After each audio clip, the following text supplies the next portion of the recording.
this button.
Okay, here we go. I'm over here with Peter Cross. It's a nice little room that we're in. Yeah, nice little dark screen. Okay, here we go. Look at this.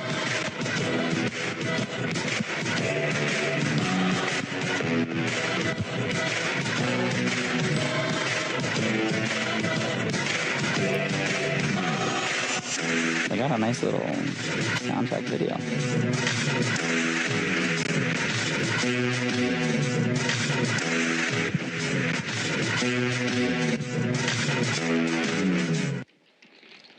Hello guys, here live at the Commerce. We're sweating the final table of the 1200 LAPC event. I'm here with David Uvadoff. I'm Peter Cross.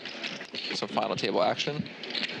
Yeah, here we go. I'm excited to see this one. I'm excited to watch a lot of these players. I think we know a lot of these players. We played with them. Some are quite spicy and exciting, so should be a really fun FT today. Yeah, who are you excited to see? Definitely Andrew Ostapachenko. I mean, I've been following him for a long time. Been friends with him. He's like one of the first people that I kind of came across in the tournament scene that I was just kind of really intrigued by his game, for sure. Yeah, we see Andrew's got close to 15 million, second in chips. Rohan, relatively new player from what I understand. I think he's pretty young, but seems like he's pretty good and knows what he's doing. I saw him hanging out with some of my friends who I think are good players, talking hands. So they're the two chip leaders. And we've got an interesting dynamic. I think we're starting at the... What's the blind level we're starting at? I think it's 400K, so 400K. Pretty shallow stacks. Yeah, pretty shallow average. Ninth you see is 31,000. First is 311,000. Pretty top-heavy structure. Something pretty typical you see in these kinds of tournaments. Ninth is a tenth of first, so pretty crazy ICM going on in general. Pretty amazing one that this got 300K up top. 1,200 buy-in, almost like 2,000 runners. Oh my God. Yeah, crazy. The price pool had nearly double of what it was supposed to be. You see Cairo in the mix as well. Yeah.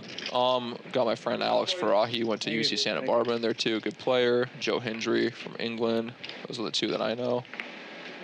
Yeah, Farahi, awesome guy. I know him for a while. The UCSB hoodie. It seems like a pretty tough final table all in all. So let's get started. Yeah, hand number one. Let's go. And see Andrew with a pretty good hand right off the bat.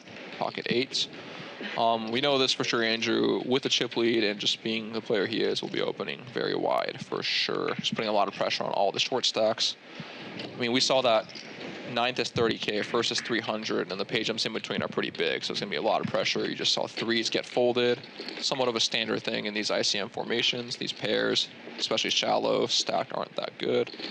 Yeah, going to be a lot of just shove or fold, I think, with all the stacks behind. So Rohan with the queen deuce lets it go. Rohan and Andrew are, by the rules of ICM, forced to play pretty passive against each other. Yeah, this is going to be pretty sick. There's just 1 10 big blind, a bunch, oh no, 2 10 big blind stacks, a bunch of 15 big blind stacks, 1 20 big blind, which is Alex. He's right in the middle of the pack, and then the big stacks, Andrew and Rohan. Super interesting flop right away. Okay. Andrew checks it back. And yeah, very interesting turn too. We'll see what Alex does here. In general, Alex incentivized to play passive. He has 8 million. There are 5, 6, almost. He's third in chips, so he's, even though he's got basically pair, open ender, and a flush draw here, just so incentivized to play passively. Andrew checks back the 8s. Yeah, wow, what a spicy fucking river! Oh my god, this is. Like, here's what Alex is gonna do. Andrew should actually have pre-flop a decent amount of 8x. Pre is gonna be opening a bunch of the suited ones because he's got such a massive chip lead, but also Alex is from the big blind. Also would expect Andrew to bet an 8 on the flop, probably most of the time in position without showdown value. You see here he has 8, so he probably buckets it in a check. I feel like he's gonna block here, and then he's never gonna fold when Andrew raises. Just hard for him to have a lot of 8s. Yeah, just a little block bet. I mean, it's going to be so hard for him to believe that Andrew has an 8 here. Yeah, especially given the fact that 6, even though, like we said, he could have it pre on 6, 7, 4, you would expect something like King 8 suited, Queen 8 suited, excuse me, to bet the flop with the gut shot and the overs. So here, like I said, it's very narrow 8x that Andrew has, just with the showdown value. And yeah, Andrew being a capable player, I think Alex is going to think he has a lot of bluffs here, and he's not going to believe him. Yeah, I played a spot where Andrew kind of bluffed in a spot where he didn't have it that often. On day 2, Alex called him, and Alex won. At the time, Andrew did not have it, but it's going to pay dividends in a spot like this for sure. It raises to 4.6 million. Yeah, chunky. Chunky. Yeah, this is already just such a tough spot for Alex. I saw this spot because before we started live, I just saw a bunch of chips in the middle out there, and I didn't know what happened. I was just excited for the stream to catch up. So this explains that. We caught up right away, right off the bat, first hand. Yeah. So. Wow. I mean, yeah. I just don't see how Alex. I just think Alex is not going to believe him. I mean, I would not believe Andrew here for a second, personally. Yeah, but there is something to said about bluffing spots where he doesn't rep much. Sometimes those spots are even stronger because they just don't rep it. But like I said, Andrew bluffed 7s in a spot where he just didn't have that much value the other day, and he was bluffing, so definitely capable. Also, I think that's why he's raising so big. He knows that he doesn't have a lot of 8s, so he's like, I'm just going to raise massive because... Oh, wow, and Alex lets it go. Great fold by Alex. Yeah, that was impressive. He does lose to, I guess, queen as well. He does lose to some sets, I guess, as well. Yeah, with that small. That's a great fold. But like we said, Alex, if abiding by the rules of the ICM, forced to play very passively, kind of just waiting for Sean and Christian, who have sub 10 big blinds, to bust and pick up about $20,000 in pay jumps. That was a good fold, and I think a lot of these short stacks definitely played a role in that decision. If he calls there, he would be pretty much one of the shortest stacks, maybe second to last. Yeah, that was an impressive fold, in my opinion, just given all the things. Sean here under the gun, ace-jack off with 8 big blinds, sends it in. First all in. Let's get this party started. Yeah, it's just right off the bat, firing in the final table. Okay. Doesn't look like he's getting action yet.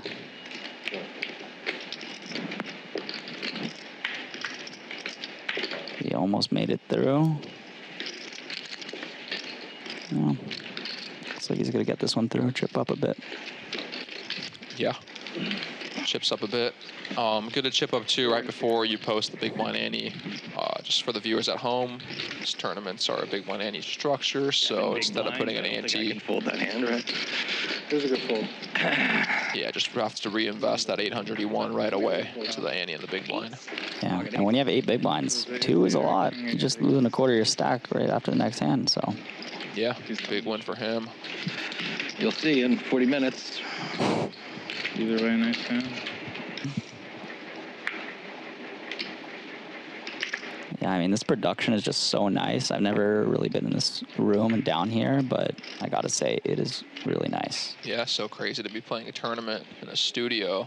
FT. Yeah. I remember last year it was just up there in the ballroom in a corner, and I mean, seeing it in this room on the stream is pretty cool.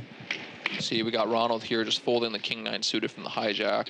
It kind of just shows how tight you're forced to be, because you're just not really playing to win the chips anymore. You're kind of playing for a small blind, big blind, and bust. Yeah, I think you ladder up. For Rohan, this is a pretty easy open with his stack, and of course could be opening very wide into everybody. I mean, he has the power, the control, so from what I heard, I think he's a player that's going to take advantage of that. Yeah, most definitely. And again, Rohan and Andrew, abiding by the rules, have to be cautious against each other, but against anyone else, they're kind of team captain for now until things change. So. Yeah, I'm going to be interested to see the dynamic between them and how Andrew plays versus him, because that's going to be super interesting. Yeah, we got Andrew in the big blind now, and then Rohan is in the hijack. So we're going to see if it folds to him how he's proceeding in these situations with Andrew in the big blind. Yeah. And again, Rohan could open wide, but also has to worry about, the 2 short stacks to his left who aren't going to care as much, in theory, about busting. They're just going to kind of have to go with it.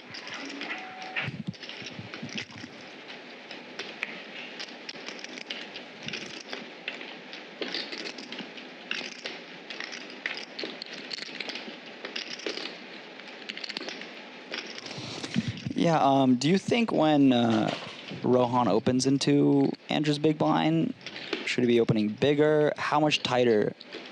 I don't think he should be opening too much bigger per se. You do see that with ICM, more 3x and like 2.75x type opens. But with this shallow of a structure, even the chip leaders only have like 40, 35 bigs, so maybe bloating pots is not really the way. I'm not quite sure, to be honest, but but he should be opening tighter in general, I believe, with just, again, Christian in the button, small blind in the button, 9 bigs, 8 bigs, just going to go with it. Andrew in the big blind going to defend, make your life difficult. Yeah, Joe coming in with an open here with ace queen off, pretty good hand. Yeah, Joe Hindry from the UK. He's actually a pretty good friend of mine. Known him for probably almost 10 years. A very good player, plays a lot of cash, and also definitely has ripped off some tournaments too, and definitely knows what he's doing. Andrew with 8-2 suited is out. Okay. Yeah, folds here. Interesting. I mean, defending there wouldn't be the craziest defend, just given his stack distribution and how cautious Joe will have to proceed. That being said, Joe's pre-flop range, factoring that in, and going to be tighter as well. So, yeah. I mean, I was just going to say he could put some pressure on post-flop, but I think when they're that shallow, it's just... Yeah, maybe it's not as effective, just given the situations. It's going to get very interesting right now, these 2.5 and 3.5 million stacks.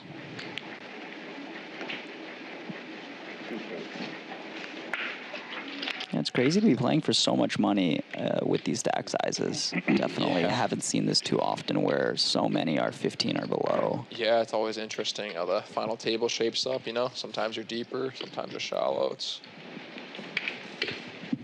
Yeah, they must have played for a while last night, I think, to get down to this many.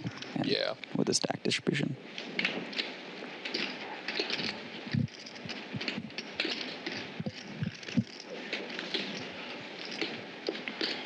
Shot with the ace-4 on the button. I'm all in. There he is. 25,000. Okay. 3,025,000. And Andrew with ace-10 off in the small blind. Gonna see probably our first collision of the day right here, I imagine. All in? Yeah, and Andrew goes all in. This is pretty effective. let's say George the hand like ace jack or ace queen, maybe even ace king, probably forced to fold a decent amount. Yeah, and when Andrew puts that much in, he's never folding to the 6.5 mil. So I think he kind of gets that by pushing it and get a lot better to fold. These spots are always so weird to me. I mean, yeah, it would be tough if Sean has like ace jack there, or not Sean. Who's in the big blind? George has ace jack there. He's just out, I imagine. Yeah, I imagine ace jack cannot or should not call, even though you do have ace 10 beat. Okay, and now he's only drawing to a chop. Might see our first elimination of the day right now. That's it. Good game. Have a good game. Down to 8. Thank you. And now Andrew takes the commanding chip lead. Yeah, it's a huge pot for Andrew in that sense. Nothing much Sean could do. Just having the removal with the ace is so powerful on the button. He has the shortest stack. Any ace really just has to go with it. So on one end, ace 4 off might seem a bit loose to some people, but at the same time, you're just on the button. You have the removal, and you know, his stack has a decent amount of fold equity this deep in the tournament too. It's not like early where guy goes on for 7 bigs. People are just flicking it in left and right. Yeah, and there's really only one stack shorter than him, so it's not like he's you know, really incentivized to wait. I think if there's, you know, 3 stacks shorter than him, that might be a different story, and maybe pass on that spot.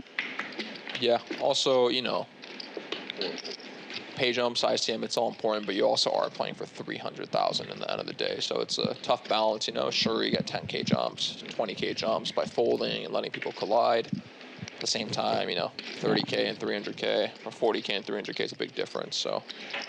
Yeah, most people want all the biscuits. I mean, that's why we were playing this for the 300. I mean, but now we're sitting in here. I mean, it's not that bad.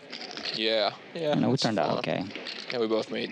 Yeah, I wish I was not in the booth, but here it is. Ace 4 off, same hand as Sean previously. Andrew with the grab the chips and looks over, like he always does this. Just 2 short stacks in the big blind, small blind. With the raise. Yeah, just to remove. I mean, Andrew's opening super wide in general, so I guess it doesn't matter. Removal, or playability, it doesn't really matter. You're just opening wide, but.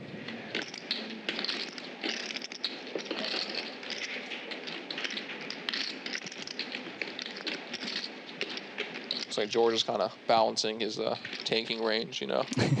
Does seem like he's thinking about something. I don't know if he wants to get wild or. You know, people give people a lot of flack for that, but I think it's important when you're playing against good players who'll get reads. I mean, you can't only take... Okay, I mean, we see the fold with the king 9. Yeah. Very tight. It's surprising. Yeah, it's definitely a very tight fold, but at the same time... There's Andrew, too. I think he's going to be just opening very wide. But, yeah. But also going to be putting a lot of pressure post, presumably. Definitely. And maybe he knows that about Andrew. Maybe he's like, hey, listen, I might call the king 9 off here, but if this guy just bets into me on the river, am I really going to call it off with these 3 stacks, 2 stacks shorter than me and all that money on the line? Yeah, I mean, correct or not, you do see the effect of Christian having, you know, 6 bigs right here. Exactly. I think it's, no matter what a sim would say, I think it's a prudent fold. It's a logical fold, and, you know, you can't really fault someone for it. Yeah. And hypothetically, even if a sim did call, which I'm not sure if I think king 9 off would make it, the sim also plays post flop perfectly too. So, you know, we humans do not. So just overfolding. It's also when you play for like 3 days and you see one guy shorter than you and you can make 20K if he just busts. I mean, that's big money just to make someone else out before you. Yeah. Okay. Andrew with 3x open, 6-5 suited. That's one thing about Andrew is he does have like these 3x opens, 2x opens, 2.5. I always joke with him about. Okay, I wonder if he knows what he's doing, you know, but he clearly does. But yeah, no, this is a very interesting opening size. I'm a bit surprised to see it with all the short stacks, but I mean, he's putting them in a tough spot. I mean. And I think he is doing that because of Christian a bit. Yeah. You know, they understand that, hey, I'm going to get in this hand. You can get it in with me at a big price, but just understand that you may bust out before this guy. So.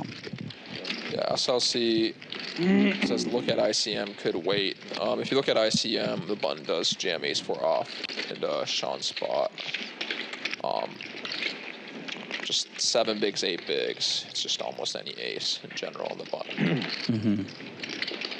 Yeah, Andrew is chipping up. He came in with 14 mil. He pretty much over 1.5x his stack, and he is just, yeah, now we can see all the blinds. Yeah. Can't see the top two, but I could just tell you guys it's 50 and 40. And wow, yeah, this is quite an interesting FT right now. Yeah, this is Andrew's world, and everyone else just living in it in the meantime until something else It's going to be very interesting. You know, I think he just wants to put the pedal to the metal before Christian is all in. For sure, and I think there's a good chance these 14 big blind stacks are going to have to fold down to like 12, 11, 10, 9 until Christian busts, and it's just kind of a race to the bottom if you're respecting the parameters again. See, George just really taking his time every spot pre. I respect it, you know. It's just like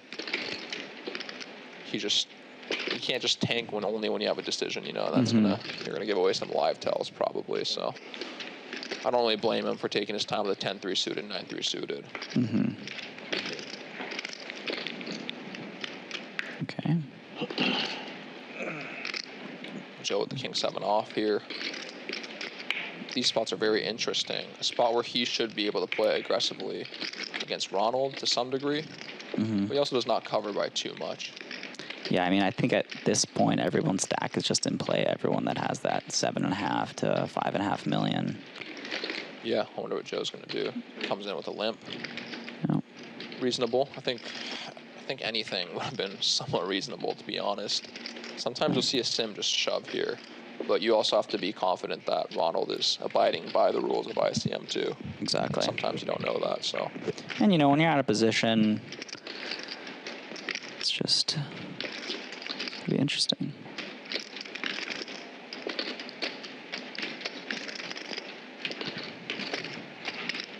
Yeah, I mean, I pulled up a chart with a similar spot. Just see. The small blind's got 17, and the big blind's got about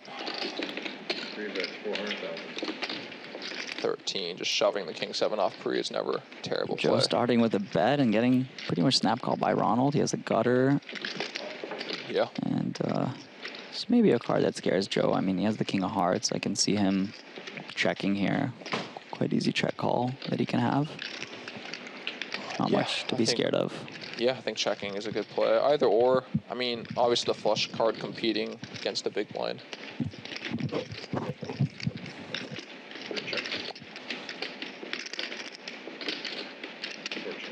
Yeah, sorry we got interrupted there, but I guess the mic wasn't on efficiently.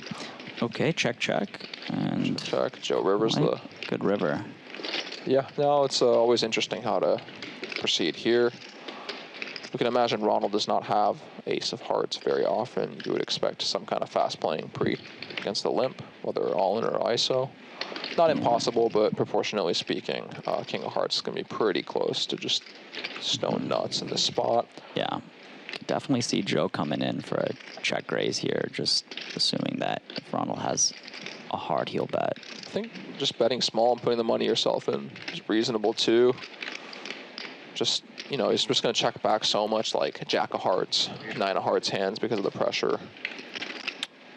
He just goes for a greedy 2 big blind size, which I like a lot, you know, just. Okay, and he's out. Yeah, if you just, you know, you went check pre, so Ronald's going to have queen 4, 4 of hearts, you know what I mean? Queen 5, 5 of hearts, those kinds of hands. Just try to get called by any type of heart that won't put the bet in themselves due to the fact that there's a lot of pressure. Yeah, it's crazy how important every pot is right now. We just see Joe getting to 3rd in chips just from that pot. Yeah, it's quite 3rd in chips with 22 big blinds is tough when you're 8-handed, let me tell you. Yeah. At an FT with 40-minute levels, it's... Yeah, I mean, one thing that for the viewers at home is, you know, when you're playing 1,000 people left, you lose the chips, they kind of go into the abyss. But, you know, when you're 9 people left, if you lose the chips, it goes to someone else that you ultimately have to beat in the tournament. So everyone just really playing for the piece of the pie. Yeah. I see an open here from Andrew with the 9-8 suited. 9 raises, 1.2 million. Oh, he does the same thing. Same 3x. Yeah. Okay. George here, let's see if he Wow. takes his time with ace-queen off now. He's been taking his time with 10-3, This- queen-3, 9-3. He's instantly all in. He goes instantly all in. Okay, we know he doesn't have 9-3 suited. And Yeah. Andrew- I mean, it's just notable to some degree. Takes his time with, Yeah. you know, hands that one open and then snap sends it in. I mean, for him, this is going to be such a nice chip up as well. Yeah. Wow.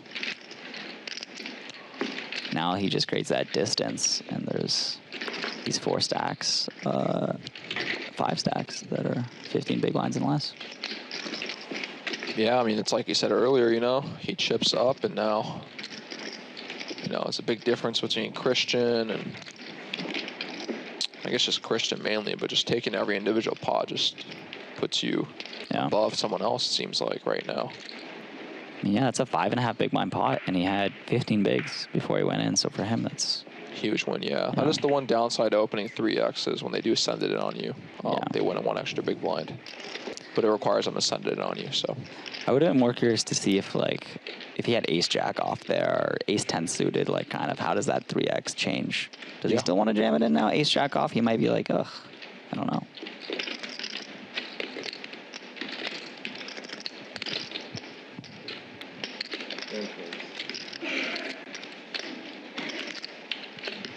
See Audie with the pocket 9s. yeah, pocket 9s, 13 big blinds. Wonder if he's going to come in with the shove or the open here. Yeah, these spots are always so interesting. Okay. He's all in. 3 folds. Looks like he's going to be safe until he gets to the blinds.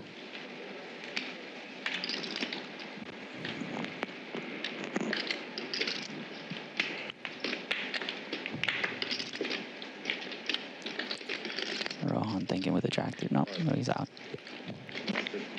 Gets it through. Gets it through.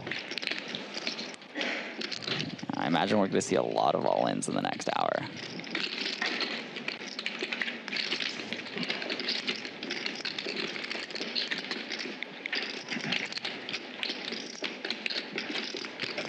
Okay, there we go. 300K, 42K locked up. And now the pay jumps are 11,000. Yeah. Yeah, pay jumps are getting serious for sure. Just you see Christian just kind of hanging on by a thread, just praying that, you know, someone calls. Oh, the he's in the big 9-9. blind again. Yeah, I mean, he's praying for a hand right now.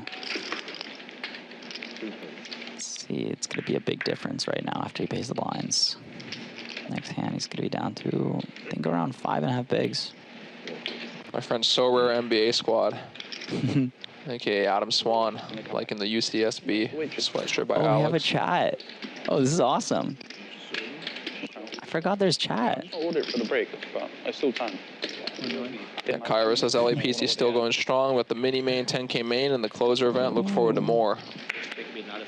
Yeah, Cairo. I love that guy. That is an awesome guy right there, let me tell you. Rohan, look at that, putting in the pressure with 7-5 of hearts and gets a dominating heart draw to fold.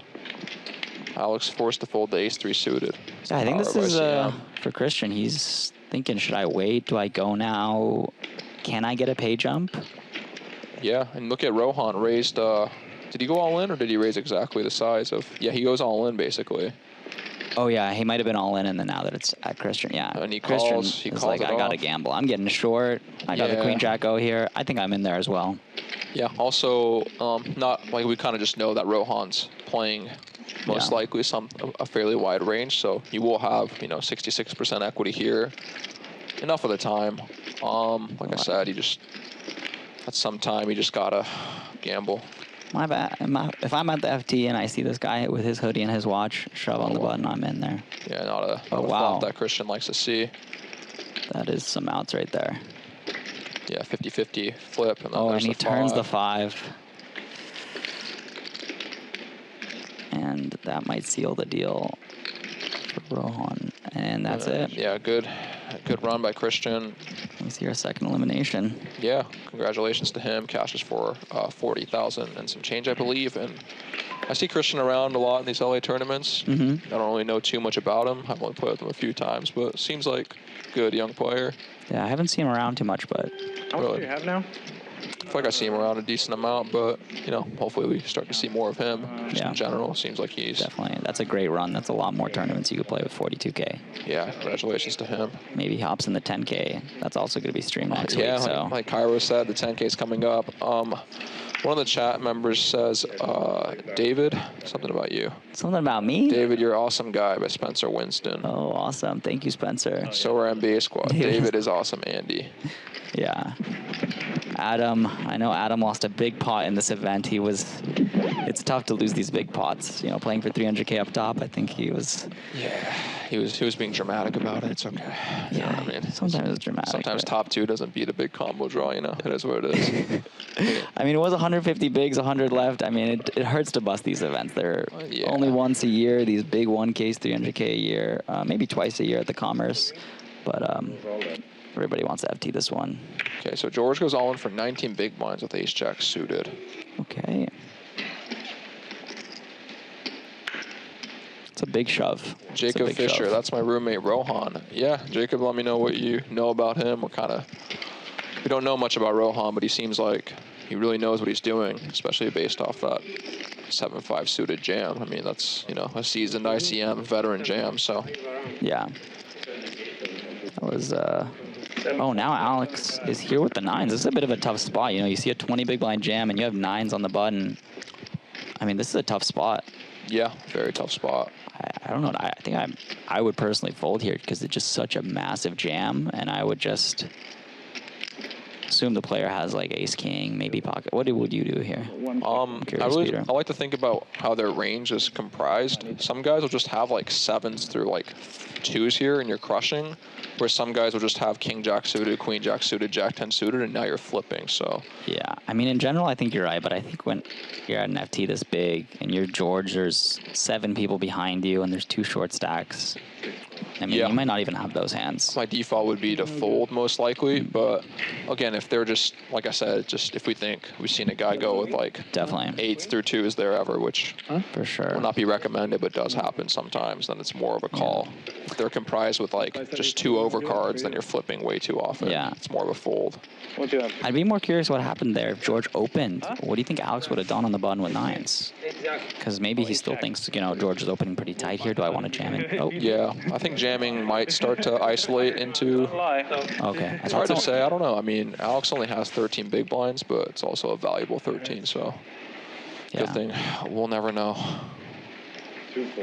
Rob Jill, ICM is for poor people. Yeah, maybe, but you know, these are just the rules. Good. Elvin Bello said, good job, Peter, and David, keep it up. From Elvin the Dominican. He's always making runs in these tournaments. Yes. Elvin. Watch out for those Dominican twins. They've been crushing the tournaments lately. They've only been playing for like a year or 2, but they're around LA all the time, and in Vegas playing tournaments. Can't miss them. 2 big twin brothers. Okay, so yeah, Andrew's in the small blind. He is 20 effective with George. Decides to call here. Raising also a reasonable play, but probably doesn't want to just risk losing his advantage. Yeah, I can see him raising a lot here, but I feel like he might even do that with worse hands. This queen 7 suited, keeping some worse 7x, worse queen x. Seems like a nice one to call. Yeah, definitely. You don't want to isolate into queen 8 or better and fold out queen 6 and worse, so definitely reasonable logic. Okay, and we see George flop trips. Pretty good for him. I wonder if he snap checks back. Yeah, I would do the same. Someone as aggressive as Andrew. Yeah, I'm looking at the sim. You do see a lot of just open jamming in Andrew's spot with a hand like this. That being said, you also have to be confident that your opponent is abiding by the said rules. We'll just call them the rules, just for this chat. Listen, Andrew does not abide to any sim. He is his animal own of his own nature. And he plays the Osto way. And also, I mean, jamming there, you're risking losing your big chip advantage too. Yeah. And you know, if people are supposed to fold pretty tight as well in that spot, it's kind of the whole point. Yeah. And they might not. They might just call you, and boom, there you go. You're both sinking to the bottom. I didn't see it. I mean, George must have bet the turn because the pot is 2.2 million. Maybe he bet one big blind or something. Want to go to the fancy Andrew, replay button we have? Okay, and Andrew Rivers the 7. I mean, I can see him seeing that George has a lot of these missed diamonds. Yeah, George bet the turn. He check called with queen high. Yeah, interesting check call by Andrew. Probably just planning to potentially bluff on some runouts. I think you could also think he's good that this guy's going to be betting, you know, some 6-8 with a diamond, just a lot of low cards with a diamond, and any ace or king probably just checks back, doesn't want to make a big pot. That is true. Jack check 10-5. George is distributed any 2 without the top end because he didn't raise. So yeah, he'll have a lot of these. That's a good point. 8 highs, 9 highs. I think for Andrew too, this is tough because I would just see so many bluffs here, but I think the sizing, he might bet bigger with some bluffs, but maybe not. Every bet is so big right now when the stacks are so small. Just thinking about this one for sure.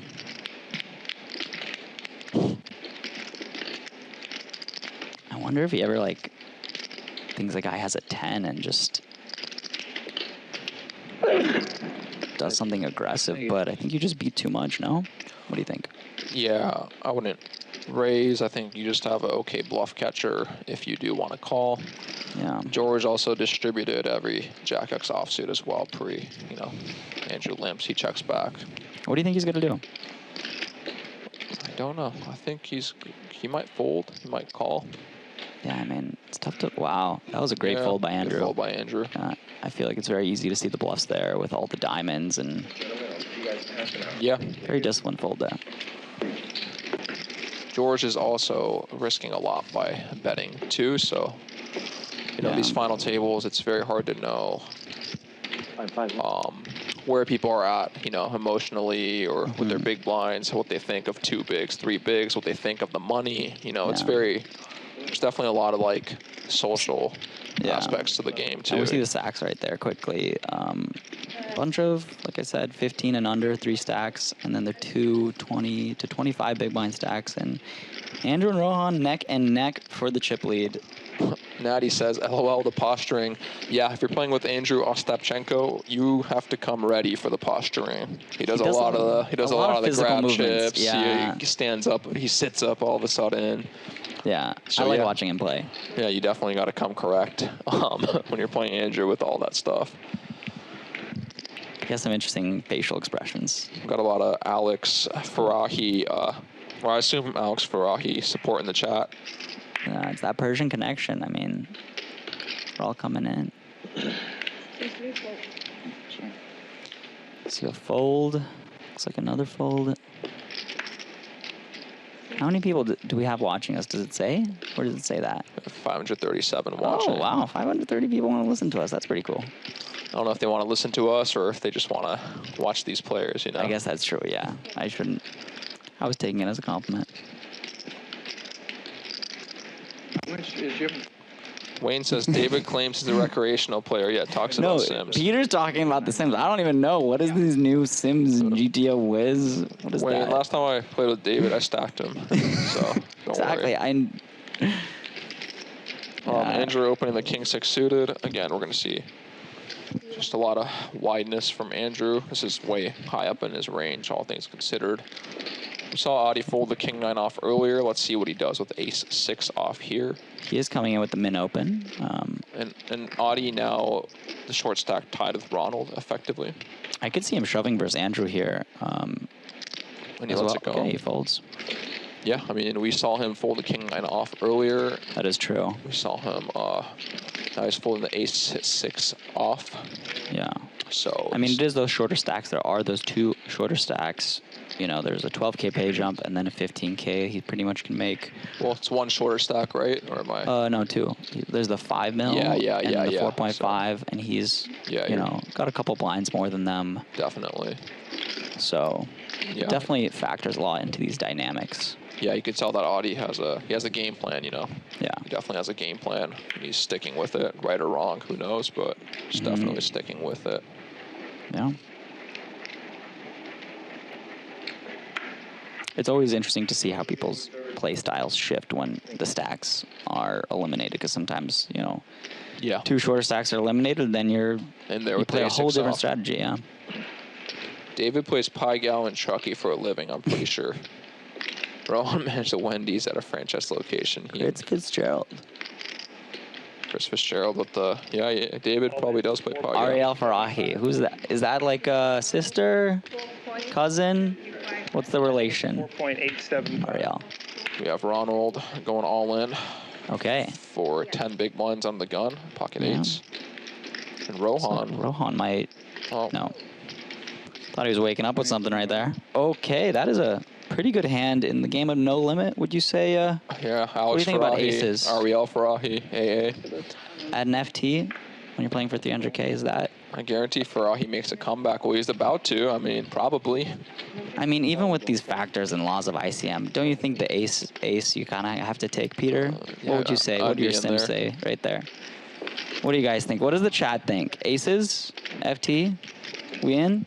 The question is, how long are you thinking after you ask how much the all-in is with aces? You know, I feel like every time someone has aces, they ask See. how much. Ariel is the brother, not the sister. Oh my God.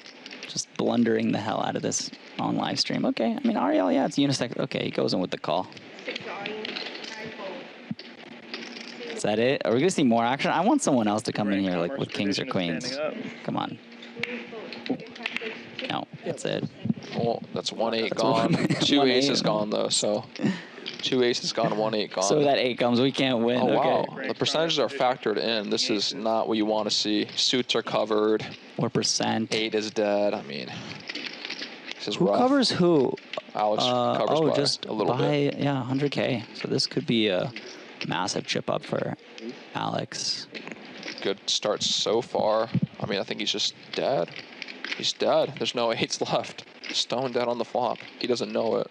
What, there's someone folded another 8? I guess so. It must Oh. have, because he says he's dead on the... Maybe. Maybe we weren't paying attention. There was 1-8 folded for sure. And yeah, Okay, that's it. Yeah, good run for Ronald. Yeah. I remember on day 2, he was pretty short with like 4 yeah. tables left. And Over so, you know, good for him to... That's wild. It's only been 15 hands and 3 people have been eliminated. Yeah, I mean, you know, it's a 2 shallow structure to start, orbits. so... And congratulations to Ronald for the run and Alex Farahi chipping up, my Yeah. UCSB brother. Takes home, I think it was about 55K or so. Is that right?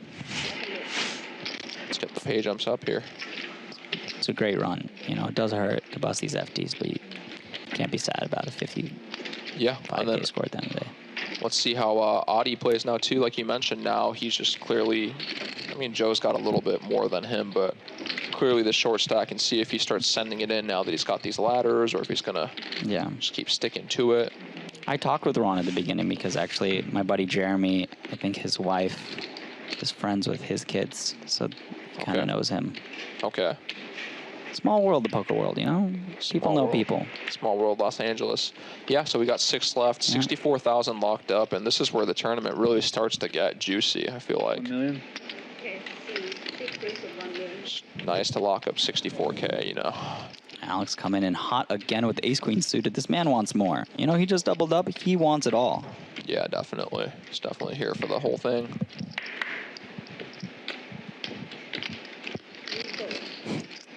Chat is blowing up with Farahi. Farahi fans from Chicago.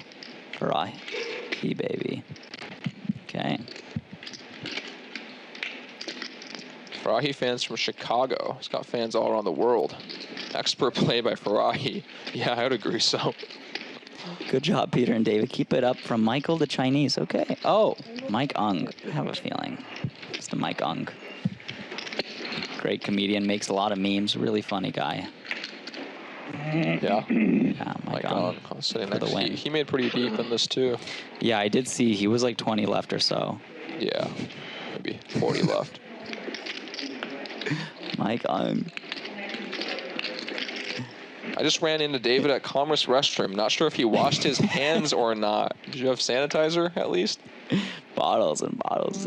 Wow, did you? Is Yeah, that, before we started, yeah, I ran is into that him. fake news or is that Who real? knows? Mike Ung. Do you wash your hands? Most of the time, yeah, I'd say Most so. of the No, time. I'm just kidding. Wow. 80% frequency. I mean, at the casino, you have to wash. I wash my hands twice, Twice. honestly, because touching chips. Before and after? No, just even after, just touching chips is like, and everything in money. Like, casinos aren't the cleanest places, I'll tell you that much. Except for the live stream room at Commerce Casino. As clean as it gets. You got Andrew opening under the gun. Ace-4 suited. Yeah. Good removal with the ace. Good A little playability. bigger open. We see again the 2.4. 2.4. And Alex with king-queen off in the big blind. I think he'll be happy to play this hand. Yeah. I mean, he's definitely not folding. 1.2. And probably not raising either, so. Yeah. Raising just starts to isolate. You know, you want to keep in the queen-9 suited. You know, Yeah. want to keep in the king-7 suited, even king-8 suited. That Andrew will be opening, just Yeah. covering, so. Pretty easy hand to play. Definitely one of the easier ones. And flops. A Yeah, gutter. this is going to get interesting. Gutter and 2 overs. Yeah, definitely.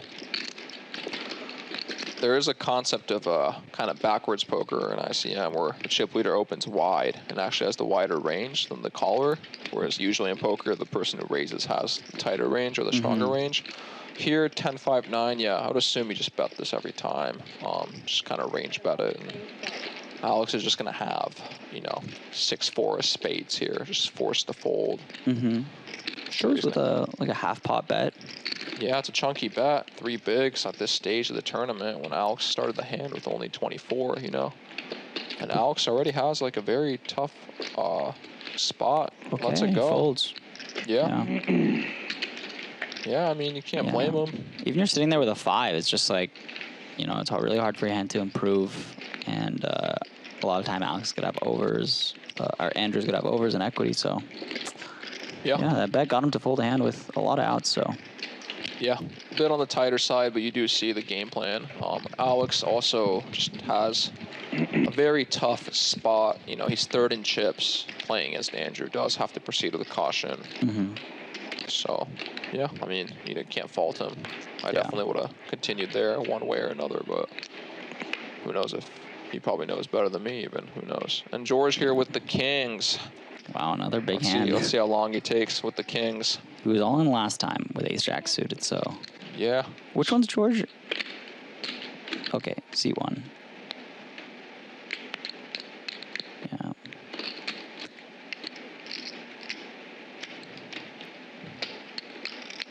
George, taking your time with 10-3 and 9-3, but kings a little bit faster. Took some time. A little Let's bit, see. not like the 9-3 or the 10-3 though. He has a bigger stack now, and he's opening into Andrew's big blind. I wonder if that changes. He does open a little bigger because Andrew is in the big blind. And Adam Swan says a good spot to check raise or call with the king-queen. Yeah, I think so, but, you know, you also can't fault the tighter game plan. Yeah. That people are coming to play. Alex always deep in these. Maybe playing a little bit tighter is a secret, because I feel like I bust more than he does, so, you know. Yeah, and definitely the stacks play a big role. You know, he has such a healthy position right now, being 3rd in chips out of 6. Yeah. That's just allowing, you know, some collision between other stacks instead of him and Andrew, you know. Adam says block the 10x heavily. Yeah, king-queen. Blockers are fake, okay? Adam. Adam, you should buy into this final table since you have so much wisdom. I mean, he might have had enough chips. I think that was like a 2.1 million pot, so that he lost. So he could have had 4 bigs here. Could have got something done with that, maybe. Yeah. So. And by the way, earlier you saw Joe just fold the pocket 6s to the raise with the kings. Pretty standard stuff, but that might be surprising to some viewers, you know. Just really, these pairs just aren't worth much with your short stack. I think he understands, too, that George is not going to be opening light there. George. Yeah, George. Exactly, Yeah, it's easy to mix the exactly. name. George opening light there into Andrew's big blind. Not going to be much of a thing. Rohan, what's he gonna do here with the 5-3 suited? Okay, goes, you know. In. Yeah, I don't hate it. Do have to be a bit careful with Andrew in the small blind. Yeah. That being said, Andrew can't entirely mess with you because, yes, he has you covered, but if you take a chunk from him, now it's flipped and he is out of position. So, seems a bit on the wider side, but it seems like Rohan really understands like what's going on in the ICM. And yeah, one thing we haven't seen yet that I'm intrigued to see is Rohan and Andrew play a pot. yeah. You know, and how that dynamic will be. And yeah, I just looked up Rohan's Hendon mob. Doesn't have, only has one score for 815. wow, 815. It's as of recent, and I think he's a younger player from what I understand, so might be seeing more of him, especially after this. Seems like he's really, for someone with only one score on Hendon mob, seems like he's really ahead of the curve, honestly. So maybe an online player might just start seeing a lot more of him. So, let me tell you, there's nothing like a 6-figure score when you start playing tournaments to get you hooked. Yeah, that's all it takes. One of those banks, and that's it. You're in for life. Just hooked. Yeah, and some of these guys, you know, aren't as experienced when they bank, but Rohan seems like he really knows what he's doing. So for him. We're going to see an open here with the 7s. Yeah, most definitely. 5-3 suited's opening. The cutoff 7s is. Yeah. Got a pair. He has a pair. They're asking for the Farahi merch in the chat. Alex has a lot of. Listen, we need at least them to be 3-handed before we start making merch. Joe Gamble says Rohan is a cash game crusher. Yeah, I mean, I believe it. Seems like he really knows what he's doing. So. Not a tourney guy, not yet. But now he's in there. Now he is. Yeah, and we got Ace King off in the small blind. Okay. And Rohan also coming in with a bigger open here to 3.2 bigs. That's interesting to see as well. Now, imagine George has already went all in. Yeah, I believe he has. And Rohan has a serious decision here. Yeah, any thoughts on this? I imagine we're going to see a fold. I mean, this is just such a big dent to his stack, 10 million. If it was, 11, 10 bigs, it'd be different. He definitely would have committed himself more with that 3 big blind open, but I think for 20, it's just not going to be good enough. Yeah, these spots are very weird. I mean, it does cross your mind, like, is this guy just jamming, 2s through 6s, which 95-20 seems like he's supposed to, but are they doing what they're supposed to do is the real question. I think when Rohan opens bigger here, we're not going to see a lot of those jams, because Rohan is just kind of saying, I have a hand, or yeah, that's a very good point. I'm ready to play. That's a very I have a 1.6 million hand. And yeah, and it's in ICM in general, there's something called risk premium. Basically, you need a little bit more equity to call. And, typically speaking, you don't want to flip because, you need a little bit more equity than what the pot odds you're getting. And he might not even be flipping there, if George has 9s, 10s, jacks, he's going to probably just shove as well when he opens on the bigger side to 3 bigs. Yeah, it's also just not, you're in a world of hurt if, used to hear this all the time, but if you're flipping at best, quote unquote, which might not be entirely true, but like you said, jacks, queens, kings in there, 4s, 5s may not be in there. And even if he has king, queen suited, ace, king off, that's just not a very good situation to be in. I hope we're doing good on the commentating side. This is my first time. Peter's a seasoned pro. Yeah, David's a recreational poker player. Exactly, yeah. So hopefully we're doing decent on that end. Yeah, Adam says, don't think he's supposed to jam 2s through 6s. Yeah, you're right there. For a second, I thought he was like the button or something, but when he's the hijack, definitely not. Yeah, because I was a bit surprised when you said that. Yeah. I had a feeling you thought maybe he opened the cutoff or button. Yeah. It's been a long night. Even with these graphics, sometimes it's hard to see what's going on. Andrew Foreman, I can confirm he manages a Wendy's. Rohan. So the Wendy's manager, crushing it out here. You are doing great commentating. Just give more props to Farahi, all caps. Alex has a lot of fans. I mean, Alex is like one of the nicest guys, honestly. He's very nice. He's very soft-spoken. Always talks like a bit of a quiet voice, I feel. Yeah, big Lakers fan too. Me and him were playing a cash game once. The game got kind of bad. We just left to the Lakers game. That was really cool. The Luka trade. What's chat think about the Luka? Don't just the Lakers. Okay. We have the open here with ace-4 suited from Andrew. Another big open. These are interesting, honestly. I wasn't expecting to see a lot of these with the stacks, them being so short, but Joe's got a decision here. Yeah, Joe's gonna send it for sure. I mean, Maybe I shouldn't predict. Yeah. I'm good friends with Joe, and I think he's very aware that Andrew's opening. Yeah, he's probably very happy shipping it in here. He understands Andrew's opening very wide. Yeah, and even if you're not happy, I mean, let's not get ahead. Maybe he doesn't. I don't want to say for sure, but Yeah. All in. yeah, he goes all in. Yeah, even if you're not happy, sometimes you got to do things that don't make you happy when you're playing tournament poker. That is a lot of tournament poker. Yeah, maybe I shouldn't be predicting so much, but How much is it?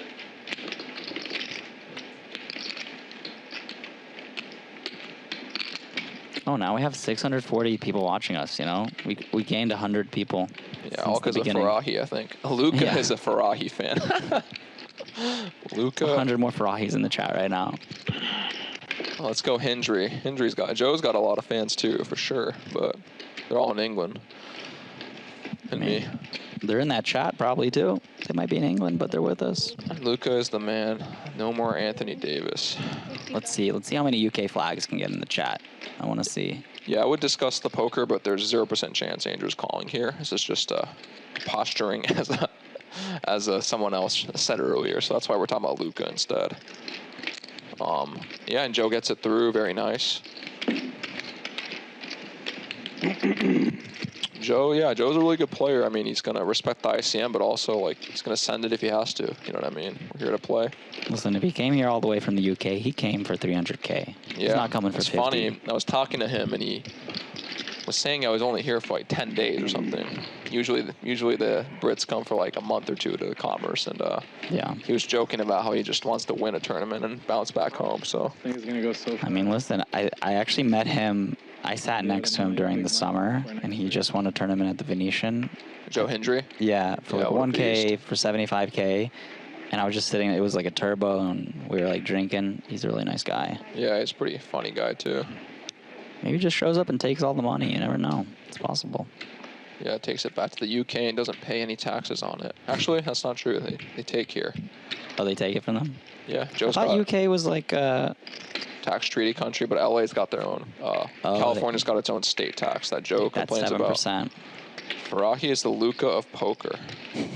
I like it. Joe is too good for LA poker, yeah. He led.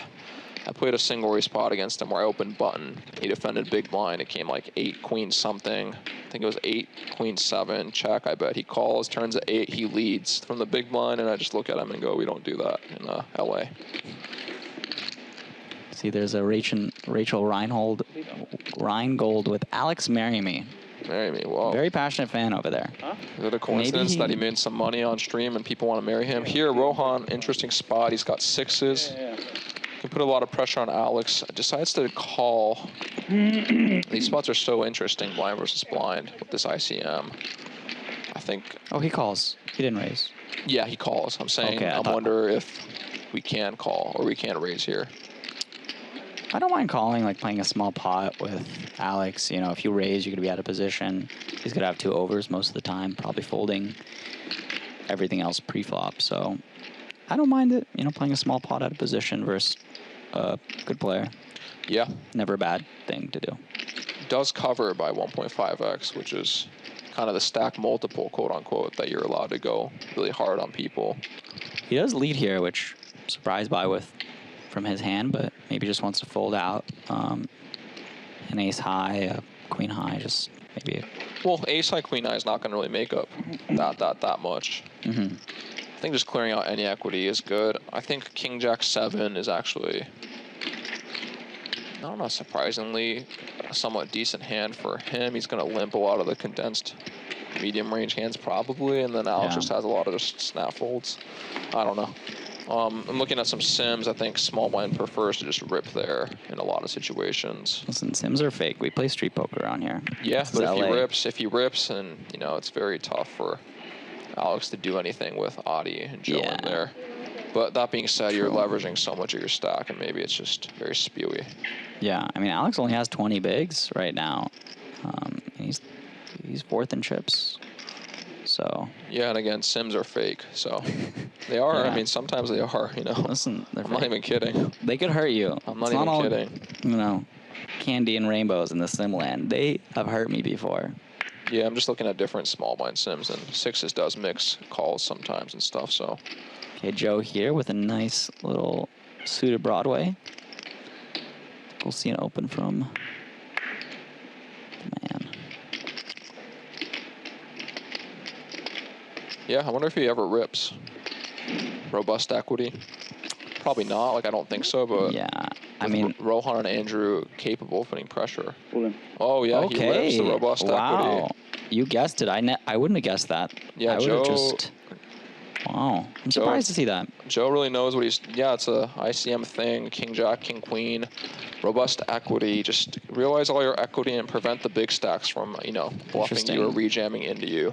Maybe there's something to the Sims, you know? Maybe all this stuff you're saying might make some sense, but yeah, I'm surprised because Adi's pretty short there. I thought maybe he wouldn't want to really risk all his biscuits. Sometimes that's more reason to stuff it in before they can stuff it in, right? Adi's short, Rohan, Andrew capable of putting pressure on you. Let's say Andrew 3-bets ace-4 off or something. You're in a world of hurt now, you know? You just rip it in yourself. Yeah. King Jack suited has about 40% against pocket jacks. So even if they wake up with a hand as strong as jacks, you have like 38% or something like that. So you just kind of take your equity and get a lot of fold equity. Joe looks like the kid off We Are the Millers. Okay. The Millers. Is that Before My Time? Do you know that show? It's a movie, I'm pretty sure, right? Oh. It's the movie where they fake the... Oh, the drugs? Yeah, they have to smuggle drugs and they fake. Yeah. I remember seeing a trailer for that.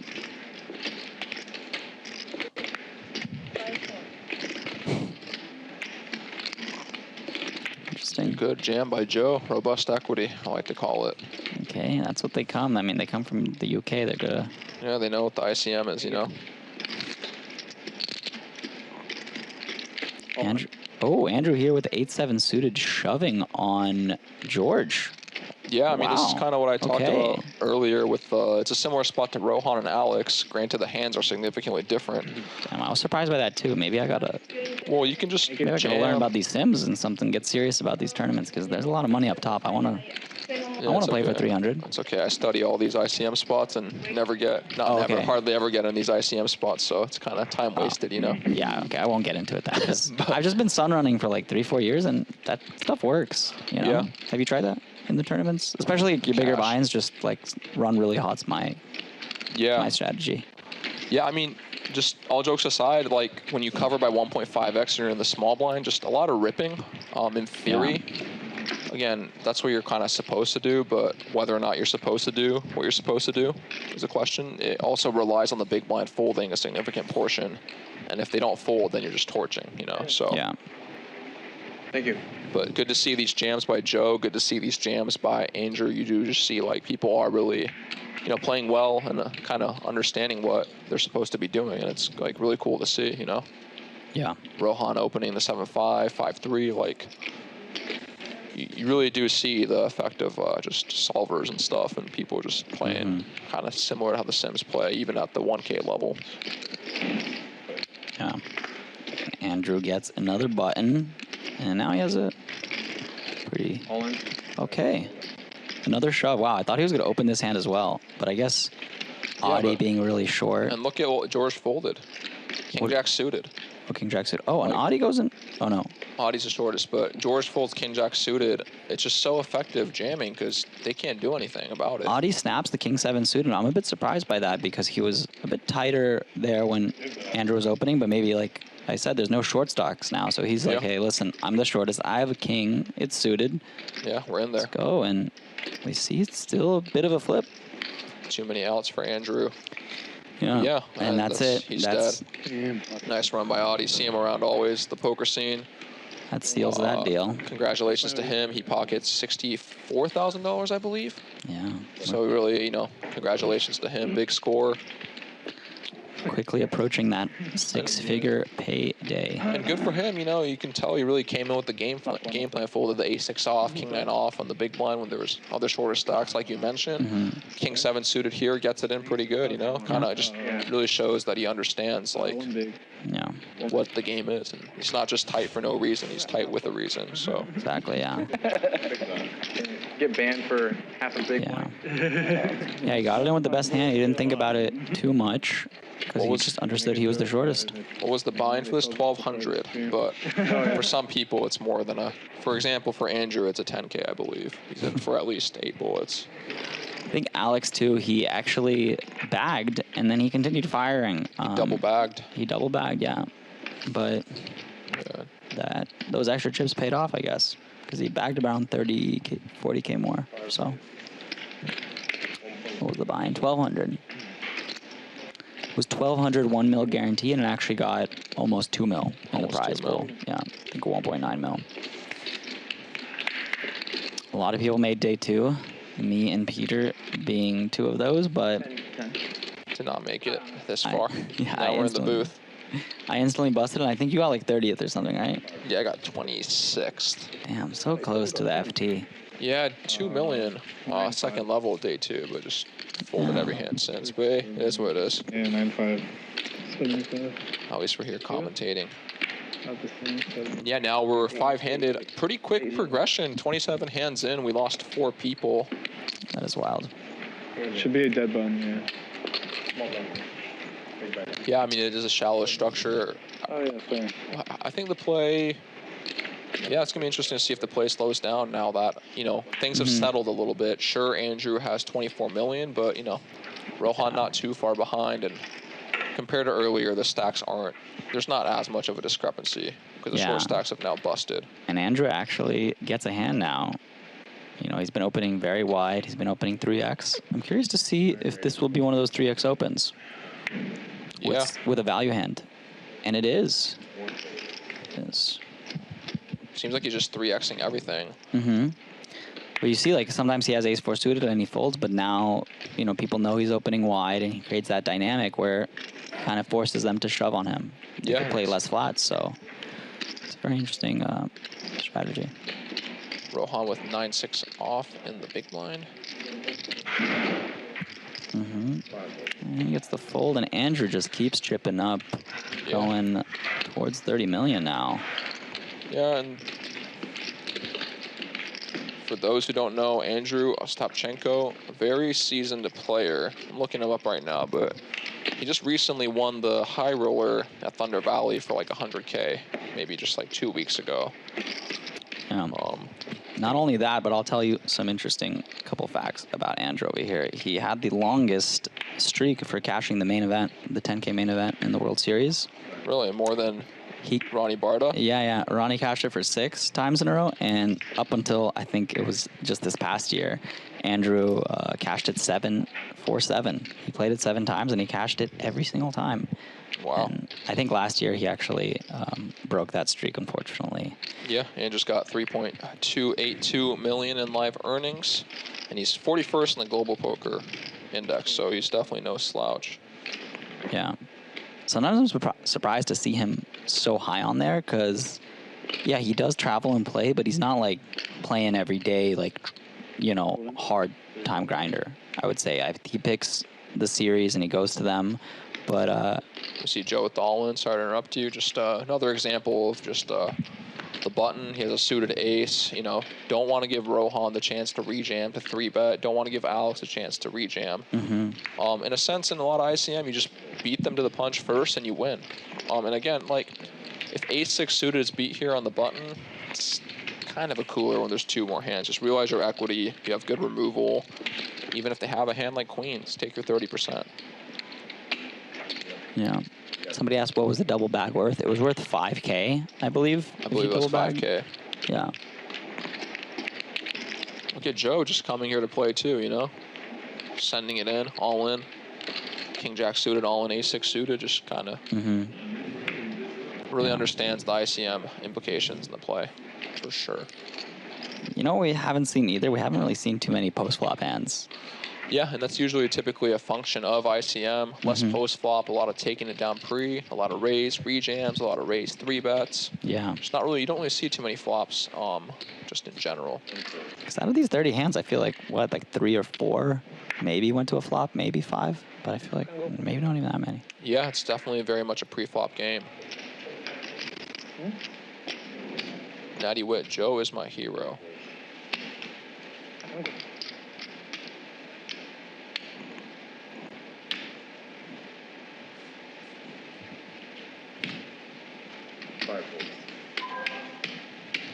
We see the blinds are about to go up. See if Alex decides to play a pot. Yeah, and just every one of these players guaranteed $79,740. The next pay jump is $105,850. First is 311, so it's getting very, very serious. Looks like they're about to have a break and do a color up. Yeah, I think we'll get maybe a little air, take a break. Yeah, maybe get some highlights while we're at it. Yeah. Just really interesting stuff. I mean, it went pretty quickly. 4 people gone, as you would expect, but yeah, I feel like it's been really, everyone's been playing great. Yeah. Fun to watch for sure. It's gonna be interesting to see the next 2 hours and how that unshapes. There's the Remington trophy that you will be winning if you win these events. You know, World Series gives out bracelets, WPT gives out, you know, some trophies, and here we got the Remington. I've always wanted a Remington, honestly. Did you see this one? It's massive. Is For it? this event, it is actually massive. I don't know, Really? it must weigh like 40, 50 pounds or something. I Really? just saw it before I came in here, so. It's like the size of a pony. Yeah, we'll leave you guys with some replays. We're gonna be back in about 15 minutes, I think. Even less.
So I just found out that I guess we are supposed to be commentating during Bake to try to keep the audience. I guess that makes a lot of sense in theory. But, you know, Peter's in the middle of some stuff, so I'll just be here monologuing to whoever hasn't tuned out yet.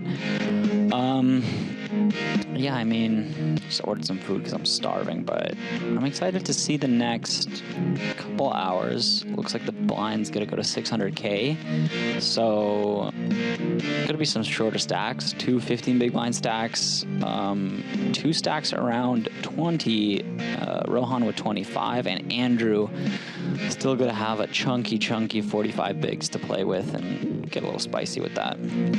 Yeah, you can see the dust has really settled, but now the blinds are going to go up again, and now it's, you know, at 600K big blind, Joe, Alex, even George and Rohan a bit more in the danger zone-ish, and, you know, it's going to be 600K big blind, then 800K big blind. It's really going to start to creep up, so. Definitely. I feel like that 6 to 8 in every tournament, whether it's the 600, 800 big blind or the 600K to 800K, always one of the bigger levels. It's always a big jump. Yeah. So the dynamics always change after that. But yeah, a lot could happen in 2 hours. We might have a winner. We might be heads up. Let's see what unfolds. Yeah, sometimes it takes forever too, though. It's just very, it really just depends, don't it? I mean, we lost 4 players in like an hour and a half, so who knows? We might lose 4 more in another hour and a half, and then that's it. There's one winner. There's one winner. Yeah, it is a bit of a shallow structure. You know, and if that's the case, then I will be maxing the tournament here tonight, the 600 freeze out at 7:45, but I don't know if I'm going to make it right now because it's 5:45 right now. Yeah, they got a lot of tournaments going on. They got the freeze out, the tag team. We have $1,100 satellites at the Commerce into the 10K main as well. Yeah. That's running right now, I believe, and running tomorrow, the day after. Yeah, I might play that tonight as well. I'm going to be flicking in that 10K, and I imagine, Peter, hopefully only one bullet for you. We'll see. Yeah, might be a pretty tough 10K, but hey.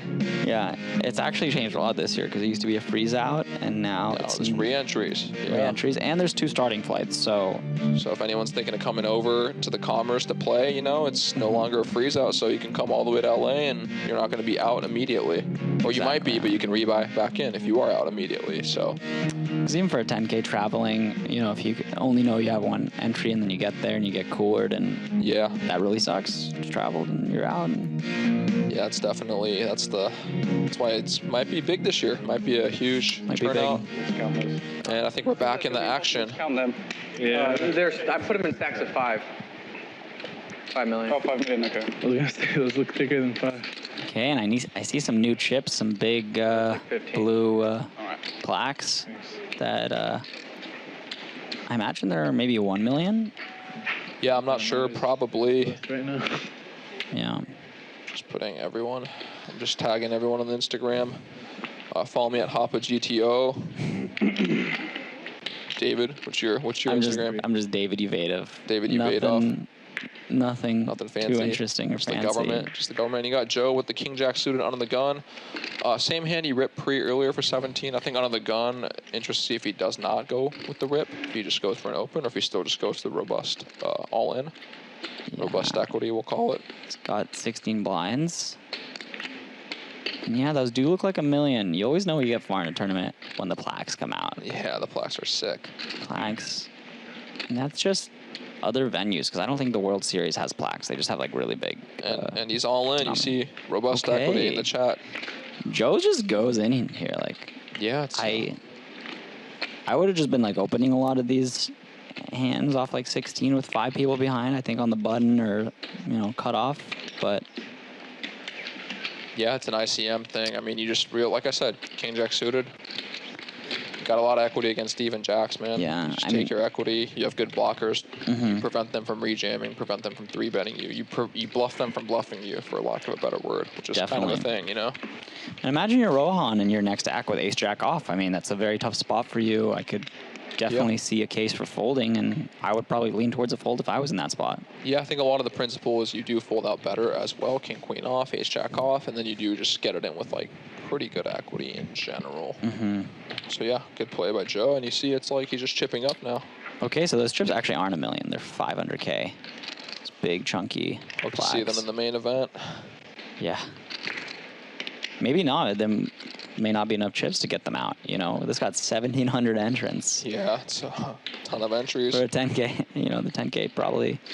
I think Andrew was 10 of those entries. I was 6. I think Varahi was a decent amount too, from what I hear. Yeah. We see a hand developing with George limping the small blind and Joe having the 10 deuce, the Doyle. Brunson, a hand class that can ISO in some situations, decides not to. I think that these raggy cards in the big blind, high card, low card, and I know 10's not necessarily much of a high card, but you can definitely mix ISOs with them in most situations. Definitely fold out better, but he is in position and might just want to play that pot in position. Yeah, it's usually a mix, and I think a lot of it comes from most hands in the big blind have enough equity to see a flop, so you kind of want to pull from just raggy hands as your bluffs. They function well. We see George take it down with the lead right there. Chipping up. Yeah, with the gut shot, leads the gut shot. Not much you can do with 10 deuce off, unless you want to play some crazy savage strategy, which is allowed, is allowed, but just proceeding with caution in general.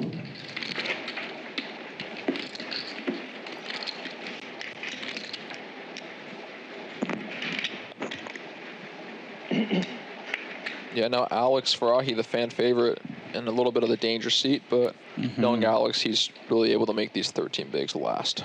So, yeah. Farahis do not go down without a fight, I'll tell you that much. This guy is here to battle and stay and make some money. Speaking of making money, everyone guaranteed $79,000. It's making money, if you ask me. At 1,200.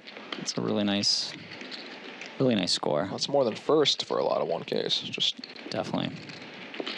Is this your second final table of the series? Oh, who's that? Who's second final? Look at that bounty. Oh yeah, I think Alex. You only got one bounty.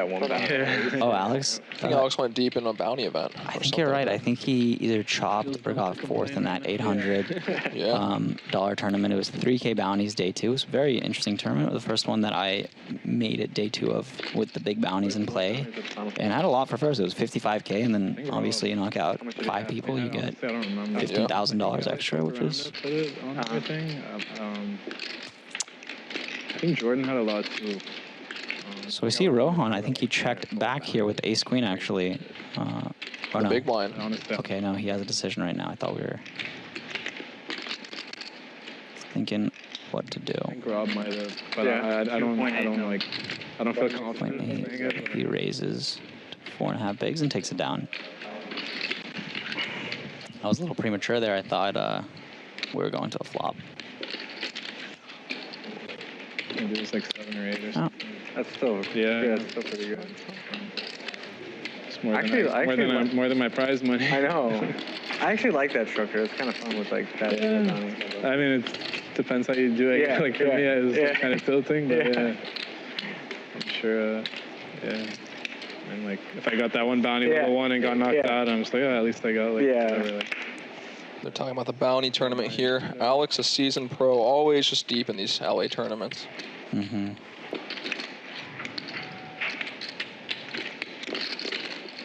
Looks like he is in the big blind right now.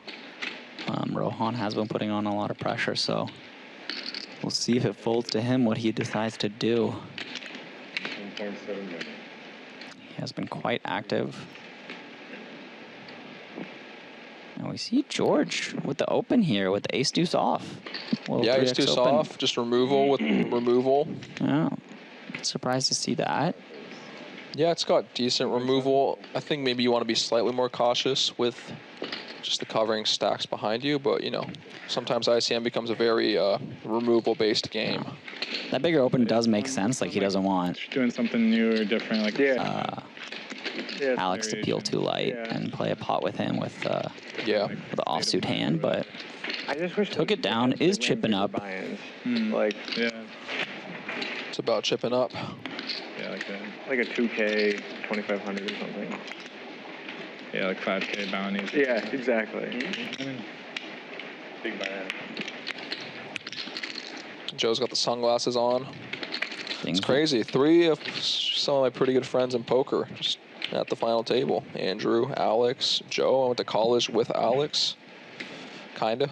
Maybe not exactly at the same time, but UC Santa Barbara. Part of the UC Santa Barbara Poker Club. Listen, I'm friends with you. Where the hell's my FT? Yeah, You exactly. know? Maybe you're like the lucky connector that everyone around you FTs, and then maybe you got to sacrifice that for the whole group. Joe with another robust equity kind of hand. Let's see if he rips it in from the cutoff. I think he is. Again, flip against, even against 10s, you have like 40%-ish. He has been going for these, but maybe with Alex being in the big blind, small blind now. But sometimes it's more reason to rip because it's more pressure. The Andrew in the big blind and Rohan. Yeah, I'm just really happy to see these plays materialize. He's in there. Yeah, it just kind of shows how far poker's come, and you know, good for Joe. And he's not missing a spot. You give him a suited hand. Suited Broadway, he's in there. 2 cards that are suited. Let's go. Yeah, Joe playing very well, for sure. Again, you just see it's just starting to become more level. And it's kind of what happens when you're playing good players is even with big chip leads. It's, look at Andrew. It's not like, there's a little bit you can do, but Rohan, Andrew, they're not able to do too much. I think people said they were warm earlier. Just everyone knows how to play those jams correctly, rejams correctly, etc. I guess I don't. I have to work on that. Sorry? If I want to compete with the Joes. Joe's from For England. 300K, you know, you got to get on that level. Got to watch out for the English. They are very good at poker in general. Think about it. Yeah. Think about it this. If he wins this one next year, he's bringing 5 of his friends, and we got to battle, you know, 10 of them. It's going to be like those Americans, so easy. I just went there, made 300K in a week. Yeah, Joe's always in LA, though. He's always in the mix. Yeah. He's been coming to LA for the last 10 years, I want to say. And Andrew with the Kings. And that is a really good hand. And, yeah, Andrew would be doing a lot of raising here, so I'm sure George will understand that as well. So yeah, it's when you play a wide range, you benefit when you have good hands. Usually, we'll see what George has. Ace 5-0. Yeah. Oh wow. Does have an ace versus a very aggressive, and I think he just shoved, He shoved it in. it. And he's Wow. Andrew's in there. He's gonna show him the goods. And Andrew, this is where he always complains about getting sucked out on, but we'll see. Can Andrew hold here, chat? He does. Do you guys want to see an ace, or do you guys want to see a clean run out? Let's see the chat. Let's see. Put an ace. Put an ace if you or want an a ace. king. If you want an ace, put an ace. Yeah. Otherwise, we'll see what the chat is saying. Okay, that's a clean flop. He does have the ace of clubs, so backdoors. On some turns, this could. Those would be fun. 6 of clubs. Okay. 4. Magnets.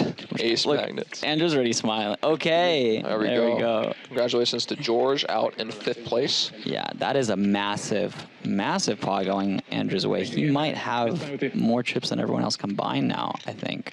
Yeah, I mean, also, you know, that... Yeah. 30 million. Andrew came in. He was kind of the team captain. He was starting to lose it a little bit, not because he did anything wrong, but everyone was starting to chip up, and now he's back at being the captain. Look at me. Yeah. I'm the captain now. He's definitely overwhelming captain now with 40 million in play out of about 70 million. So they... Yeah, it's Andrew's world again, and everyone's got to abide by his rules now. Might start seeing some open jamming and some crazy sick stuff. Look at that smile, that chip lead smile. Getting kings at the FT. Clean run out. I always catch Andrew on the break shaking his head, complaining about someone sucking out on him. But today, so far, he's in there.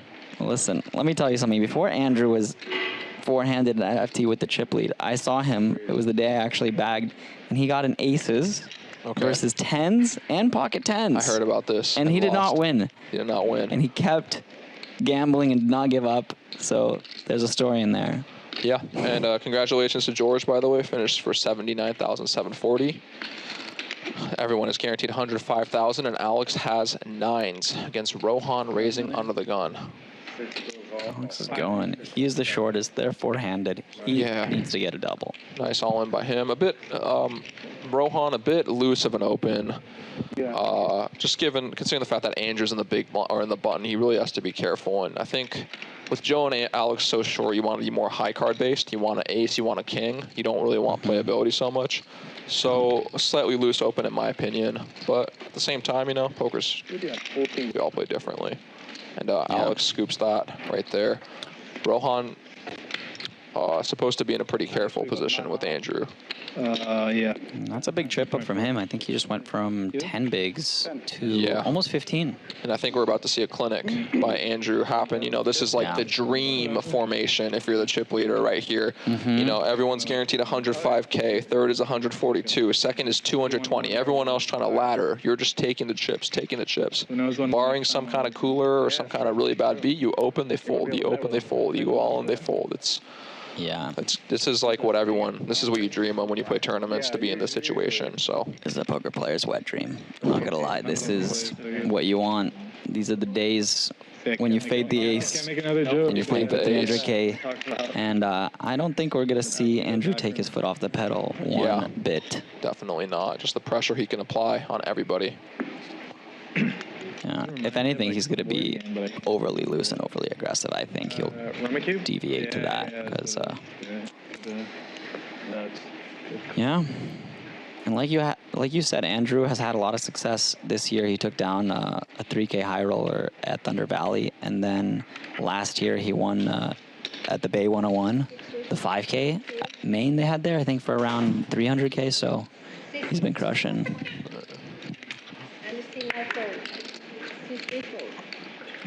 And you see Alex raise on the gun with Queen Jack suited. Quite different to how Joe was playing, but that's okay too, you know. The EVs do not shift that much from what I understand either way, so. And Rohan probably looking to play a pot right here. Rohan the King 6 suited in the big blind. Is he going to do a rejam? These are kind of like the prototypical solver rejam hands. Block ace king, block kings, have equity against queens, have a straight out against ace X on 2, 3, 4, 5. And we do see the call. See already a pot of almost 3 million brewing. Every pot's a big pot. Yeah. Very interesting to see.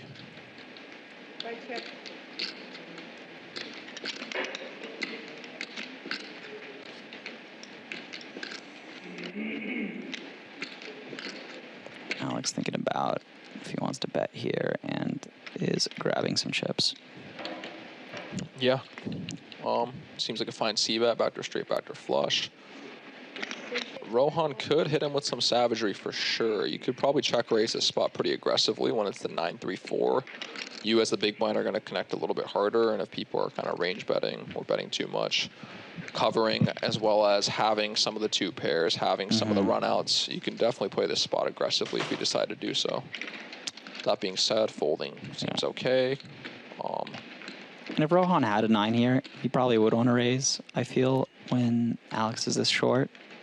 What do you think about that? He has a 9. Yeah, I'm not sure. Depends how tight Alex is going to be playing. I wouldn't mind a click to like 2.8 here or something. Okay, he has not folded yet, and I do see him reaching for chips. So, Peter, you may have foreshadowed this moment a little bit. We'll see. Definitely thinking about something. I don't think we're going to see a call. I think it's either going to be a raise or fold, like you said. Raising's cool because you just put so much pressure on a stack that you have 2x.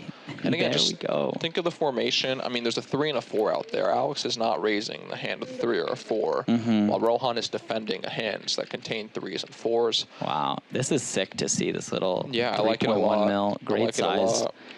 Yeah, I mean, Rohan's here to play, and I'm pretty impressed, like I said, about just everything I've seen. He's definitely here to play. And again, we do have the backdoor straight, backdoor flush. King high is 1 over. Okay. Oh my God. Alex with the shove. Get out of town. Wow. Okay, this is what we come for. Holy shit. This is the hand of the day. Oh my God.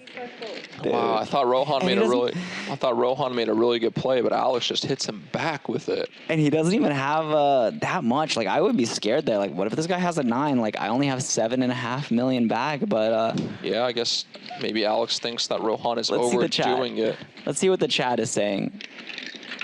Oh, Oh, yeah. Wow.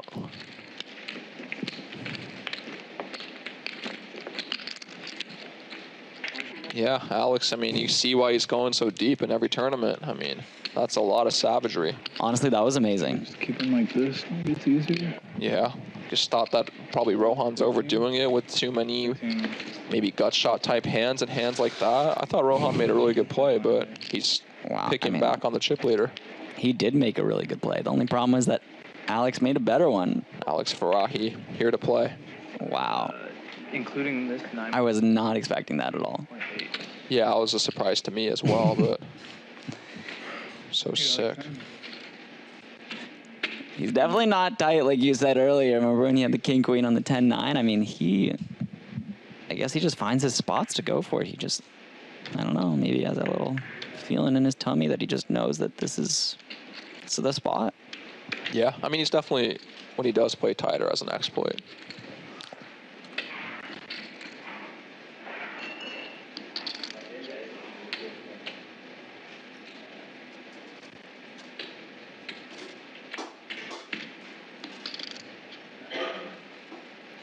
Secret is 1.2 minutes. We got Joe raising king 5 suited, suited king.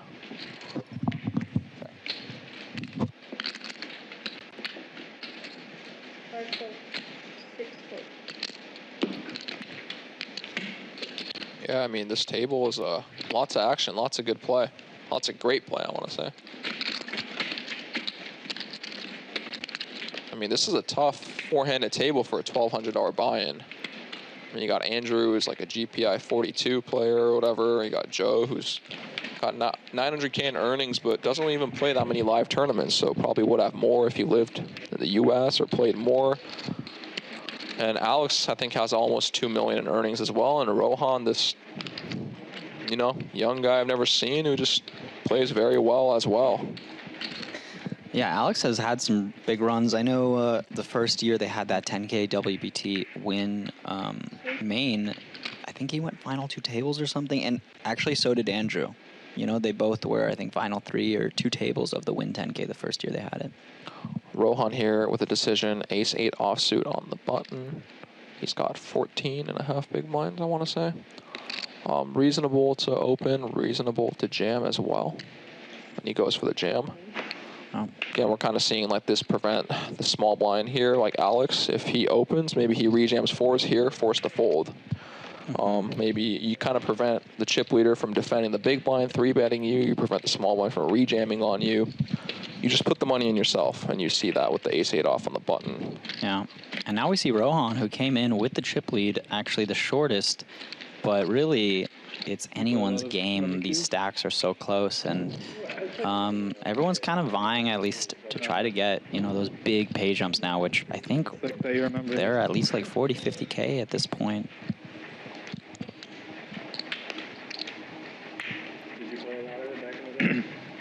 No, I played a card game a lot.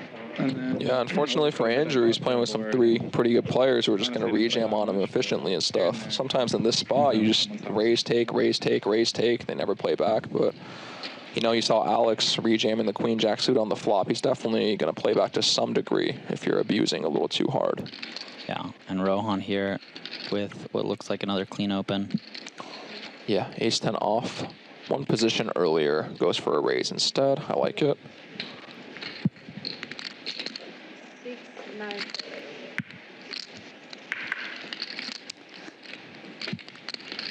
Yeah. And if we don't see some of these stacks collide, that when that blind level goes from 600 to 800, Andrew is going to be having some fun with this chip lead, I imagine. I imagine, yeah. But also, you know, he doubles 1 guy up in the current formations, and he's tied for first and second. So Yeah, it's true. It's a very interesting formation. I love it. Just love how there's 3 guys with 20 bigs and Andrew with 40. Peters of the Wolf. Yeah, you don't see this too often, so definitely going to be a lot to learn here.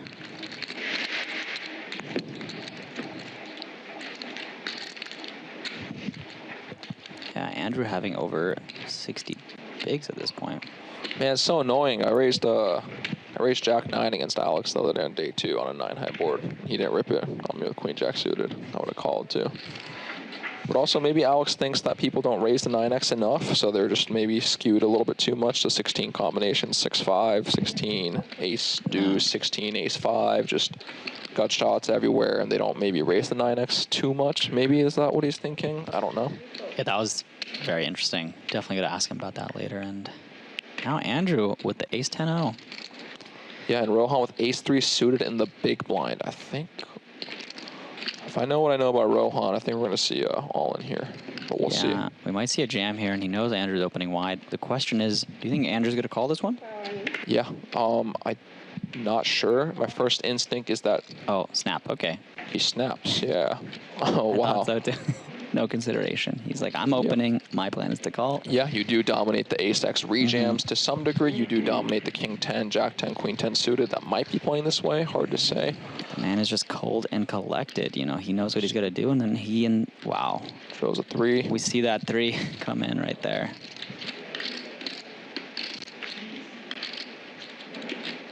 So a decent card for Andrew. Chop outs.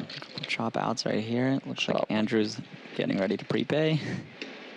And it's a king of spades, so... Wow. Wow, Rohan, it works out, and now Andrew and Rohan sharing the chip leads, kind of how they came in. And you got to get a little bit lucky, you know, to go deep in poker tournaments. Nothing wrong with that.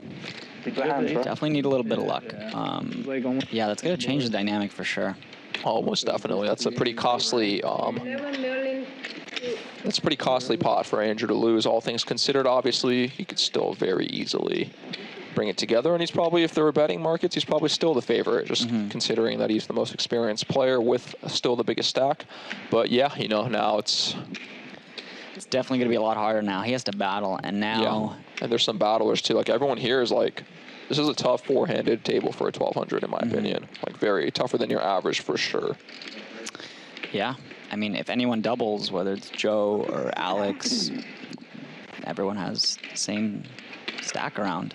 So yeah, and let's not forget that in my opinion, I think that's a pretty good play by Rohan too. You know, Andrew opening wide on the button. You have an ace. You have removal to the top end of his hands. You have equity. You have a flush draw and a straight draw when called. Sometimes an ace, sometimes a 3. So, you know, obviously he got very lucky, but I still think he played the hand very well, and that's just poker, you know. Yeah, and even if you are behind, you could just hit that 3 when you're playing for 300K and then move on. Sometimes that's the difference between, you know, sometimes that's the difference. A lot of luck still in these tournaments, no matter how good you are. Yeah. So it goes both ways, right? But that doesn't deter Andrew at all. He comes in with the open, looking to get back some of those chips that he just gave.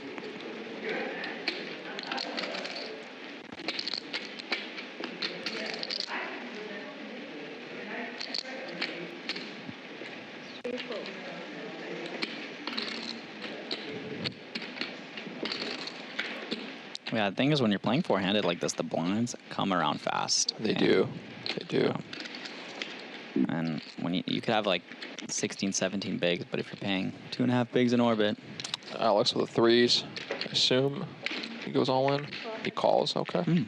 Okay. Yeah, you could definitely see a pretty big difference in style between Alex and Joe, for example, or Rohan even. Alex opting the flat versus all in. All in, I think, would be reasonable, just given the fact that Andrew's going to be opening wide enough. Having 3s and 4s and 5s are kind of good. And he checks it back and allows Alex to turn a set. 2 outer. Wow. Yeah. That is going to be a costly check back right there for Andrew. Yeah. I can't blame him, though. He has a good hand. He might not want to get check raised with a 9. Also, not so, even beyond just whether or not you get check raised is, you know, these players have very high premium to call their hands. So now these thin value bets don't get called by worse as often as they would in a different chip EV situation, you know. Very small lead from Alex. Yeah, it goes 1.5. Big blinds. Andrew just, pure calling here. And if he's lucky, he won't hit a 9 or a king to further ruin. I mean, I think only That card may scare him a little bit. I was going to say a jack or 10. Yeah, jack 10 now gets there. Yeah. If he was leading turns with that kind of holding. Alex clearly going to find a bet. Just how big, and is Andrew going to find a call? What do you think? Yeah, I mean, I think if he might even find a raise if Alex bets that small. He might think his 9 is good. It kind of really depends on what Alex's size is here. Earl suing. Anyone know the payouts? It's $311,600 for first, $219,830 for second, $142,700 for third, and everyone here is guaranteed $105,850. 3.5. Robert Wow. Kasuch. I really like one guy's voice. He goes for a big bet, Yeah. around 70% pot, and definitely going to put Andrew in a spot. Yeah. My first instinct is I think Andrew is going to fold. I agree with you. I think versus that size. Yeah, I mean, there's a lot of queen X in the big blind's range.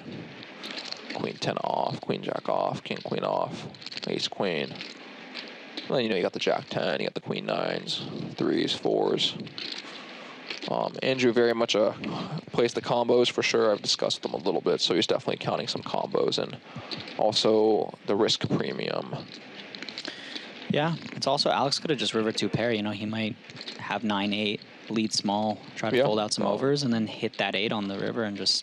Not impossible. There are just a lot of hands that do connect. Bluffs are. Would need some like 6-5, but would 6-5 bet the river with? I think you might want like a 10 in your hand if you're gonna bluff an 8, a 10 or a jack. I think king 10. Yeah, having a makes king lot of sense. probably isn't the best, honestly. Block king 10, block king jack, and so yeah, Andrew finds a fold. Another good fold by Mr. Andrew. Yeah, definitely.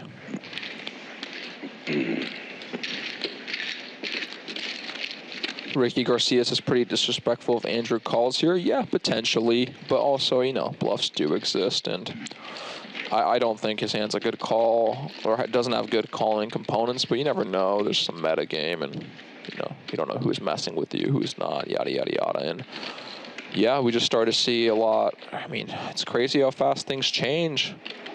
Like 10 hand or whatever it was, 8 hands ago, it was just Andrew's tournament, and now it's just Andrew, Rohan, same stack, Alex not far behind, and even the shortest stack not like super behind.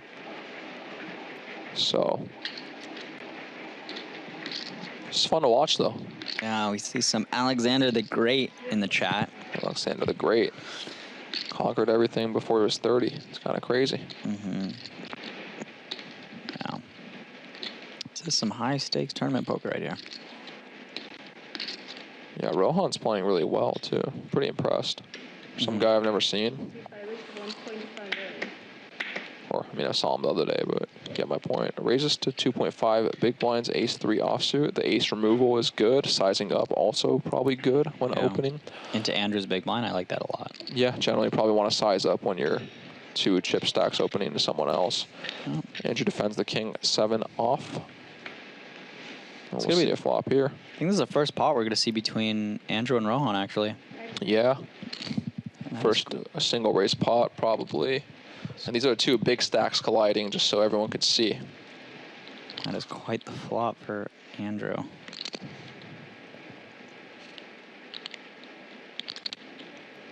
Yeah, I think Rohan is going to bet here. It's typically, I'm not sure exactly with ICM because things can change, but you kind of just range bet the king X, typically speaking. You just have so much king X off from the button. And also, big blind has a lot of offsuit kings too, but big blind also has a lot of like 6-5, has a lot of 7-4 suited that doesn't connect. Just a lot of auto folds.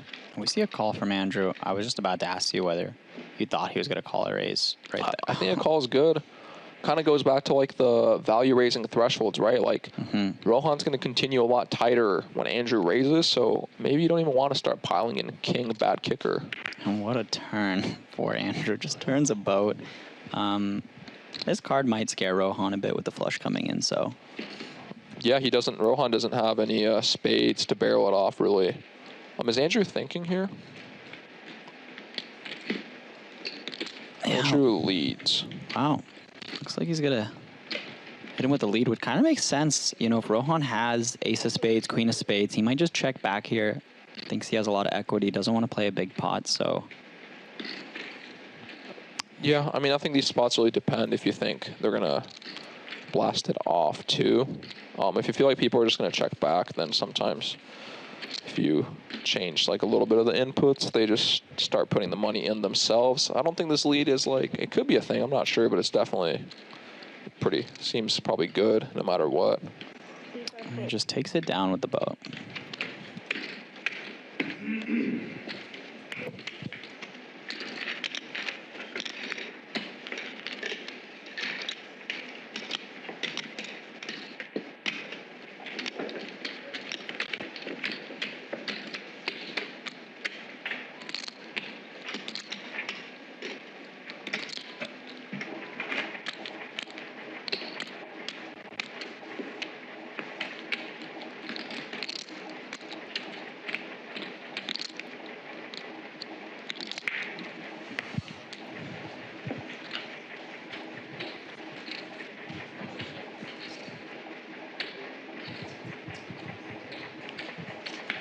Got Rohan under the gun, 9-6 offsuit. Respects hit. Alex folds. And I'm pretty curious to see how Andrew O proceeds these spots. Can you copy? Thank you. Which spots? Just the small blind. I think Jack 7 off these usually suited hands and also offsuit straight hands like Jack 8, Jack 9 can make it into like a jamming type of range in these kinds of formations. Mm-hmm. Yeah, I think Andrew's very comfortable also with his post-flop playability. Yeah. He's very comfortable going post-flop with people, putting people in a comfortable spot, so. Yeah, he just... And again. Mm-hmm. Yeah, pair over pairs him. Could be a flop for both players. Yeah, and you see Andrew, one thing I realized is he checks a lot of the middle of his range, which, is pretty smart. He really understands that when you have thin value type hands in a different setting, people are playing a lot tighter in these situations, so you're not going to get as much value with kind of like the middle of your range. Joe comes in for a bet here. You saw him check the 9 earlier on the Queen 9X. You see him check the 7 here on the 8-7-6. Even just check calling King 7 on King X versus check raising. He's really just pot controlling with the middling hands. Easy call for Andrew with a pair, and I think that card is just going to kill the action, and we're going to probably see a check down. Yeah, a 10 would be interesting to some degree. Yeah. On the river, but about it. I believe Joe. Yeah, Joe's probably just going to check it back if I had to guess, but who knows? These players, I don't think Alex is going to go all in either, so.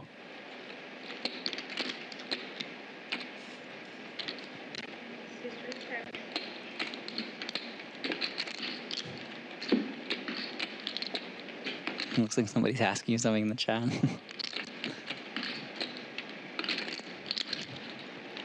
And the river's a 4.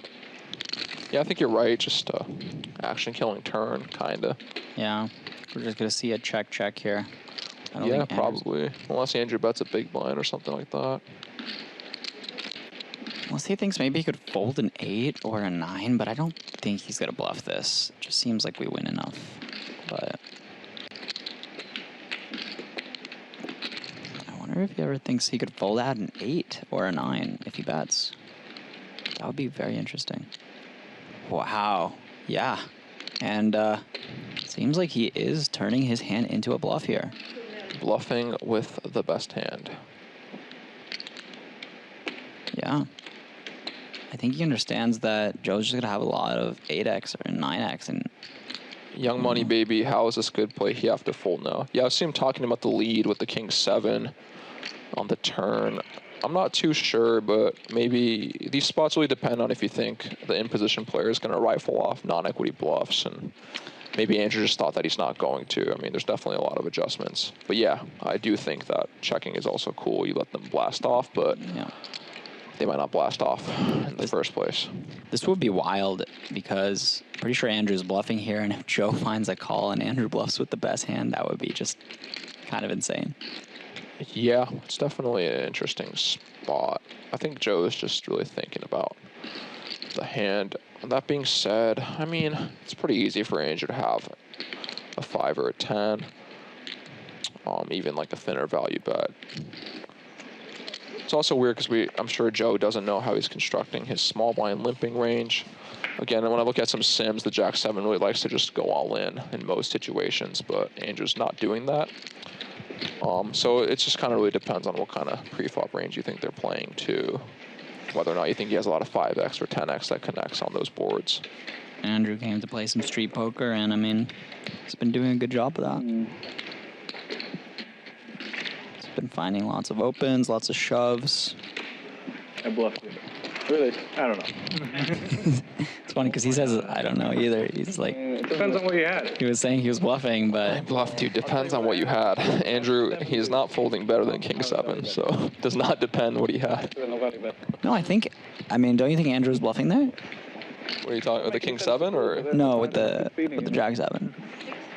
Oh, I think he was talking to Rohan, saying he bluffed Rohan, but I don't know. Maybe not. Yeah, who knows? I don't know what's going on. Who knows? Maybe you're right. You were beat. Thank you. Well, I was talking about that hand. You're right. Yeah. Now Joe playing another blind versus blind hand.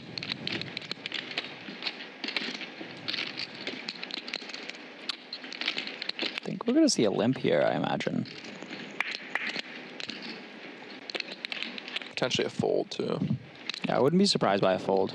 Or an all-in. Okay. Savage. I guess I just can't predict anything these days. I'm just a washed-up commentator. Yeah, these small blind spots are so interesting. Wow. I was not expecting to see these shoves. I mean, I could just never know what Joe does. He's Englishmen. You could just never put them on anything. Yeah, Jack 10 off here is surprisingly close, I think. I remember I saw Chris Moorman call off Queen Jack off in the prime 5-handed. My first instinct was I thought it was kind of like spewy, and then I looked it up, and Queen Jack off was like perfectly in the mix. So Jack 10 off there actually might be like slightly closer than people think. That being said, I would fold. I don't think people are finding the correct jams in general, and I'm not even quite 100% sure. Okay, and we see the stacks. Andrew in a commanding lead with the 28 million, but Rohan is right behind him with the 20 mil. Yeah, I'm just looking at some sims. Queen 7 off doesn't quite make it into most situations, I think, as a jam. Solver prefers fold in general, but that being said, it probably overperforms. I'm looking at some stuff. And yeah, Jack 10 off is a pretty easy fold in most spots too, I guess. So ICM is very hard, people.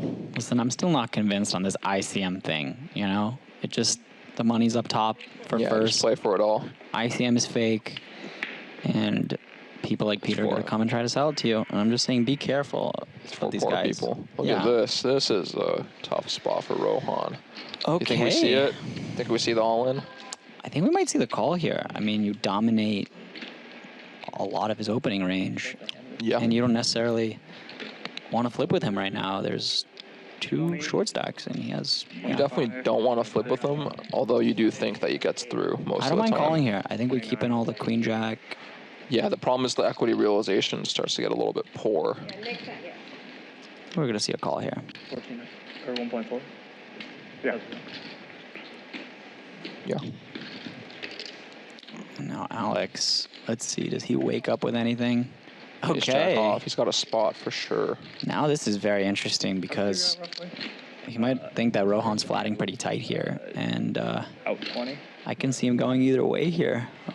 It's very interesting, yeah. Shoving. What do you think? What would you do here? No idea. It's very weird because without looking at the solver, what would you do? Okay, he finds a call. Yeah, Rohan definitely is a bit condensed to having I can see that. pretty good hands. Yeah, I'd be more scared of Rohan here than Andrew. Good to see our first, I think, 3-way flop. Yeah, and like King Queen suited, yeah, you dominate some open range, but you just get a lot of auto folds by fast playing pre-flop. It is a bit scary, but yeah, ICM is weird and tough, and who knows. Every time I look at hands, I make so many mistakes, so it's hard to say for sure. Kind of touching on what you said earlier, checking back that middling range. I think when he gets 2 calls here, might not necessarily want to bet this not great 10 with a Yeah. Also, I mean, you know, they happen to have ace jack and king queen, but I think Andrew will be dominated here when it comes 10 high. A decent amount, just how the action went. I mean, it's kind of like a condensed calling range in the small blind and a condensed defending range. Pretty reasonable for there to be ace 10, king 10, queen 10 in there. You probably don't want to blow it up the pot too much. But when it checks twice, now maybe Andrew, there's some merits to protection. Probably have the best hand a fair amount of the time.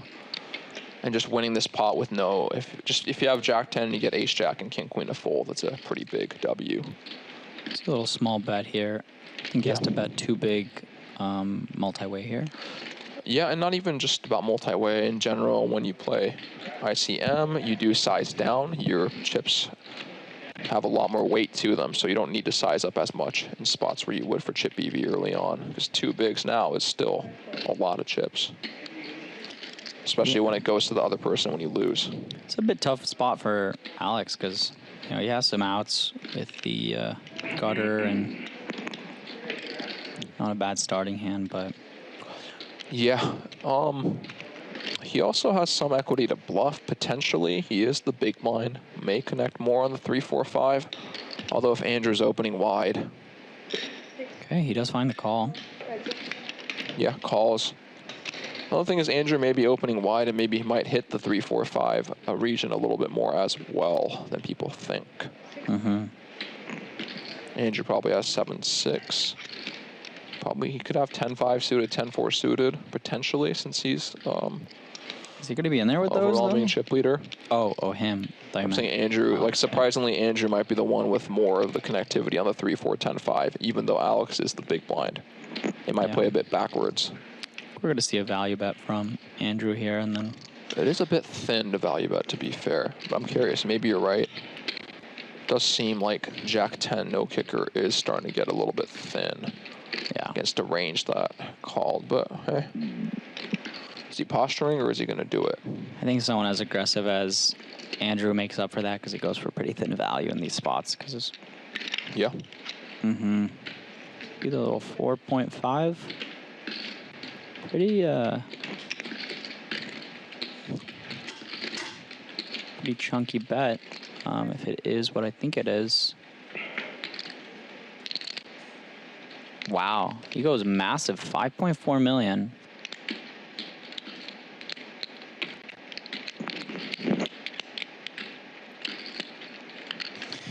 I think we're just gonna see a fold from Alex here. I'm surprised a bit that Andrew went this big here, since Alex just has a lot of 5s. They're gonna be hard for him to call. And we see a fold, and Andrew quickly making back the chips that he lost.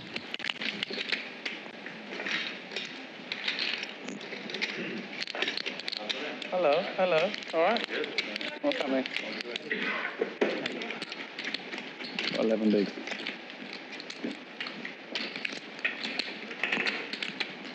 Huh? What's that? What did you say?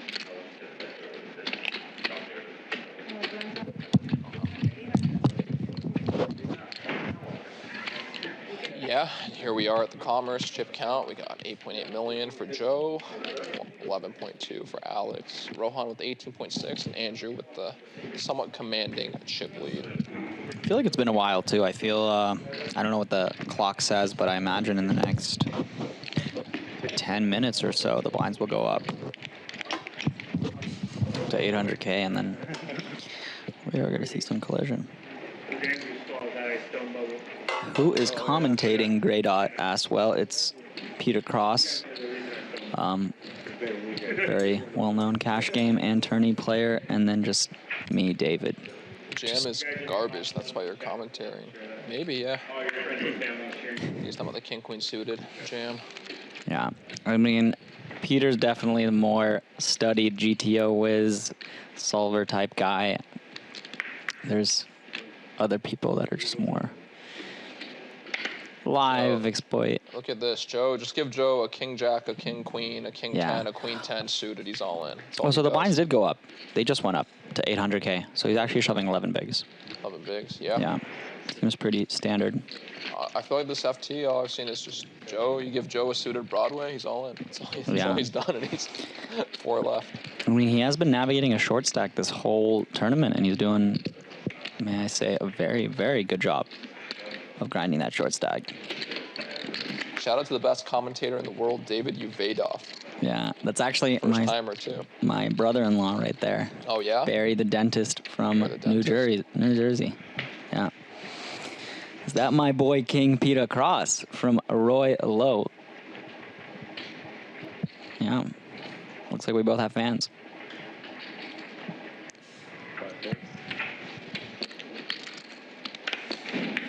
Both have fans, we both have haters. It's the internet. 2025. Come on, let's get the haters in the comments. We have some people talking. Oh, Alex with the ace-3 off. Yeah, you just see like such a difference in play style. You got like Rohan sending the ace-3 suited, the ace-8 off, Joe sending the suited broadways, and you got Alex not ripping the ace-3-0 for 12 bigs, a bit excessive actually. On the button though, no, it's a rip probably in theory. I mean, at this point, the ladders are pretty big as well, so yeah, just outlasting Joe. Yeah. What is it's 80K. What's the next jump? Do we have that somewhere? I imagine it's like, what, 110, 120? I think they're all guaranteed 105,000 right now. Oh, it's 105, right. 142 for next, 219. 142, yeah. So 40K jump, more than 9th place money, I think. Yeah. Yeah, and I'm not even saying that it's bad or good. It's just interesting to see the difference in play style, from a bunch of good players. And we have a flop for everybody. We got Joe with the 2-pair, and Andrew with the gutter. I actually thought he had 6-4, yeah, but Joe's doubling up this hand probably. You think so? I mean, he might bet and bluff on a club. I'm kidding, but I mean, Andrew's definitely. Yeah, Andrew does have that club, so if he bets, Joe might just call, trap this aggressive player, and then. Andrew with a big bet. 1.5 million in a limp pot. I mean, hey man, this is a cooler, modern day cooler. Gut shot versus top 2 when Chip Weaver has a gut shot. Does not have too many odds.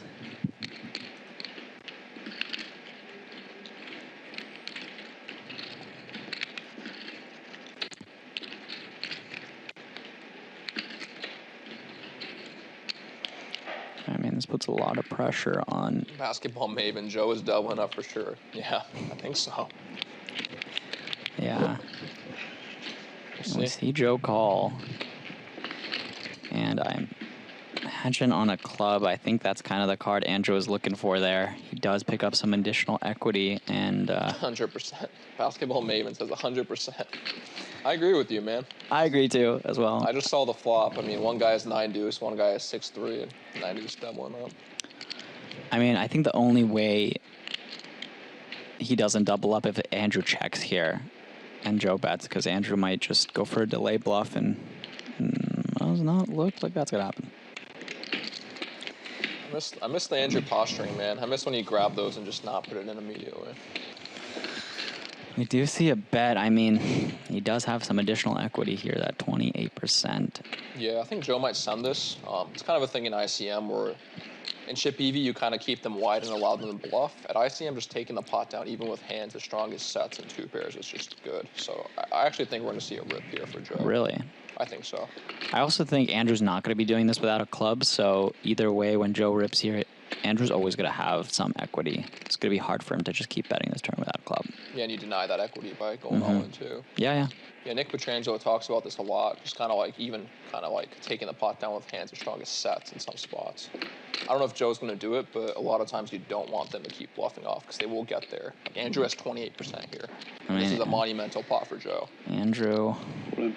Okay, there we see that jam, and we're probably going to just see a very quick fold from So I guess we were wrong about the doubling up, but Roy Lowe, he's jamming there. I love the jam. Joe Hendry in the lab. You see why he wins all the tournaments online and all the tournaments in the UK, and just, Mitch. Andrew might not follow through here. Mr. Swan says. So Well, our NBA squad. Mr. Swan. Mr. Swan, where's he in the booth? yeah, I don't know. He's a bit washed up. I don't know about Swan.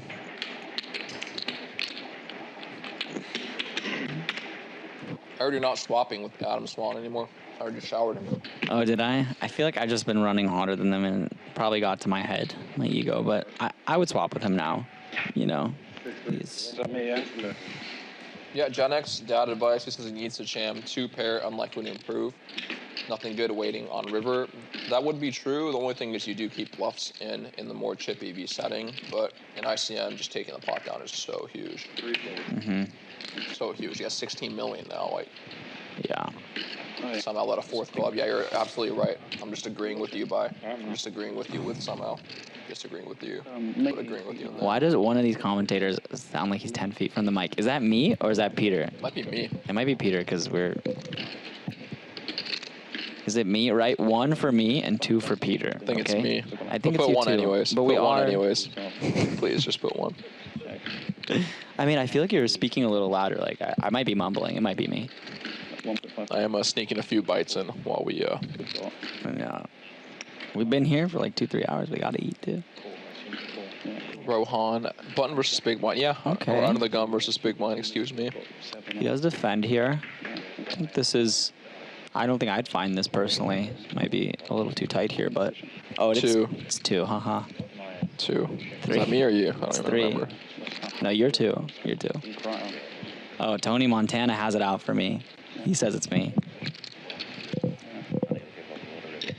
Let's see, who has a better voice? Is it 1 or 2? See, hey, these are the guys who played that crazy single race pot earlier. Alex bets the King Jack O and the 9-5 deuce. Are we going to see the same thing here? But But this time he calls. Nah, he just decides to. let's call. And 7 should slow down Alex quite a bit.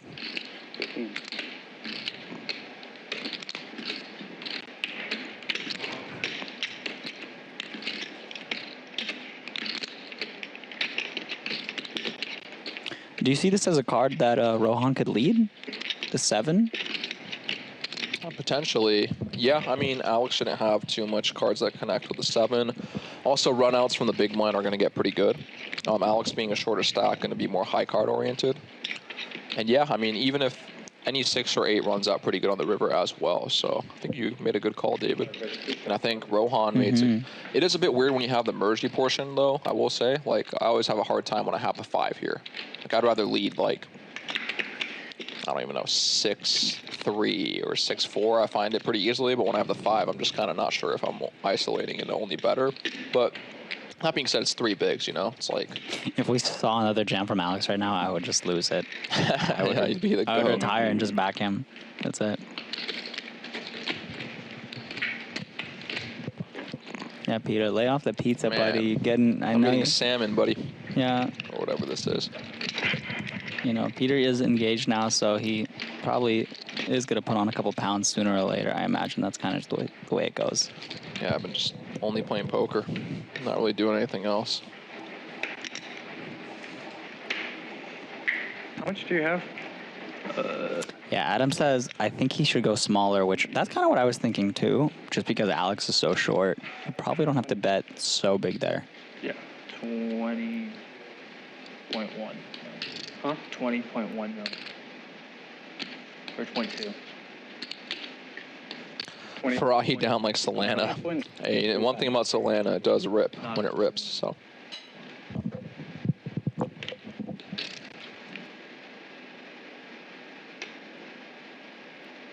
Time raised 2 million, I'm sorry, 2 million.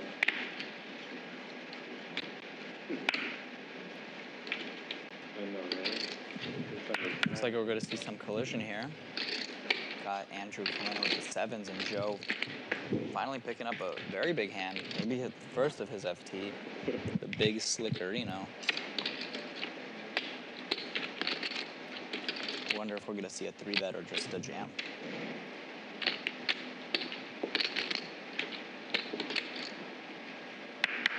Pull in. 3 goes all in. And he wagers all of his betting units. Yeah. Don't think Andrew's gonna call, but we'll see. I gotta count.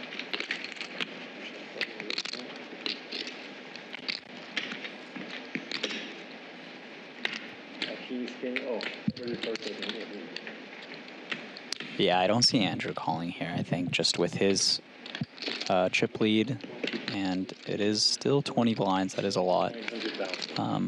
Sevens plays pretty poorly against the jamming range too. I mean, we've seen Joe jam a lot of the King Jack, King 10 suited, albeit a different situation. And those, even the bottom of quote unquote his jamming range is just flipping. So That might be what's going through Andrew's head right now. He might have just seen Joe jam so much with those suited broadways, and I mean, he doesn't know that they're suited broadways. He might be thinking that they're deuces and threes and fours and. yeah, in position, I'm not. Yeah, I mean, it's always weird how these pairs function. Does find the fold. In general ICM, you want to play a more high card, removal-oriented play with your jams. King Jack suiteds, King Queen suiteds, Jack 10s, etc. They play better than 2s through 7s. That being said, four-handed when every open is cut off or button, sometimes these pairs do get in as well. Just a weird balance. Also very dependent on stack sizes more than positions. Larger stacks are typically wider, even from earlier positions, and shorter stacks are usually tighter even from later positions. So it's one thing that it's a very position-oriented game.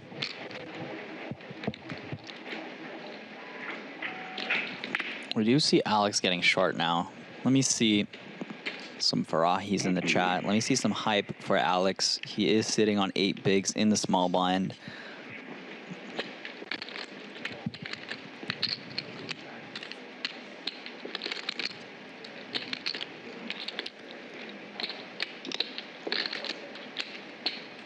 Joe's shades come down. What does it mean? Yeah, maybe it's a tell. Maybe you're onto something. Rohan with the 9s, 25 big blinds. Are we going to see another big stack collision? Okay. Wow. And he just shoves, and now Rohan is in a spot. Oh, my God. Yeah. Wow. And again, I mean, it's Wow. not that much different to the 7 spot in the sense that when you have 9s here, I mean, even if he's jamming King Queen, King 10, those kinds of hands, right, you're flipping. But then again, the Ace 3 sneaks in. I mean, this is an interesting spot for Rohan because there is one super short stack, and Yeah. Yeah. But also you call here, and if you win, now you're just going to win the tournament so much more often as well. That's true. Also, Rohan found the Ace 3 suited jam, albeit for a much shorter, or was it shorter, actually? So he may project that on Andrew. Yeah. He may understand that Andrew does have looser jams, Ace 3, Ace 4, Ace Deuce. Do you also think the fact that Andrew will probably induce Jacks, Queens, Kings play into his thinking right now? I'm not sure about Jacks, but Aces through Queens are probably inducing for sure. And that's always a factor, but it becomes a very equity-driven game. And again, even against a range that contains Ace 3 suited some of the time, Ace 4, King Jack, King 10, higher pairs are not doing so well. That's the fold. Andrew chipping up, taken from second in chips, and wow. Yeah, I mean, it's a tough spot for sure. You see the power of ICM. That is a tough spot. I think that was just the BIP that he would fold. I think if he had 10s, he would... yeah, 10s is in there for sure. He would call. I think for him, he was just like, listen, there's an 8 big blind stack. I'm playing for 300K. I might make 40K in the next 5 minutes. Why gamble? Why flip? I mean, he can't see Andrew's cards. Yeah, just so the chat knows, we can see their cards. You can see their cards, but they can't see each other's cards, right? So Alex with Ace 3 suited, just the hand. Everyone just going all with Ace 3 suited. We're going to see a shove here. Yeah, for 7.5 big blinds.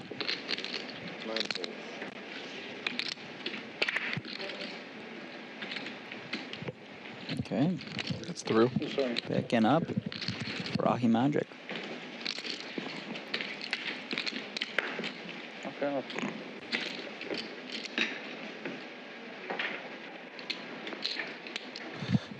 Rafe Kogan, wait, they don't play poker showing each other their cards? Hey, man, some of the comments in general, they like comment as if they think they do. It's easy when you're not seeing the cards. Yeah, the 9 spot is definitely very tough. I mean, I think I'm flicking it in, but here's what it is. I mean, it's tough, man. I mean, even against their bluffs, like we keep saying, sure, ace-3 suited to your head, but against the robust equity regions. But also you have 80% against pairs, so. I think also it's very player dependent. Like, you know, Andrew has come in here. Yeah, been Andrew's very, never shown a bluff, you know, in his life. He's been very active. He's been playing pots. He has shown he's willing to be aggressive when he's playing for big money. Yeah, I mean, I'm looking at some sims. I mean, on some of the sims I'm looking at, 9s is making 0.23 big blinds by calling. Folding's worth 0, so it's just not like that bad, honestly, when you realize what you're playing for, which is not for chips. It's for the pay jumps in the prize pool. Yeah. But there's also future game. You call there, beat Andrew. Now you have 40 million. You just win the tournament so often too. So it's a multifaceted game. Joe is looking down at the ace-7-0 here, deciding what to do. He raises 2.2 million. Yeah, Rohan's been playing very well though. I'm like pretty impressed. Mm-hmm. Someone that, you know, you and I have been around the LA scene a while. Maybe he's not from LA, maybe he's from somewhere else, but someone with very little cashes and I've never seen. I mean, he's playing very well. I mean, he looks LA. I feel he looks a bit LA. Yeah. You know, Who knows? the nice hoodie, slick watch. You know, 5 o'clock shadow. Looks serious.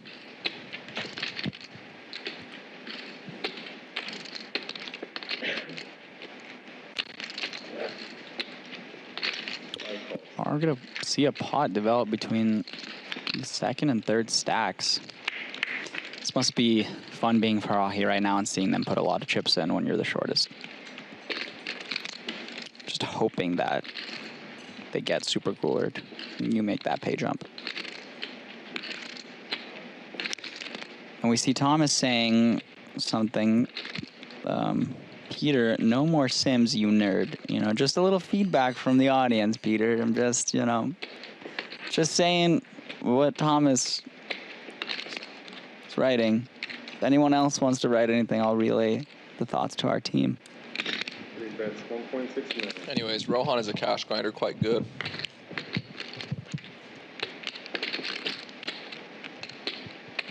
Bunch of nerds, and that's for damn sure.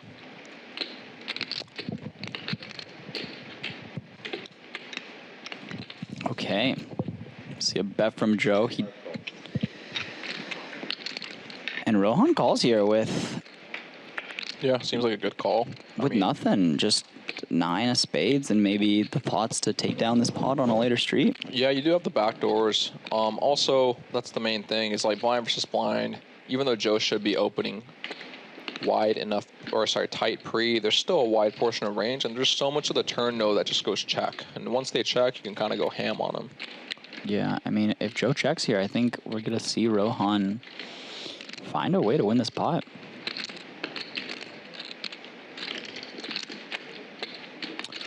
Yeah, I mean, it's exactly what happens very often.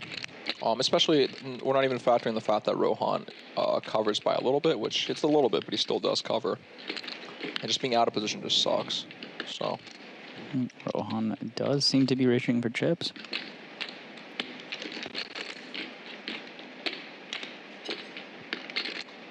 Five bets, 3 million.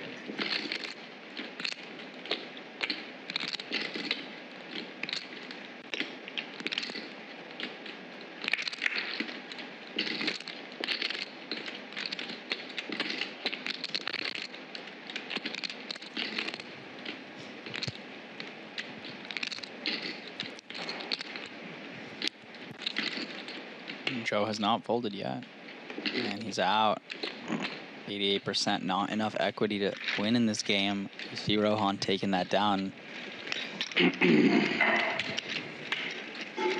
yeah, very well played. One thing people don't realize about this blind versus blind is you can just call flops with all your back doors. You just realize so much of your equity, especially with ICM situations. So, very well played by Rohan, in my opinion.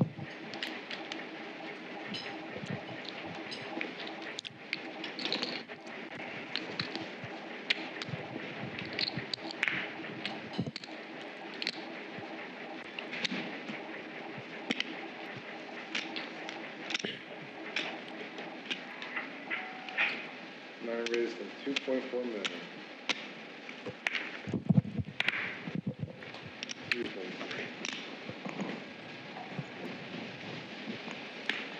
Young Money Baby says, I think people play too safe. I kind of agree with you to some degree, but they're also playing for 300,000. Yeah, Bree is saying, can Alex win already? It's getting late in Chicago. Yeah. I mean, yeah, it's 9 o'clock in Chicago. No, it's 10. Thanks. Actually, I don't know. Chicago's in the middle, right? It's 9 o'clock. Right? Honestly, I have no idea. But Chicago's 2 hours ahead. it's I'm not late. sure.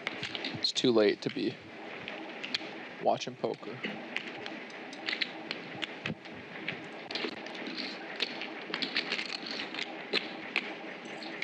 Are those stacks of 5 each? Okay, cool.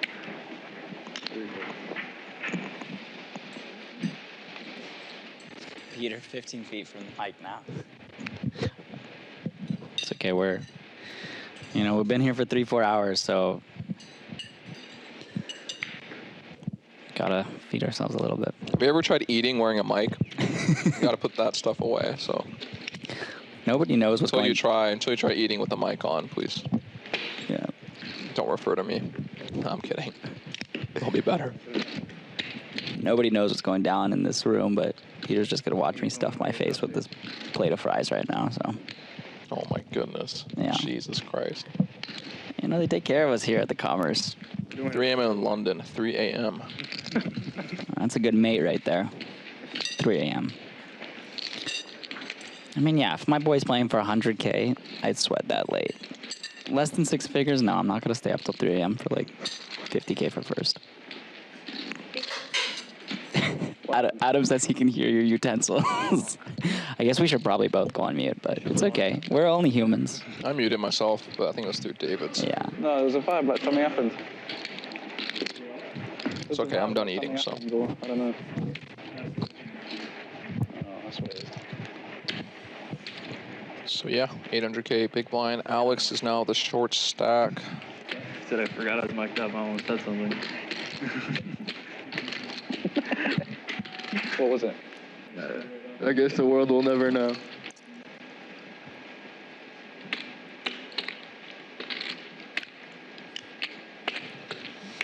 Listen, I did want to be at this FT, but doing commentary, stuffing my face with fries next to a half Japanese Simlord, not the worst result. People keep calling me a sim lord. I'm known for like being a pretty sick. What? I'm like a live player, right? Yeah. You're still a sim lord. I mean, yeah, you're a live player. I know. Wait, is that David and Peter? Yeah. Wait. David, why do you bluff so much? Do I bluff that much? I feel like I'm a nit. I'm a nit. Do I bluff that much? Hendry always sweating 6 figures. I just wait for value. I feel like Joe always wins 5 figures. I feel like if it's 60K up top, it's always Joe. Always winning. David is a legend from Barry in Jersey. It's 9 at Chicago. Thanks for letting us know. Now we know. Oh yeah, I wonder what the delay is with chat, because I asked that. It's probably like 3 minutes. It's not live, right? No, it's like 30 minutes or something. No, but with chat, I think there's still a delay, like a 2-3 minute. Because I asked that question. Yeah. So we got Joe in the small blind, 15 big blinds, ace-8 offsuit. What do you think, David? I mean, from what we know about Joe. Yeah, we know about Joe. He could have a deuce in his hand right now, and he's in there. I don't know about that. No, I mean ace deuce. Oh. Yeah, ace-8 is plenty for him. And he only has 15 bigs right now, so. All in. Yeah. And will Rohan wake up with something? No. Does not look like we're gonna see. Ishiken Channeru. Joe Hendry, go. David called me after every tournament and asked me why he bunted. That is true. Joe Hendry sticking it in with the ace-8 offsuit.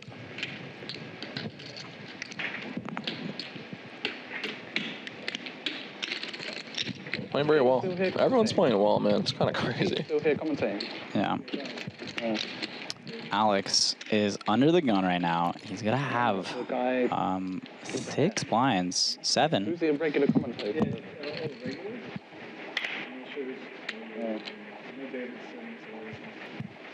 They were talking about you.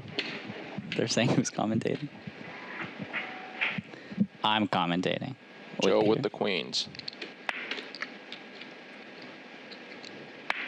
It's going to be interesting for Alex. These spots are always hard to defend, man. The button opens and you have crumbs deep in the tournament. I wonder what he's going to open to with Farahi being in the big blind. Probably min. Minish.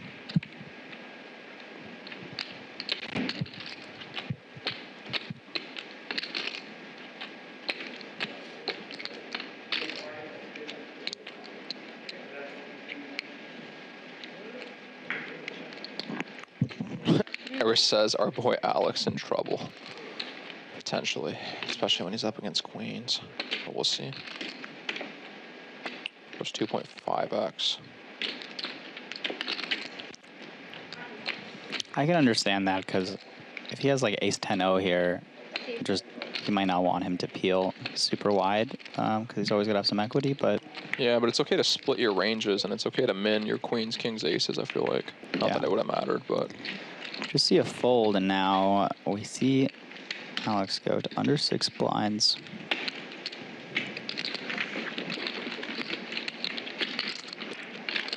I can confirm David doesn't care about the ICM sims as much as Peter. Watching him try to punt it off on the stone bubble of the main. What do you have to say about that? Wait, where is that? Who's that? Thomas? Who's Thomas? Thinker. Wait, did I punt it off? Oh, yeah, okay. I may have Remind you to give me good cards. in this tournament. Just lost half my stack. I thought you do better than me.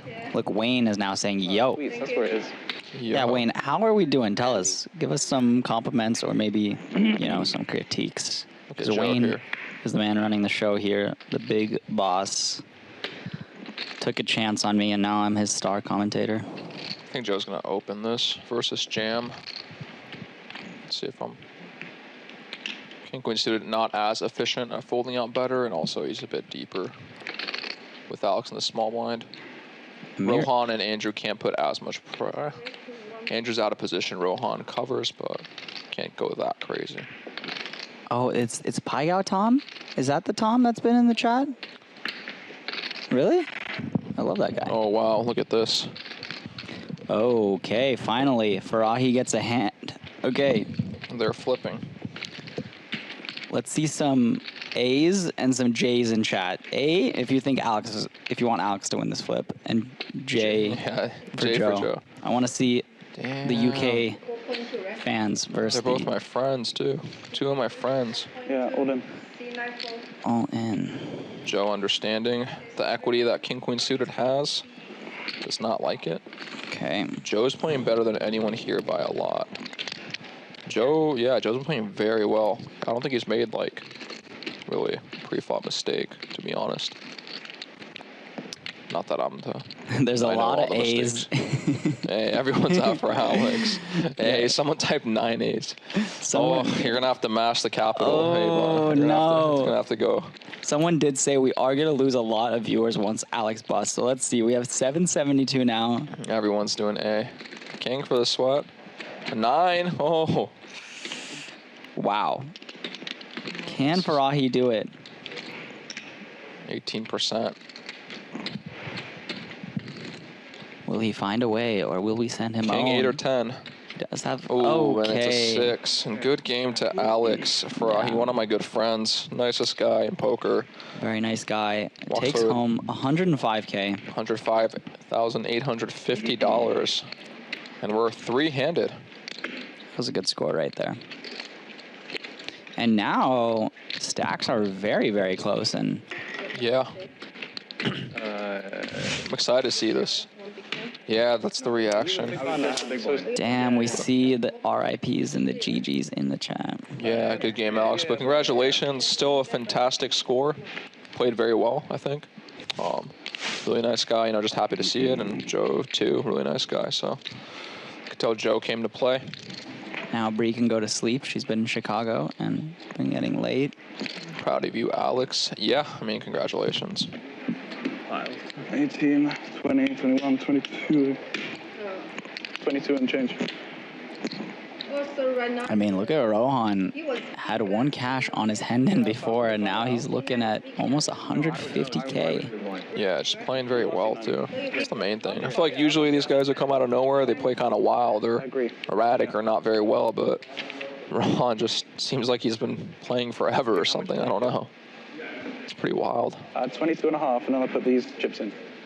It's pretty wild how good you can get at poker very quickly, assuming that he's younger and hasn't been around like that long. 6 or something, I guess.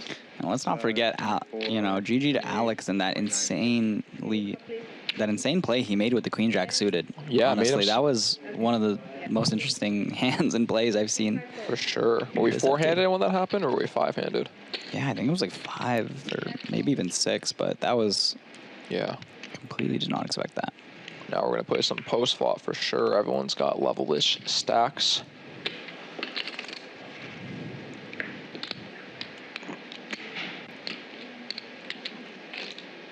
Yeah, just 60 hands to get down 3-handed. Sounds like pretty little. Yeah. Got 2 hands that interact similarly. Yeah, I'm excited for the blind versus blind confrontations. Button versus big blind, you're going to see a lot of that too.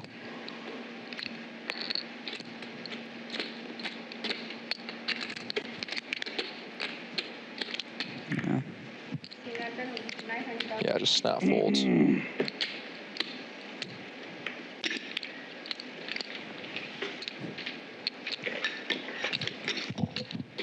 my mic working, guys? People are saying my mic. Yeah, come on, Peter, get in there. Yeah. You gotta be like, they're telling me you gotta have it like touching you almost, like right here. This is what the guy was telling me. Yeah? I'm serious, yeah. I mean, you don't have to have it that close if you don't want to, but mine is like almost in my mouth. That's what the production guys told me. How is it, guys? Is the mic good now? Hi, Gao Tom in the mix. Thomas, so classy. I do remember, Tom, we did play the main event this summer together. There was some drama, as usual, at his table. Oh, yeah? Yeah, that I remember. Oh. Joe with the 3 deuce off posturing, is that what we call it? Yeah. Or is he just going to go, fuck it? Listen, Wayne said, you guys are great. I can retire now. It's good to know. Yeah, that's good to know. What's Joe doing with this 3 deuce? Posturing, or is he just about to do something for the camera? Oh, he's tanking. He is tanking. Oh, because the blind. The big blind going up. What a guy. Probably not his first tournament. Understands. Shout out to Chris Brewer. Okay. Next time plans up. Next time plans. Just a little message from Anthony Marquez. I played with him. He said, Peter had heaps yesterday. Surprised he's not playing right now. Yeah, That's Peter. what happens, man. What are you doing here? This is a big FT, man. I had 2 million with second level yesterday, 2.1 million. But shit happens, don't it? Yeah. Button versus big blind. What? Yeah, Alex, yeah. See, Andrew, really good flop for him. Pair and flush draw. Yeah, it's going to be...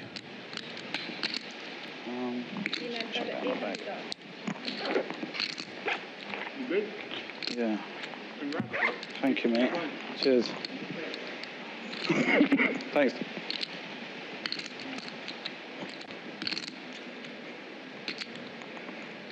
We did see Rohan do a savage raise with a king 6 suited on the 9-3 deuce. I wonder if we're going to start seeing these like big blind check raising savagery, or if it's going to play pretty honest like it has so far. Yeah.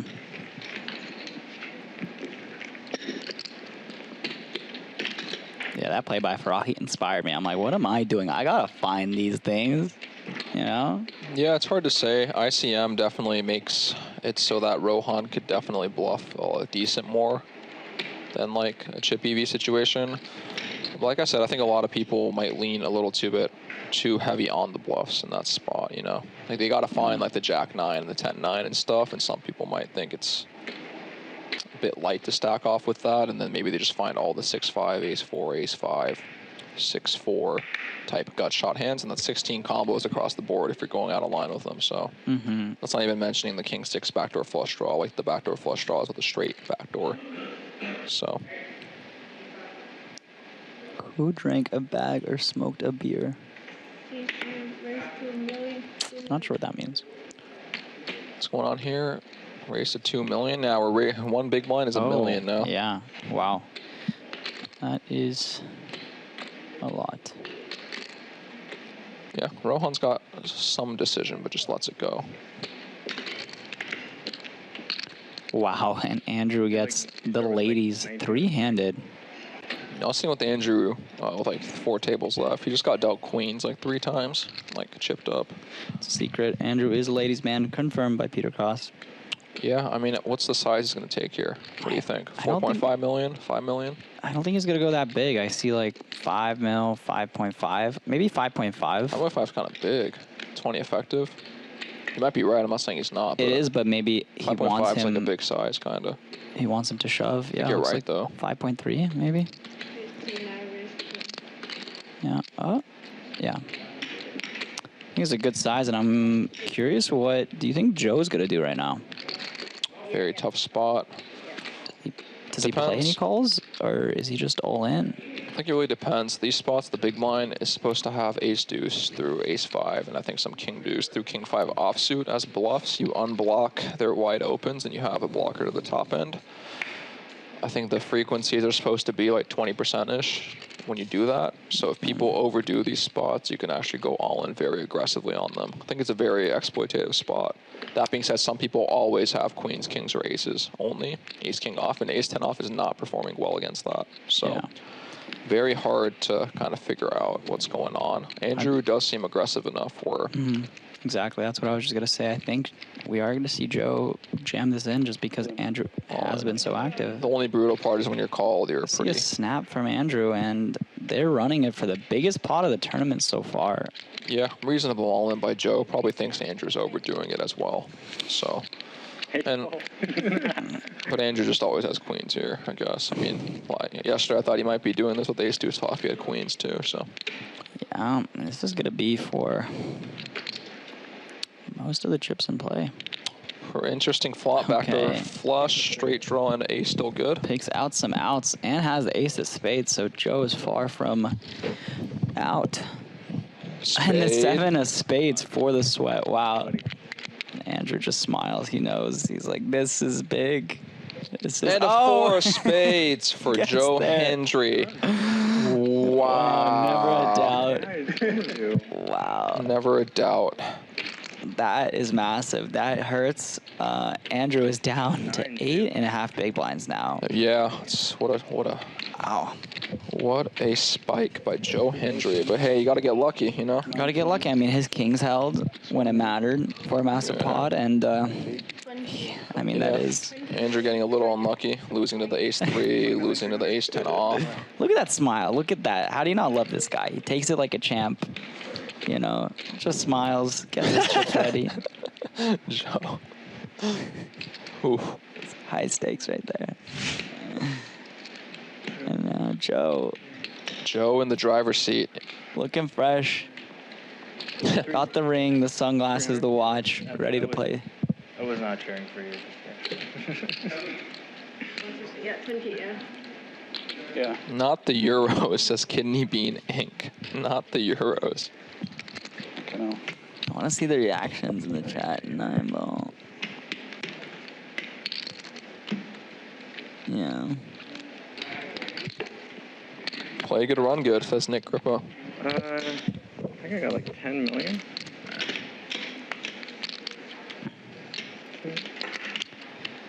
I mean, looks like Andrew's been doing good with everything that's under his control. He's Yeah, Andrew's like the modern day Phil Hellmuth. If there was no luck, he would win every tournament. Yeah, Wayne says, Peter Cross gives me feedback. He always starts with as played. Rohan smacks Joe's head. Yeah, I mean, that was a very good outcome for Rohan. Actually, no, I guess he would have got a pay jump. Never mind. Yeah. But and now maybe he doesn't mind that if he thinks Andrew will be a tough opponent heads up. But, I mean, both Joe and Andrew will be tough.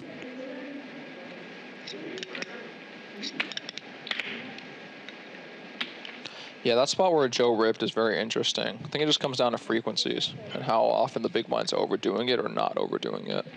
Against a lot of people, they'll just always have aces or kings, and you're just torching. But some people just have 12 combos of ace XO, 12 combos of king XO. I start with like 10 and change. Thank you. Joe is my ATM in my local casino. Now it's my bank. Andrew picks up a hand. Oh, and he limps off 7.5 bigs. Wow, this is interesting. I did not expect to see that with this hand class. Yeah, you can limp 9s, 8s, 7s and stuff. Keep in. Also, Joe may ISO aggressively, but you also keep in a hand like 10-3 off. Let him hit a 3. You know, let him hit a 3. Sometimes they hit a 10. You know, it's part of the game, but these 9s, 8s and stuff, sometimes you limp and just, yeah, let him hit a 10 sometimes. They do hit a 10 sometimes, as mentioned. I mean, I don't think Andrew will perceive Joe to have any kings. Might just jam them all in pre. Yeah, for what it's worth, 7s does look like it's primarily just a rip at this depth, but understand what Andrew's thinking to some degree. Also, the thing is, in all these decisions, you look at the EV of every spot, it's usually just the same. Looking at 7s, all in is 0.73, raises 0.73. We're going to see Joe bet here. Call is 0.73. So, Dahlberg the legend. Is John Dahlberg in the chat? Andrew Missed that guy. does call. Yeah, Andrew calls 1 with the 7s. And we're playing a 6 million pot. Oh, and wow, on Joe that Rivers card. trips. What size is Joe going to go? I mean, all in. He's got 6 blinds back. It's pot and pot. It's not always. You know, with ICM, the chips carry a lot more weight. You might be right. I'm not saying you're not, but it's not as simple as SPR1. I think when Joe is bluffing here, he's just going to want to put the max pressure on. I guess, but you can just split. You're so wide pre that you can split different bets with different types of hand classes. Does Andrew get away here? I mean, the 7s are not great. You block the 9-7, the 7-5. Yeah, he's definitely snap folding to this. He's out. And Joe could even jam an 8 here for value. I just think there's a region of 8x that by betting small you get called as played. But who knows? Peter Cross bum hunts me. Some crazy accusations coming out of the chat with my co-commentator. I don't bum hunt anybody. Who is he? What do we know about him? Does he just pretend to be a nice samurai, or does he have other intentions? Rare David W here. All in is the play. Rare David W. Who is this Nick Grippo? Andrew with 2s. All in. Sends it in.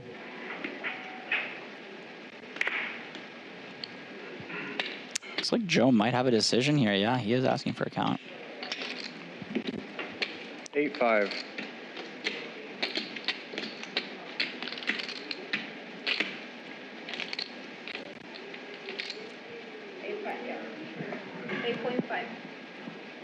Before we can see his hand, do you think he's posturing? Oh, no. He's thinking he might have a really strong hand. Yeah, whatever he has 2s, typically doesn't love this. Oh, my God. This is... Oh, yeah, he says. Andrew. Can he get some of that luck back? You know, he did get 3-outed with the 3s and lost versus ace-10. Can he get some luck back? What do you think, Peter? It's going to be hard. Maybe some clubs. Oh, okay. Oh, wow. There it is. There it is. Queen for the sweat. Queen Well, for the just crazy hand. one queen and he wins. Okay. Wow. Maybe it balances out, and Andrew is not ready to go home. He wants to stay. He wants to play big poker. Dang. Andrew has skibbity riz, says Michael Costello. What's it, 8.5? Yeah. It's Bad beat, bro. Bad. Back to back. 8.5. Yeah, and Rohan just gets bad beat for second place twice. That's my hand as well, deuces. What do they say about deuces? Huh? What do they say about deuces? Never Huh? loses? Never loses. Rohan could have gotten second twice, but instead he's the shortest stack.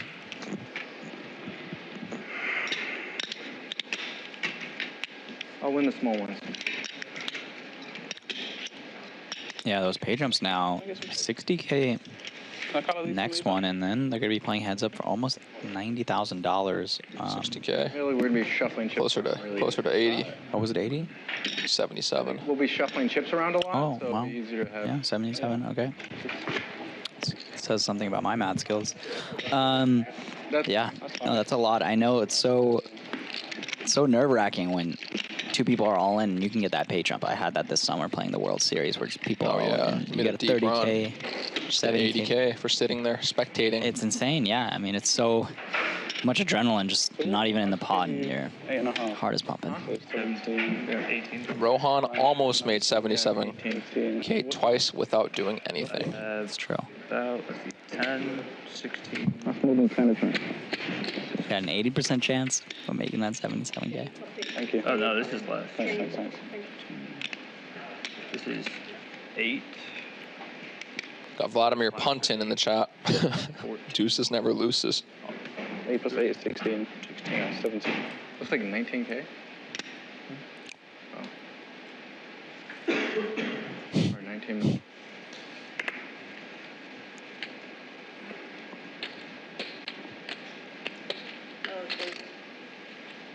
They asked Can't read some of these comments, man. no, Okay, Joe with the King 10 off on the button. Good removal. Mr. Swan says, wow, David, you got a pay jump at the World Series of Poker. I mean, yeah. Adam knows about that. He almost got a bracelet a couple times, but fell short, you know. No, they C3 just roughly ask the C5.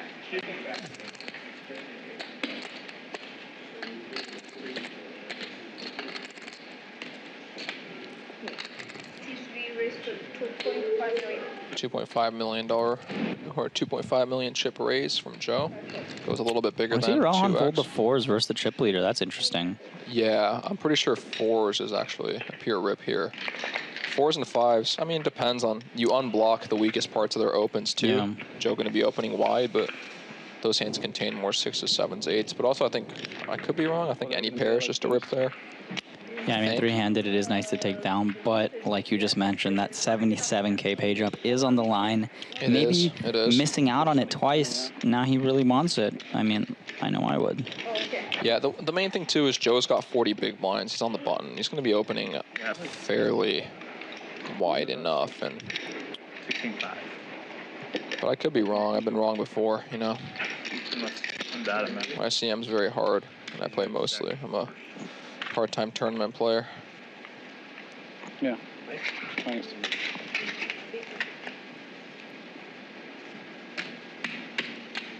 And now we finally got those 1 million chip plaques. Yeah, Thanks to the floorman, Andy. Big shout out to him. He's awesome. Do you know Big that, shout out. Andy?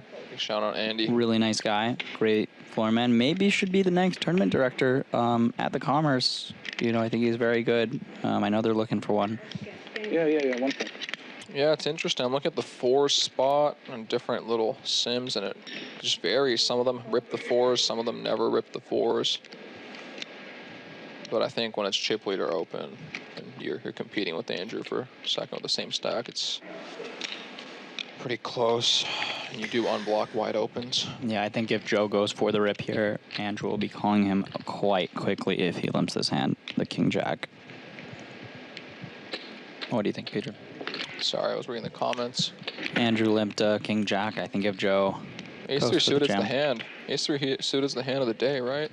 I think Ace 3 suited's gone all in like every time. I think Andrew's gonna beat him into the pot here. Yeah. Oh, he folds. Thought maybe he'd call there if he limped. What do you think? Thought he was Seems like- folding. You thought he was folding? Yeah, Oh, really? I thought so. But I just who thought knows? that King Jack was so good. You just don't do that well against ace highs. Oh, King. mate. Fuck. No, I was. Yeah. Oh, that is what's his name? I'm not changed. What's his name? Paul Heiser, Yeah, sometimes a commentator on the stream, nice guy. friend of the stream. Came in, said hi to us, saw Just got us stuffing our faces. Up 20 million up to 40 million. I 4-bet jam, but he's 10 off. He's talking about the ace 10 offhand. But then he's brought that back off me since, you know? Joe, we can hear you. Just remember that. Don't talk shit about us Your mic just up, yet. bro. Don't give out your whole strategy. Yeah.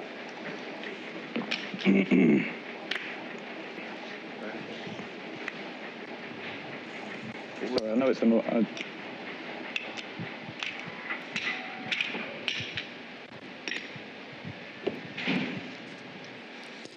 See the I Love Andy. We miss DJ. Yeah, that guy was a good tournament director.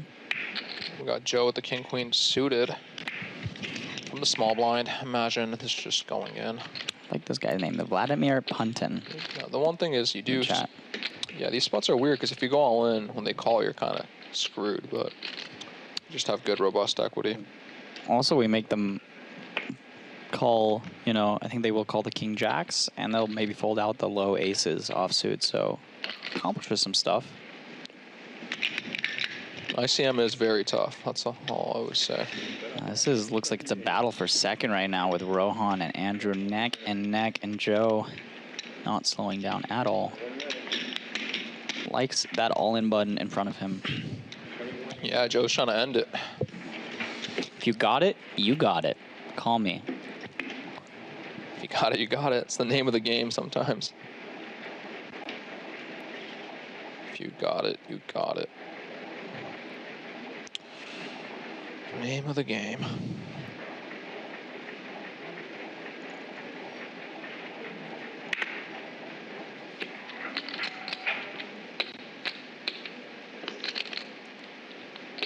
Yeah, pretty interesting. King Queen suited on the sim, and that spot likes to raise. Does make sense. I think we're going to see that same all-in play.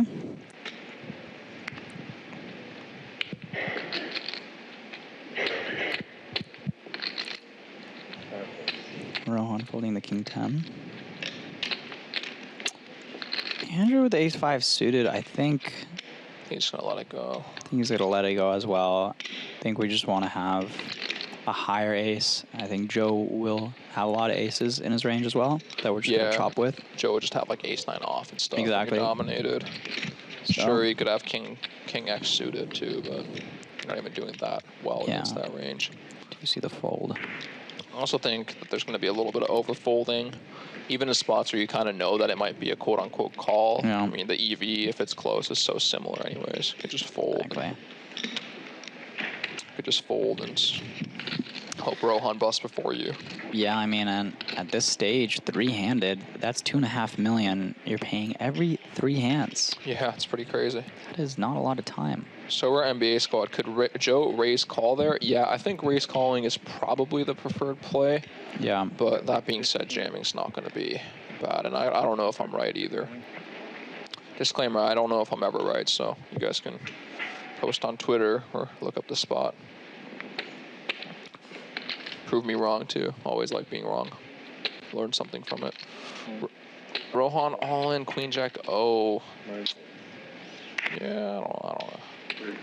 Spots are super weird. I think with the big blind ante, it definitely changes things as well. When you're three-handed, that ante is so big that you can shove so many hands that you shouldn't be shoving 9-handed. Yeah, but the ICM's so severe. You'd be surprised. It still plays tighter than you like. The big blind ante, I feel like doesn't change that much in general. I don't know. I mean, it's a lot of Queen Jack trips off. in the middle. Queen Jack off. I think I prefer an open, but it's also weird opening into the chip leader's big blind who may go crazy on you. So who knows? I put some distance between Rohan and Andrew. Yeah, definitely did. The spots are very tough anyway, so.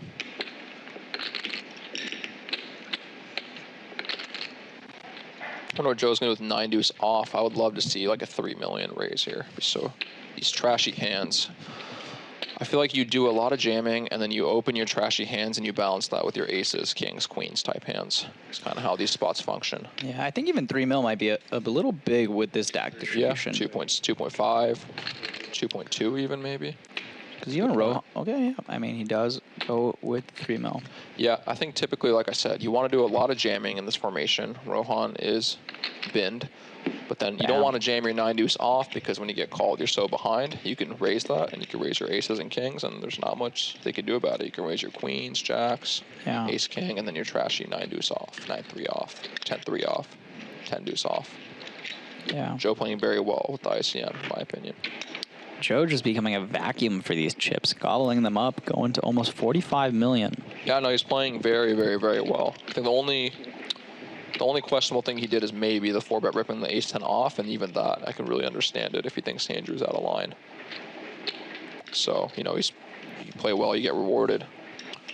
Here, too, I think he's going to find the open. We got Mike Liang with the Dream Team commentary tandem. Is this real life? Thanks, Mike, Thank you, Mike for the Liang. Support. Coming from Mike, that means a lot, you know. Mike One of the is best. a very big poker crusher. He won, everything. I think, a bracelet this summer for 777K and also won the Lodge main event last year for 400K. So see what Joe does here, opens. Anyone watching too, yeah, Joe's got the overwhelming chip lead and is just going to be justified to play very, very aggressively, and it's going to overperform. Rohan here, I mean, I think this is just all in, but it doesn't feel good. wow, Joe going for it, opening the button. 10-4 suited, yeah, as he should. I wouldn't be surprised if the ace-7 folds here. It's one of the worser. It is. A6. Having a 7 does interact with the raised folds, but you still have an ace. Like, I think you just have to go for it. Oh, he's going. Wow. Like, against a range that's 80% opening or whatever, like, he's just so ahead. That is true. And Rohan sees that. You know, he sees how active Joe is. Yeah, I mean, again, he's playing very well. And that's why you see a lot of the open jams. Whether correct or not with the 7s or the king-queen suited, you kind of open jam and prevent people from rejamming with you with hands that aren't even that good. Ace-7 off, Ace-3 off, and that's tough for Andrew to see that Rohan's just getting more chips, creating that distance between them. Brad Hedberg, 77,000 reasons to fold Ace-7. True, but, you know, 300K if you win, I mean. It's also like, when he finds those jams, you don't mess with the Rohan. You don't mess with the Rohan. Yeah. I think Rohan is a pretty good player. Yeah, I definitely agree. I think everyone here is a pretty good player. Minimum. If not very good player.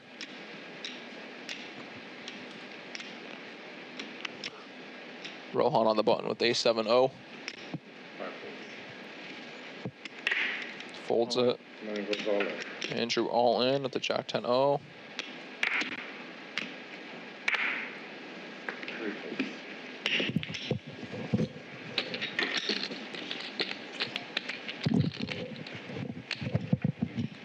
Should have kept them ones. It's going to be even more difficult to count now. Yeah. Yeah, give me a pack. Yeah.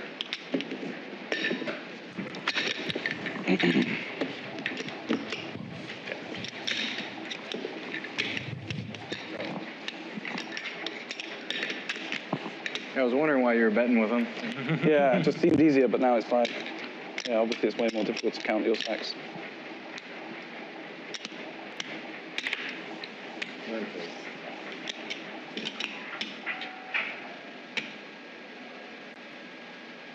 This is 9. 18. Okay, thanks.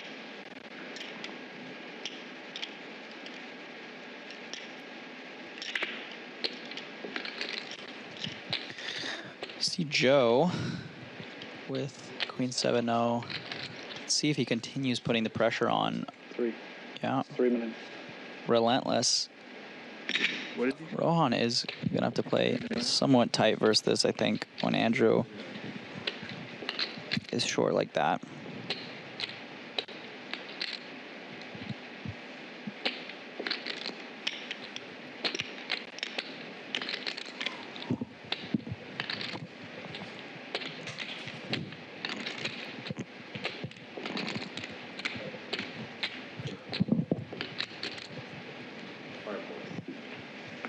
Just raise and take it.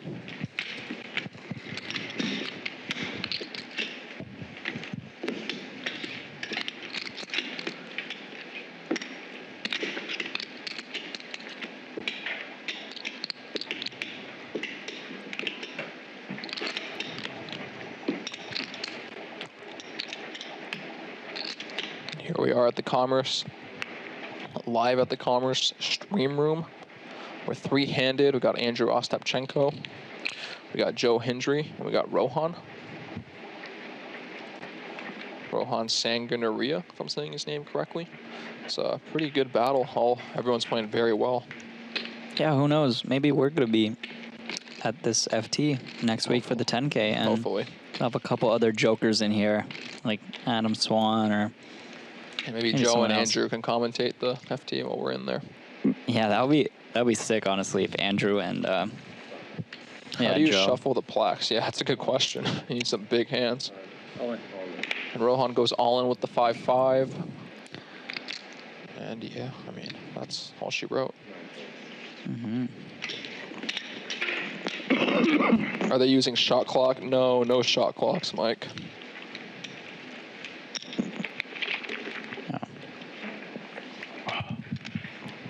Shot clocks are cool. I kind of like them, but yeah, these big FTs, you know, sometimes you need a lot of time to make a decision, and I just get a couple time chips. So, but honestly, today people have been playing pretty quickly. Yeah, the play's been very fast for sure. I haven't seen really any big river tanks.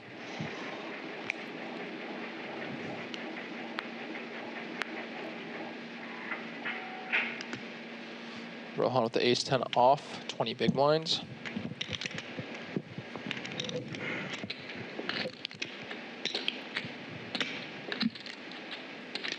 Anthony Marquez says, better chance in the booth for Adam. Does Rohan raise or go all in here? Probably a raise. I think a raise inducing some worse aces to shove from the small blind. Yeah, or I mean, more so than inducing, just keep in. Worse. Yeah. Ace-10 jamming for 20 starts to isolate a little bit and only better that call. Thank you. Sorry. Do you think this hand ever shoves? Jack-8 suited? Don't think In so. this dynamic? No. I could be wrong. I mean, having an 8 is not that good. You kind of block the weakest parts, and also Rohan's not going to be opening super wide. Yeah, into the that's chip true. leader.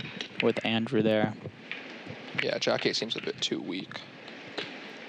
Okay. Pretty good flop. Yeah, and Rohan just going to have so much ace-X in his range, even more so proportionately than a different button opening spot. He's going to be opening tight into Joe's big blind, and I think the weakest hands that he opens, like the widest quote-unquote parts of his range, are going to contain an ace because they just have good removal. So even though he's opening tighter, he probably still opens ace-3 off or something like that. And when it comes to the ace-high board, a lot of ace-X offsuits are going to be part of his range. So not much Joe can do there. Just have to fold and yeah, next hand. Suited Superman. What about Jack-9 suited? Oh. Yeah, I think just given the fact that Rohan's second in chips with 20 bigs opening into 11 and 40, Is it hot in here? it's going to be a little bit tighter. It's a tad warm. To the point where ripping Jack-8, Jack-9 suited aren't going to be a thing here. Again, I could be wrong. Please? Looks like this Englishman is not accustomed to the California temperatures. He's getting a bit warmer. Yeah. I mean, the lights, I know playing on these streamed FTs with all the lights and the heat does add up. The lights are bright in the room. All in. Oh, there's a shove right here. We don't even see the cards yet, but we know that Andrew likes his King-4 suited, and Joe, I think, is not going to be folding here. You'd be surprised. I don't think he will either, but I have seen people play nitty with the king-queen O's against all-ins, just lose to ace-x. And But yeah, the again, he's not Englishman going to. was good at gamble. And Rohan with an easy fold. Looks like Andrew's going to be in a spot again, getting it in behind this time.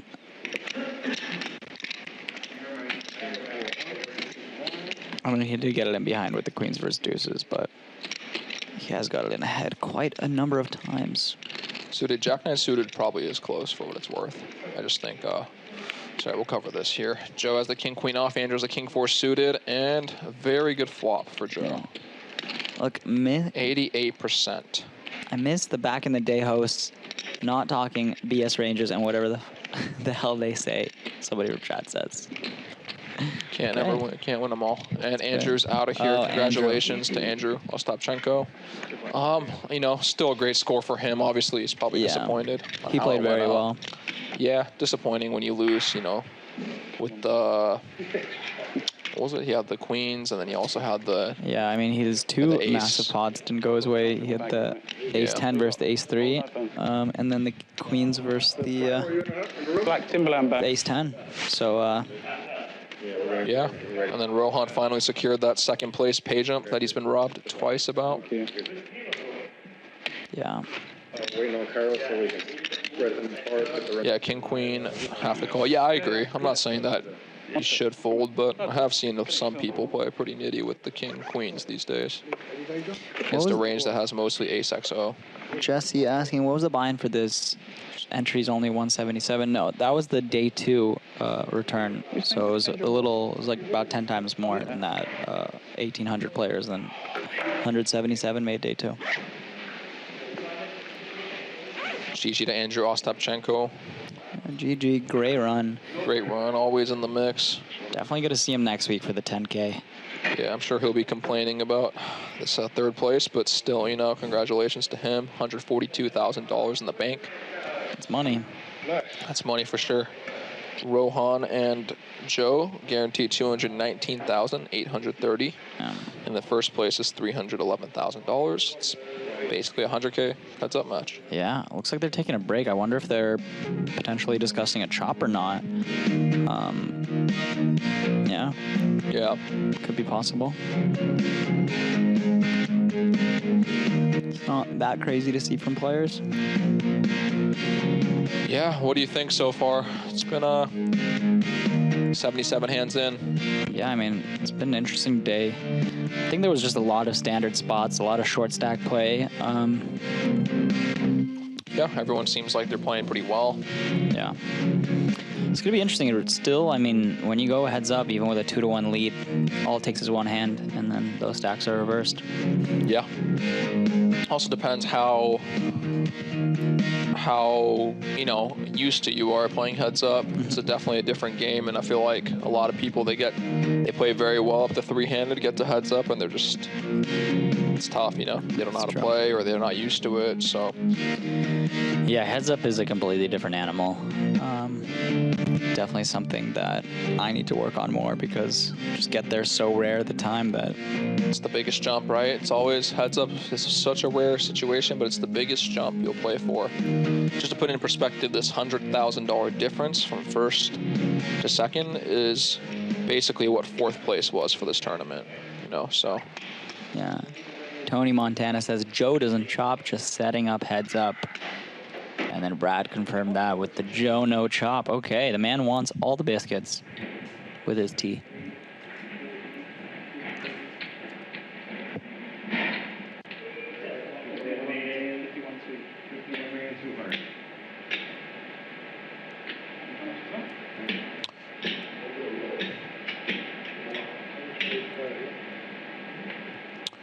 Yeah, not 3-handed versus shorty. Joe has to call king queen there. Yeah, I agree. I'm not saying that he should have folded. I just have seen some tighter play. I was saying that you never know. He might fold. I'm not saying that he should fold. But I should have given Joe more respect. Joe looks like he gets upset at baristas. Actually, Joe is probably one of the chillest people I know. Very, very chill guy. Doesn't really get upset at anything. Just kind of, even when stuff's going wrong, just chills. Yeah. Very nice guy. Also talks like kind of quietly and like very. He's pretty funny too. Humble. Yeah. Good sense of humor. Good sense of humor for sure. Very chill.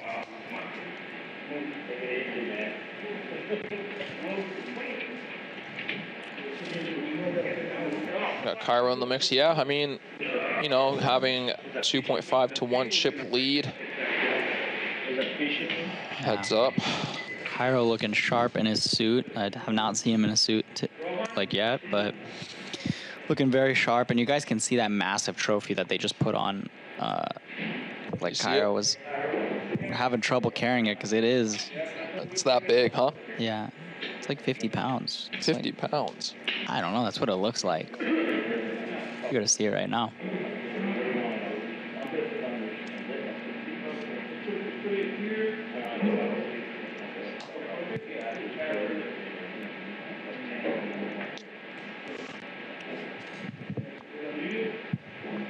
Yeah, heads up poker.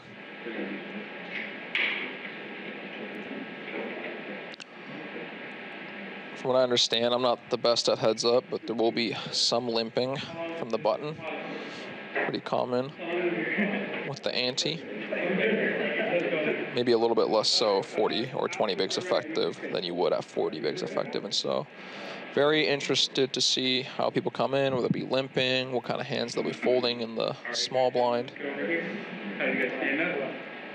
And just so viewers know, heads up, the button is the small blind. And the big blind. Basically, the position that's not the button is the big blind. That trophy is the weirdest trophy in poker ever. I like the Remingtons.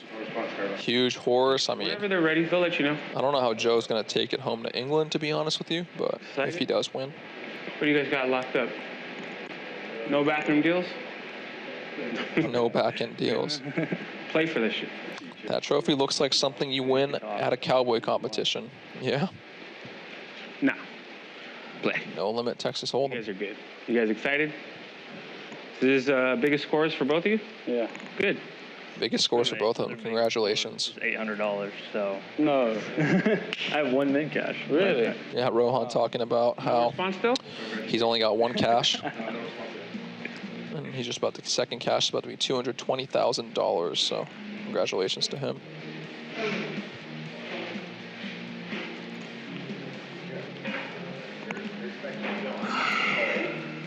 Yeah, just give Eric the cue and which camera am I going to be? Suited Superman, no deals were made at the FT, not that we know of. They're playing just some old school poker. Heads up, mono v mono. They're ready? All right, you guys. Thank you guys for tuning in to Live at the Commerce. We are down to the final 2 in our Commerce Classic. We had a multi-day event for this one, $1,200 buy-in, one of the largest fields in Commerce Classic history.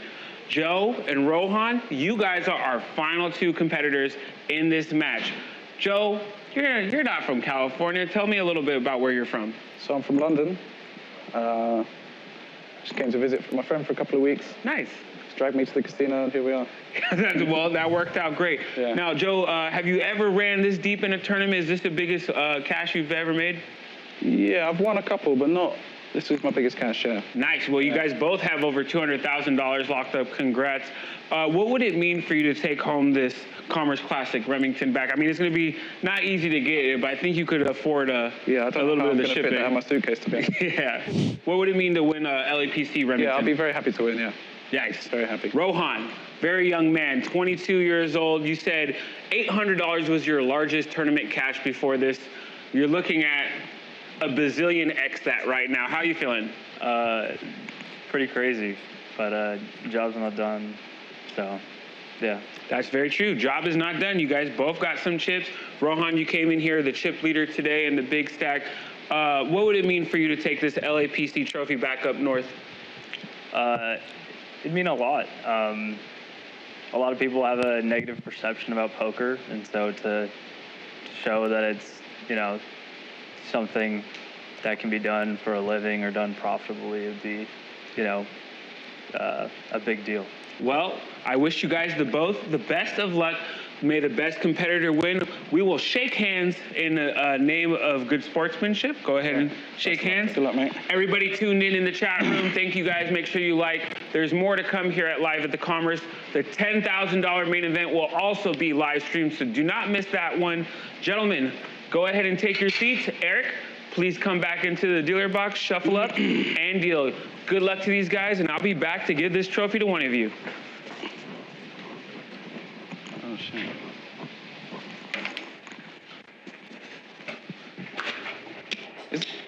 Is there not a better place to... I mean... Yeah. Alrighty, I'm back. No, I'm saying... Can we just put it like in the corner or something like that? Over there, because I can't see the man. Joe wants the reads. Trophy is just too big. Can't see him. Yeah, you know, usually the trophy is much smaller than that. Bigger than Amy. It's heavy, you can see. It's heavy. Is that... Hold on. Isn't small blind big The blind? last hand... Hold on 1 sec. He jammed the button. Yes, I folded the big He blind. folded the big blind, so... it should be... big blind last time. Yes, it should be the opposite of There this. used to be one here, it's small and big here. I'm drinking a Coke. I haven't drank a Coke in a while. Yeah. It's not the best, but they're so good. And I feel like this might take a little while. I don't know.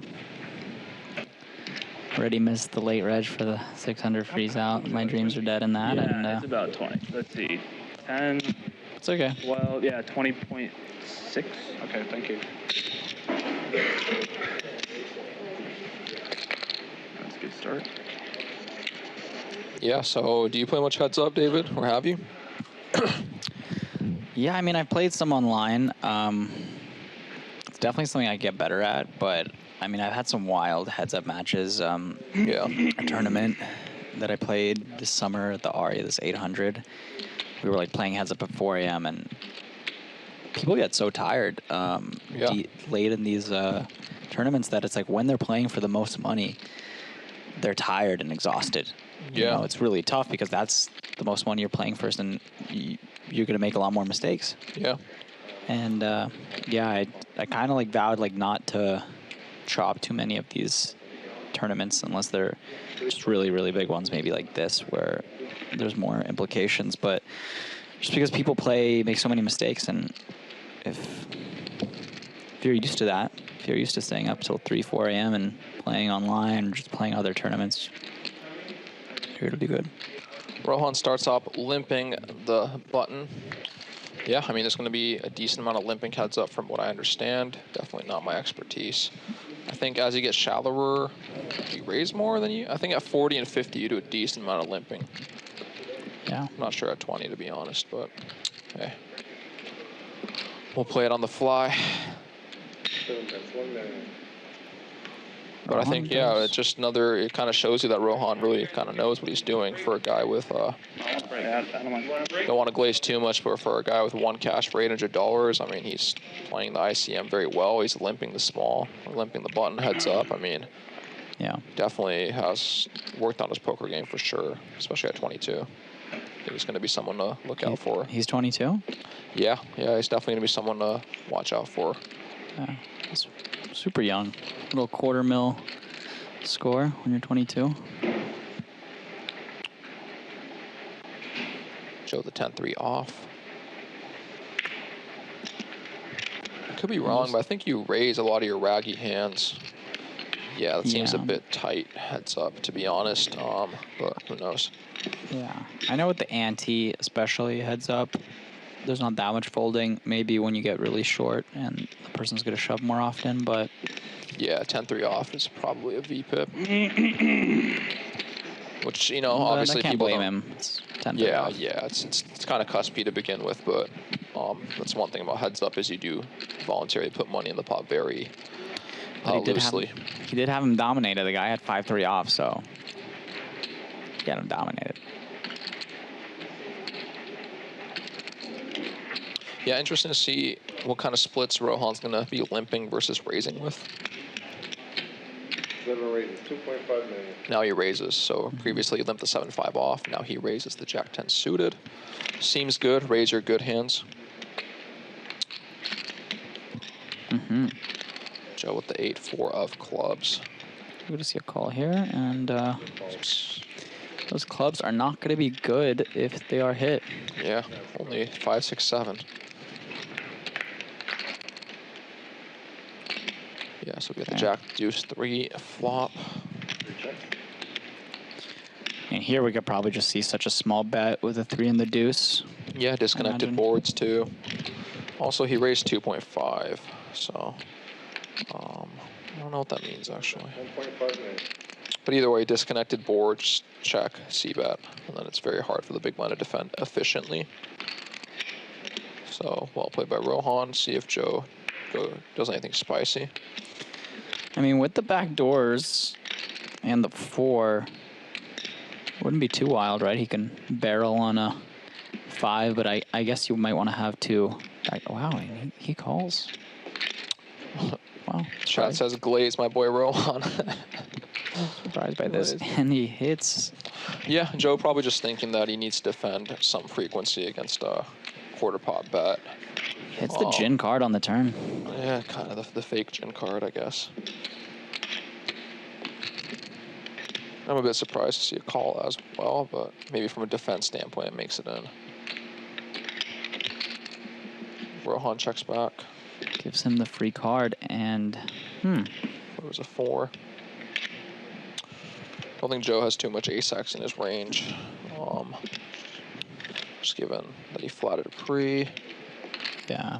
Obviously not a good card for Rohan's actual hand, but a decent card for his range, I would assume. Yeah, kind of a bad card for Rohan just because Joe would have bluffed if it was a brick. Potentially, yeah. Yeah, anyone wondering why Joe called the flop? I don't know if it's a good call or a bad call, but I guess the logic is somewhere along the lines of Rohan bet a quarter pot. We couldn't leave You need to defend some portion of your range, and he probably thought the backdoor straight, backdoor flush was enough to continue. Does have poor equity realization, though. I think maybe raising could be a cool play. Folding could be reasonable as well. Who knows? Heads-up's hard, poker's hard, ICM's hard. Everything's hard. Let's be nice. What do we know? We're just 2 commentators drinking Coke. Yeah. Cairo says, thank you, David and Peter in the booth. Thank you, Cairo. Thank you, Cairo, for looking so sharp and, you know. Thanks for putting the the tournament in the main screen yesterday. He knows what I mean. Yeah. Okay, so Joe's still got 2-1, even though he's lost that pot. He's got the 2-1 chip lead. 3 raises, 2.5 million. And yeah, we see the 2.5 open, ace-9 offsuit. Again, kind of seeing a linear raising range. Raise your good hands. Natty Wood says it has been well played so far. Yeah, I think this final table has been just pretty well played, all things considered. Obviously, there's things that I wouldn't do, and for better or for worse, you know. I'm sure there's a lot of mistakes I would make, and a lot of mistakes I wouldn't make. But yeah, everyone's been playing well. It's very fun to watch. Look, this guy says David Krasavchik. My Leo. Must be Russian. I know a couple Leos. I'm trying to think which one this is. I think I have an idea, though.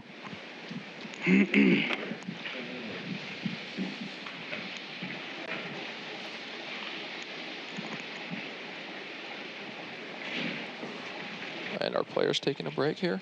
Oh. Or just dealer change?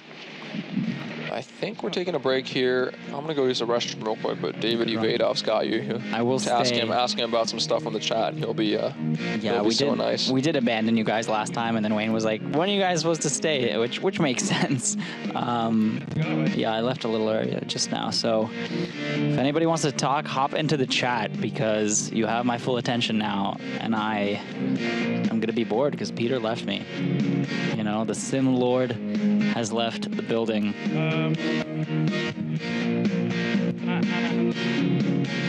Hopefully, guys, I'm doing a good job. Peter is the more experienced one when it comes to not just commentating, but poker as itself. He's been playing for a longer time, studying for a longer time, playing higher stakes than me, but I've learned a couple things as well. Dave is the best commentator. Thank you, Bear. Yeah, Barry's awake all the way in Jersey. Surprised you guys aren't asleep yet.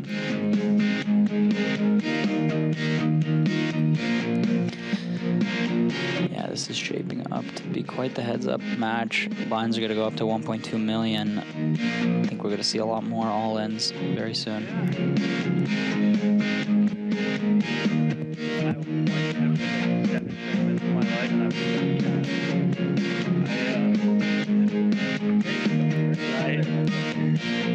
Listen, as long as Barry Tyke is entertained, then that's enough for me.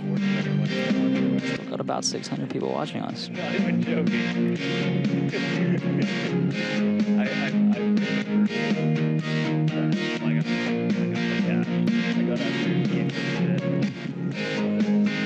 Sleep is for the weak, yes. Yeah, they're playing for around 100K heads up. This is just so massive. There's only really a handful of tournaments that have over 300K up top in LA. I would say not more than 3-4 a year. Cairo, I think, does manage the blog, and he just creates a lot of content for commerce. Really master with the contents. I love his interviews and just talking to him. Really nice guy. And he has some sick hair too, if he wasn't cool enough already.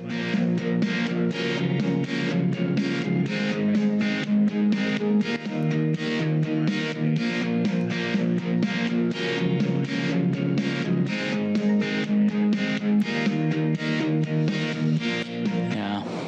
Let's see who you guys are all rooting for. Let's put some J's in the chat for Joe and R for Rohan, Are you rooting for the young gun just started playing tournaments, or the experienced veteran Joe from England?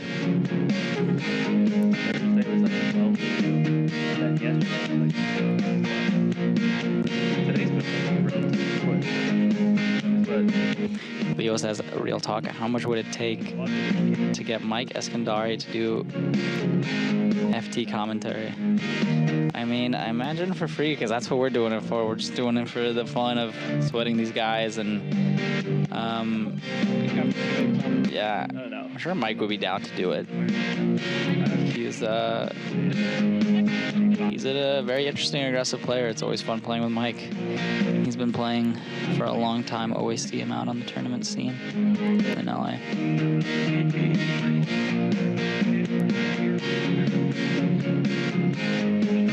Okay, I see a couple R's, a couple of J's.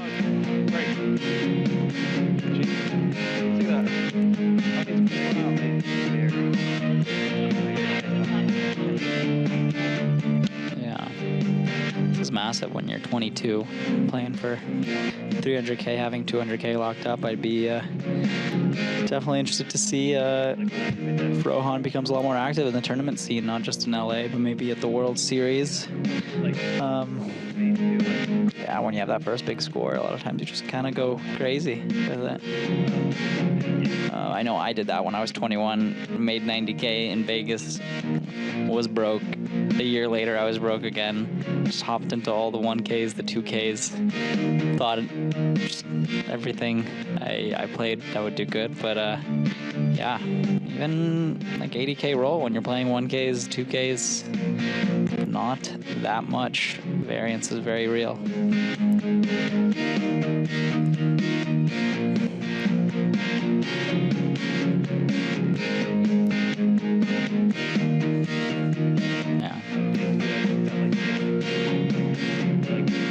Only a couple minutes left until we get back to the action.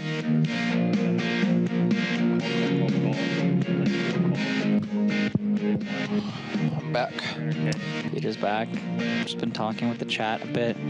Somebody said, how much money would it take to get Mike Eskandari to do FT? FT? Commentary? Yeah. Who knows? Probably too much. I feel like he'd do it for free. I mean, he's a nice guy. He likes to talk, to socialize. Yeah. Mike Eskandari. Any hands that stuck out to you, David? I don't know. Honestly, that Queen Jack by Farahi, that was just that was wild. I'm trying to think what else was like pretty wild, maybe out of line or just kind of. Maybe the ace 10 off where Joe 4-bet ripped. Yeah, but I can't blame him for that.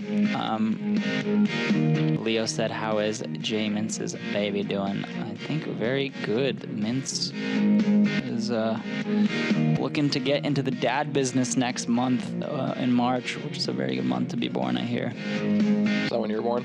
That is when I was born. When were you born? October. October? Yeah. October.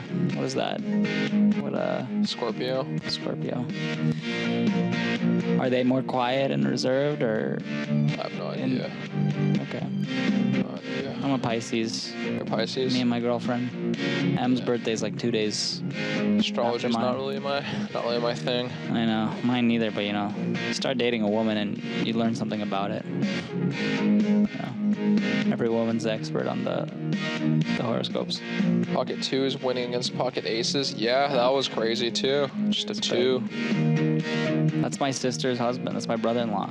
Oh yeah? Yeah. He's Barry? Dentist from Jersey, Israeli guy. Utah Sasaki. Team 10. Pisces for the win. Oh, I think actually I know which Leo this is now. I think. Leo, did we play in San Diego at Saikon? Is that Leo? Maybe. Potentially. I'm so bad with names. Like, it's so easy to be bad with names in poker, you know? Like, you know everybody, but you don't know anybody's name. First name basis with everyone. It's the worst. Like, when people say hi to me and I'm just like, what's their name?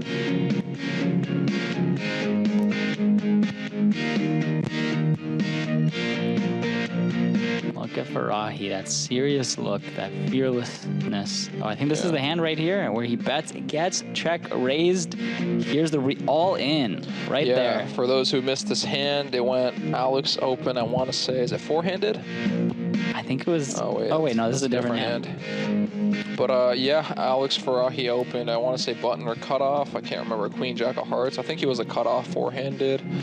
Rohan defended big blind with King 6 at diamonds. It came 9-3 deuce rainbow with a diamond. They went check. I want to say bet quarter pot or something. I think it was like 1.5 big blinds or something. Big blind raises to 4 bigs or something like that. Something around that nature. And then Alex Farahi with the Queen Jack of Hearts on Queen 3 deuce rainbow goes all in. It's King 6 suited to fold. Pretty savage.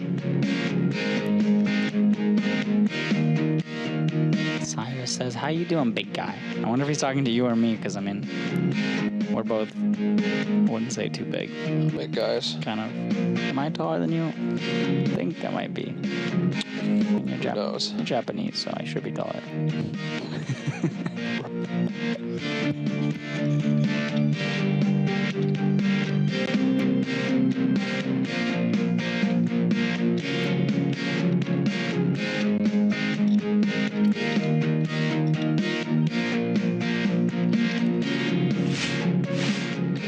It's a New Yorker in you. Yeah, it is. Okay, we're back. Back for some action. Joe sitting with a pretty stack. Yeah, he's got a 2-1 advantage. And 81 of the final table.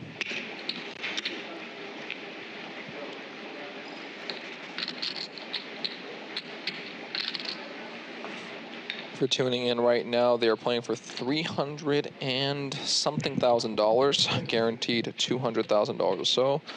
Got David Ubadoff in the commentary booth, along with me, Peter Cross. Yeah, it's been fun. It's been fun. It's been fun. It's been fun to watch too. Rohan with the pocket 2s on the button.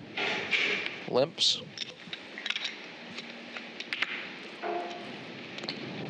Do you think this hand plays better as a limp jam or just a straight up jam? Or I have no idea. I know at 40 and 50 you mix in some limps with this kind of hand. Okay. I want to say it plays better as just a jam on the small blind, but who knows? Yeah, the blinds Someone did go could up too, to 1.2 million. I see. Yeah, so for sub 20, how bad could it be just ripping it in with twos, you know? And yeah, you get him to fold the 2 overs with the 7-4. Yeah. Joe checks, Rohan checks back. Joe flops 2 pair, if it wasn't made evident. Michael Costeo says flop 7-4-2. He got 2 of the cards right. So close. I mean, yeah, 7-4-2 would have been a clean double right there. Joe bets 3 into 3.6. Yeah, I mean, semi-interesting decision for Rohan in the sense that Joe probably doesn't have that much ace-x in his range when I went limp and check. That being said, we are heads up. 8x, 7x, probably good enough to value bet after it goes flop check. So even if he doesn't have that much ace-x, it's 2s just folds.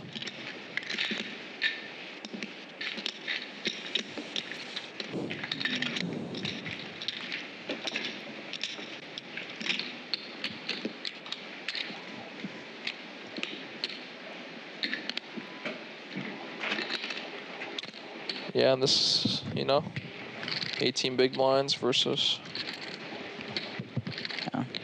around 40. Around 40. Who you got, David? Who's winning?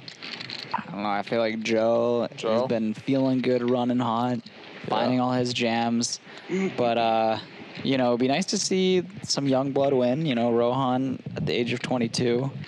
I know Joe's already had, I'm sure, a lot of success. I know he won a tournament over the summer at the Venetian. So maybe it's time for the young blood. Young blood. You know?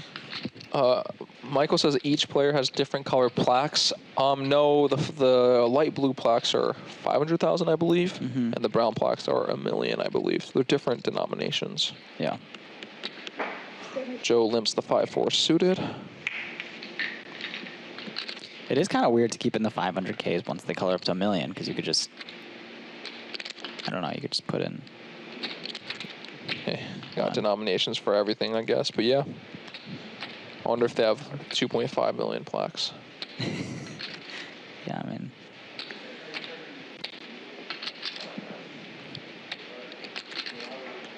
Who's going to win, 5 high or 4 high? Whoever bets wins.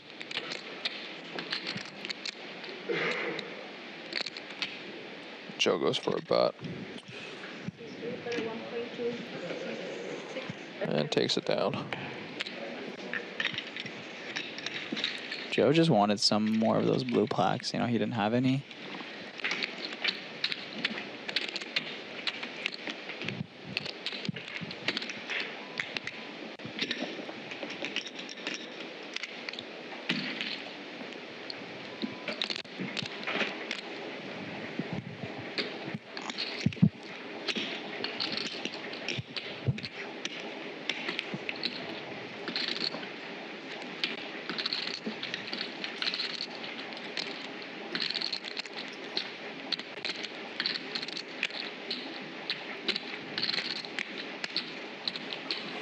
Rohan with the 6-3 offsuit.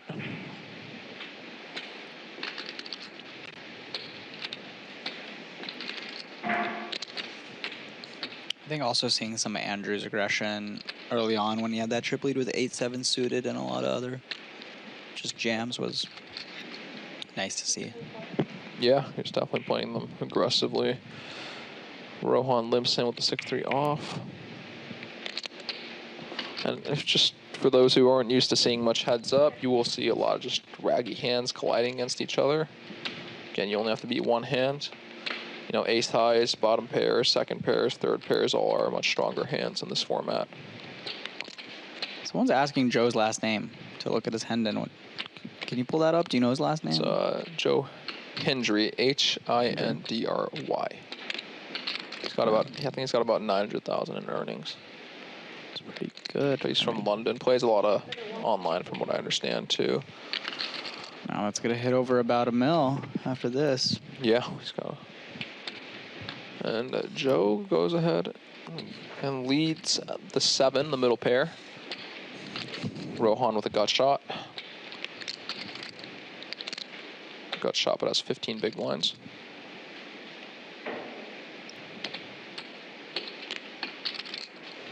Calls 1.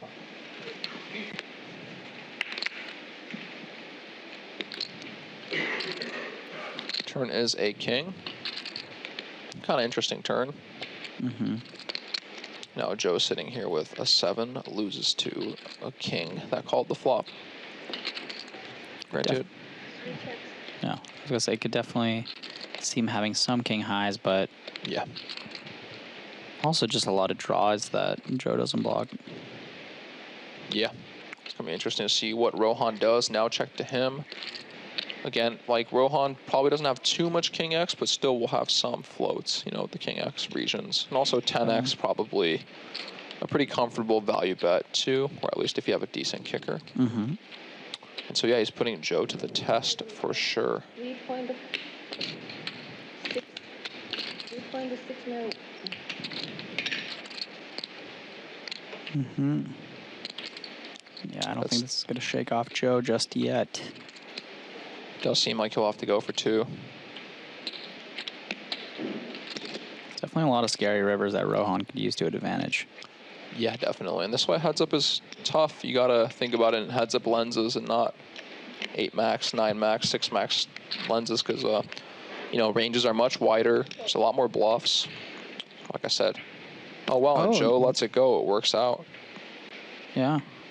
Rohan did get that through, you know, calling with that gutter ball in position paid off. Yeah. I mean, worked out. And again, you've seen a few earlier too with the 9-8 on the King 6-3. You've seen Rohan find the floats with the somewhat equity, you know, and your equity doesn't come from just your hand spiking. It comes from, you know, the full equity you get when they check. So you can see Rohan's definitely 1-2 pots where he's just called flop. They check turn, puts a little bit of aggression and gets it through. Yeah, I actually forgot about that hand with 8-9. That was, I was surprised to see that one in game.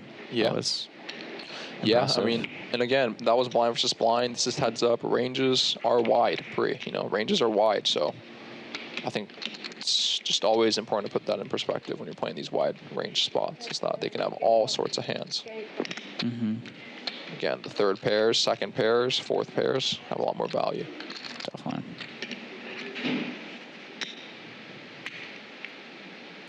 See Joe come in with the raise, looks like, heads up. Yeah, seems like players are kind of limping there. So far, we've seen a lot of limps with medium-ish, trashy hands, and then kind of raises that are somewhat linear. 8-7, kind of like a bottom of that linear type of hand, seems like. And Rohan dominates. And one more reason why limping is incorporated too, besides keeping the pot small, because if you raise too much, they can jam on you efficiently. Also, you just, like when you raise heads up, they know you're raising a wide range, so you don't really get too many folds in general. Like here, you know, 8-7 off raises, 10-7 off calls. So that's one more reason why a lot of limping is implemented is. Yeah, it's already looking like a big pot, 8 million with Rohan only having 18 million back. Yeah. And seems like Joe's just going to be winning this one. Yeah, I think any bet just gets it done here. Yeah, ace queen 4. I mean, especially when Rohan starts down with 20 bigs, just severely connects with Joe's range. Especially since he's mixing in limps as well, we think his opening range is going to have proportionately stronger hands. Whereas if someone never limped, then they would miss this board a little bit more. Yeah. Because, you know, when they're opening the 7-5 off, it's in their range. Versus someone who limps, you know, going to be more condensed high cards probably. Rohan has not folded yet. Yeah, we did see the savagery with the King 6 on the 9-deuce-3. He does have a 10 of diamonds here, which is a okay blocker. Rohan probably understands that people are wide and that they maybe c-bet quote-unquote too much in spots. So maybe he's thinking about it. That being said, when it's ace queen 4, you just don't really rep too much. Yeah, especially Joe being the opener, just could just so easily have an ace or even. Yeah, and more so, you probably don't have that many ace X's. I mean, I'm sure you'll have some raggy offsuit. He's out. But he is thinking about these spots, you know, that goes to show something, I think. Yeah. A lot of people would just instantly fold there without thinking about it. Yeah, I mean, earlier he had king 6 of diamonds on 9-3 deuce 1 diamond. The 6 interacts decent with the 3 deuce, and the 2 diamonds interact decent with the diamond. There, maybe he's thinking, because he has a 10 of diamonds, he does block some continues by raising, and he does have some equity. That being said, when he's the big blind with sub 20 bigs, ace queen X is not going to be. He does not connect as hard on that flop, and does not rep that much, I think. I see Joe peak here at 53 million. Yeah. When's the last time you had 53 million in a tournament? That's a good question. I don't know. 6 years ago. 6 years ago. I think even in my run this summer, I don't think maybe I did. I don't think I had 53 though, because I was a short stack the whole time. Even at the FT.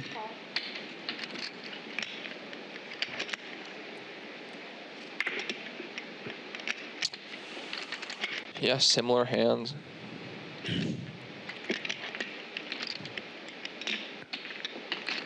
Yeah.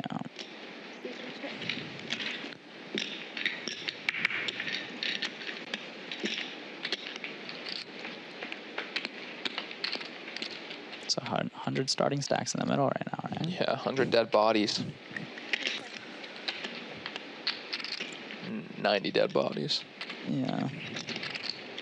And these two are sitting atop all the corpses. Yeah. Yeah, one thing that you know, you don't really know what people are doing, but I feel like you will get a lot of spots where they limp the button and then just c-bet too much on the flop. And I want to see if people start doing check raises and stuff to kind of counter. Yeah.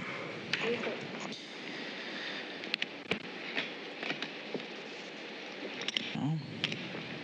Just going back and forth.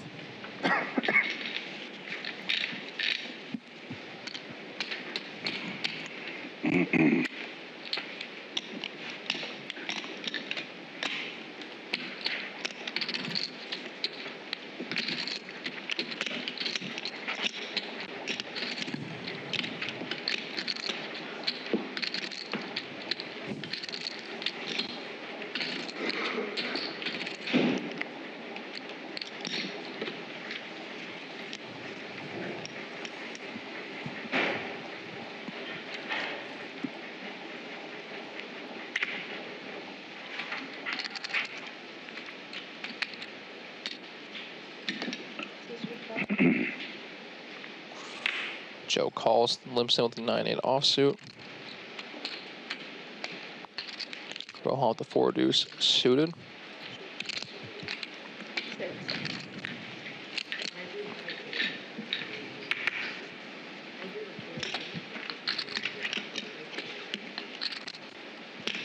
Okay. Queen 4-3.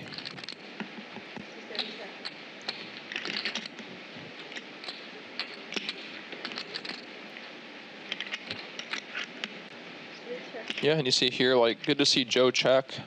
Oh, I mean, yeah, he checks because he wants to hit that 9 on the turn. Yeah, but more so than that, it kind of shows you that he's not super overdoing the spots where you limp the bit button and then you just, you know, he's not just like range c-betting every board to the point where it allows Rohan to find efficient raises with like any two just to like combat the fact that he's too wide. Rohan. And like here, that's what we're talking about, David. Oh, looking to get value from a lot of both the flush draws, Ace both the highs. straight draws, ace highs, king highs. Highs. A lot to get value from, and I think. Yeah, and again, this is like a function of heads up that we keep discussing, right? These third pairs, especially on check nodes, they're, you know, they're value hands in spots where they wouldn't be otherwise. Yeah. It's not very often you're value betting a 4 on the turn on 3-4 queen 9. River is an ace. Imagine this goes check. Yeah, quite often. Again, just given Rohan's stack distribution, he's playing sub 20 bigs. These ace X's, king X's are going to be significantly worse for him in limp pots because there's going to be a decent portion that are expected to fast play pre-flop when he holds an ace, just given that he's sub 20 bigs. So I feel like the ace is really not going to connect with his range as much, at least from what I understand. Does look like he might go for a little blocky bet here. Yeah. Yeah, and he bets one big blind. This is, you know, just kind of setting his own price.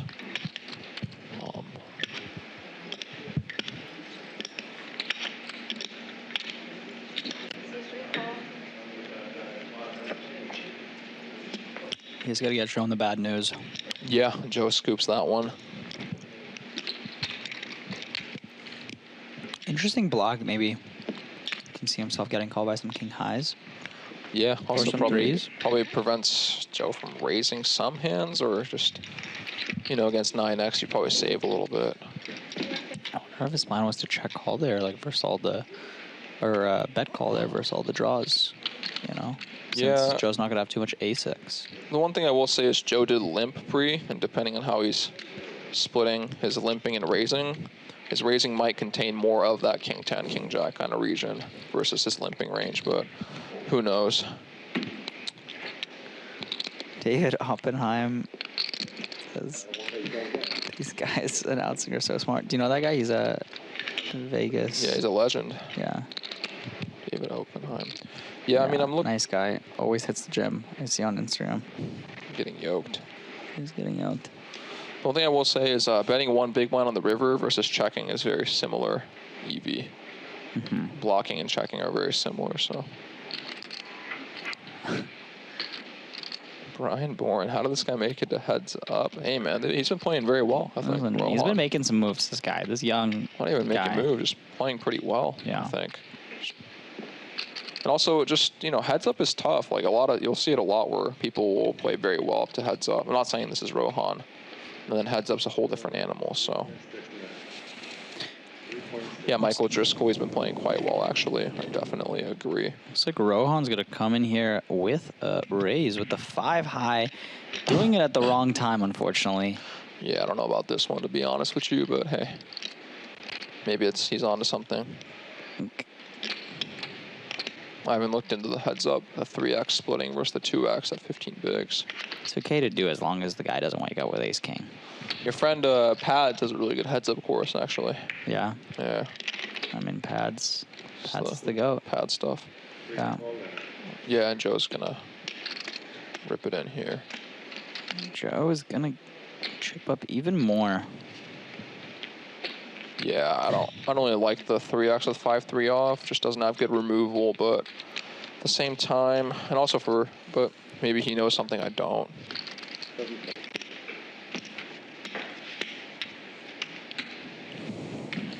Yeah, and Joe's just slowly but surely chipping up. Yeah. 5-1 chip lead. 88th hand, and he's gonna have 10 bigs. Looks hyper focused too. Joe just looks. He just looks very focused, man. Honestly, good for him. Yeah. So is that 5 then? Is that stack? I believe so. 2, 3, 4, 5. Yeah. 6. 5, 6. 12.5 back. Yeah. Yeah, okay, thanks. Oh, you already paid. Yeah, now it's getting interesting. 10 big blinds. King 8 off. Imagine this is just an all-in. King high, 10 bigs. Big blind Annie. Yeah. Wouldn't be surprised to see that one. At all.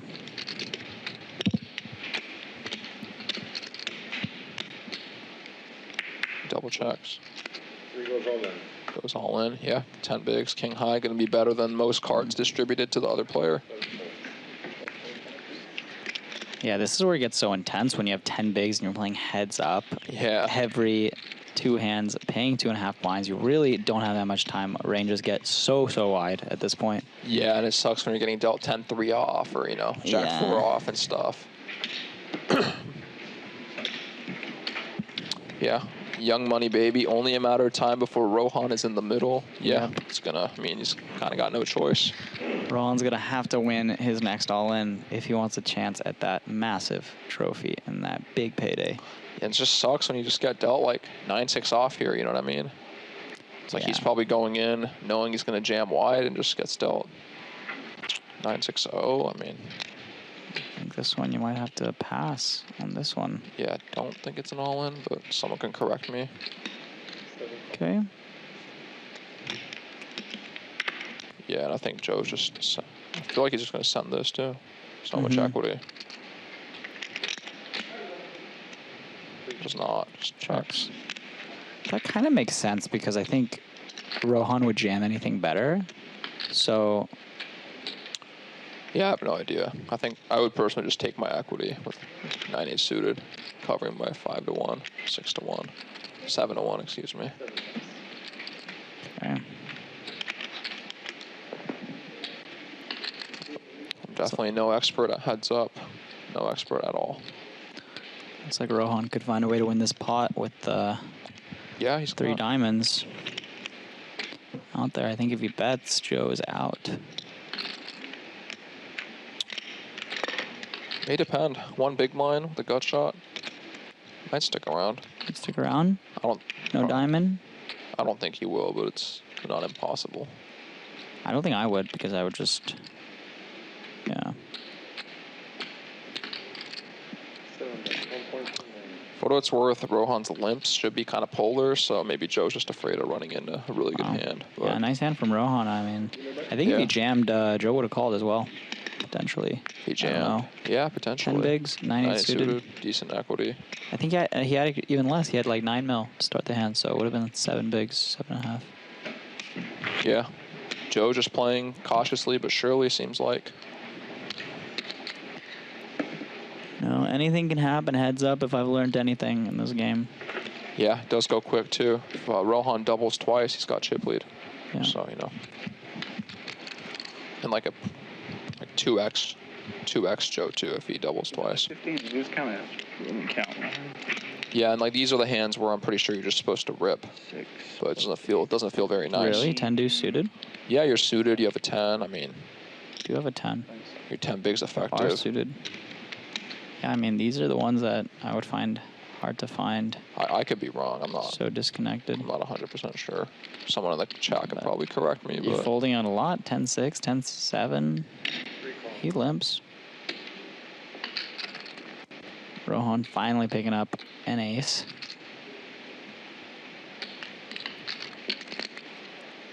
Yeah, this is. And Joe's gone.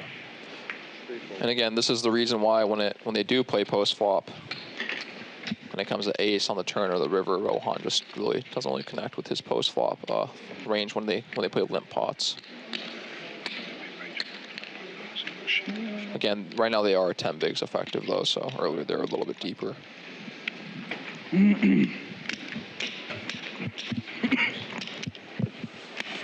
Definitely makes me want to brush up on my heads up game, though. Yeah, Whole different animal. I want to be commentating and see you on the other side of one of these. Yeah, maybe you and I play heads up in the 10K. Yeah, we'll see. That would be really. That would be funny. All the same people in the chat. We'll see who they're rooting for, guys. Yeah, let's get some initials in the chat. R for Rohan, J for Joe. Yeah.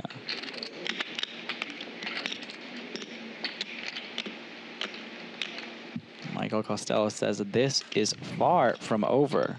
Okay. Yeah, King Deuce off, 10 bigs on the button.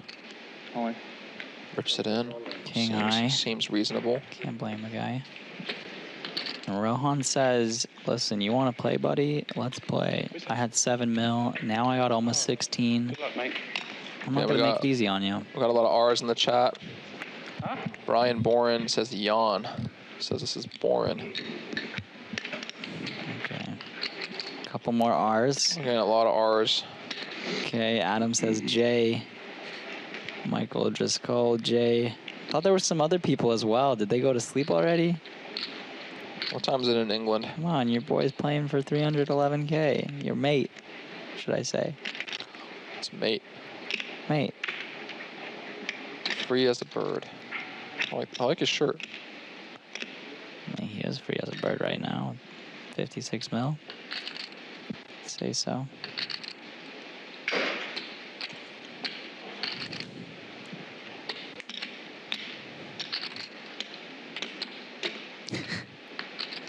Barry Tyke still here as well from Jersey. Never given up.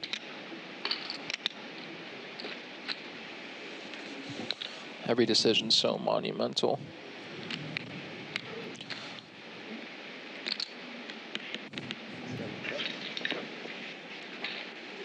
Farahi gang still here. Farahi gang, stick around.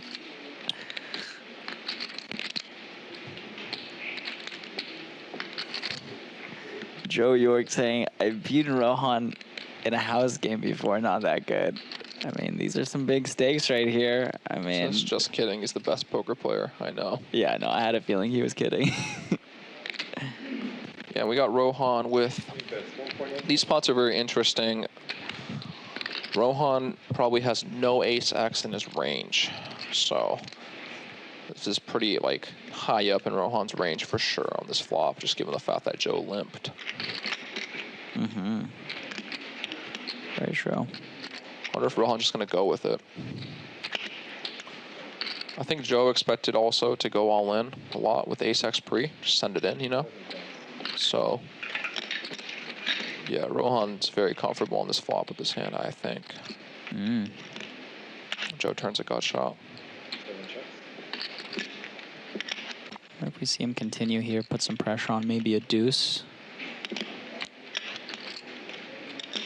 Yeah, it's going to be very interesting. Rohan probably condensed having a lot of 7x or 2x, realistically speaking. Will a 2 fold here, though? That's the question. I feel like it will not. David, you are fun to listen to. Great job. James Isaacs. Yeah, Joe just retains his equity with the check back on the turn. And the river is a queen.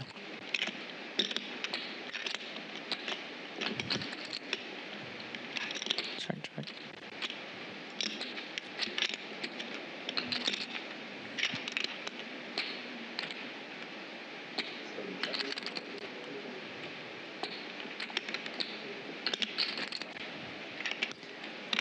River is a queen. Yeah. Not the best card for Rohan's exact hand. That being said, I mean, pretty high up, all things considered. Goes check. Rohan shows the 8-7 and wins, and we got a little bit of a comeback. Yeah, definitely quite a nice comeback we're seeing.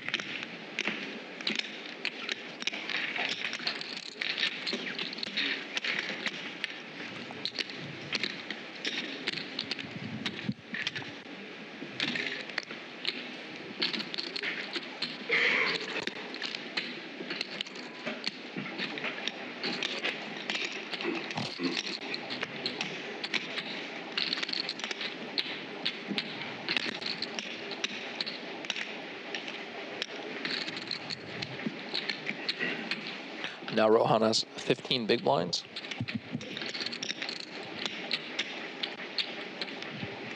Commentary is Michael causing issues.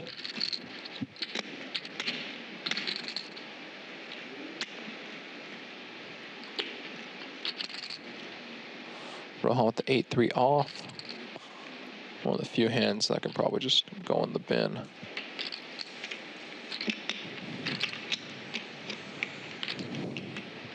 But who knows? Maybe Rohan has other plans for this hand.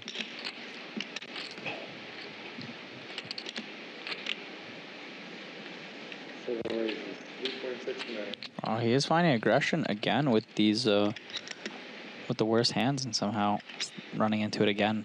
Yeah, Joe just picks up a pair or ace king every time he does this, but he's taking a 3x with really trashy hands. Maybe he's playing a polar approach. Not really sure. yeah, I could see it doing something, you know. Whenever Joe has, you know, 8-6-0, 8-5-0 here, just bends it. Joe is just good at. Yeah, I mean, Joe is running good. When the 3 big blinds go in, he just has a hand that he can go all in with.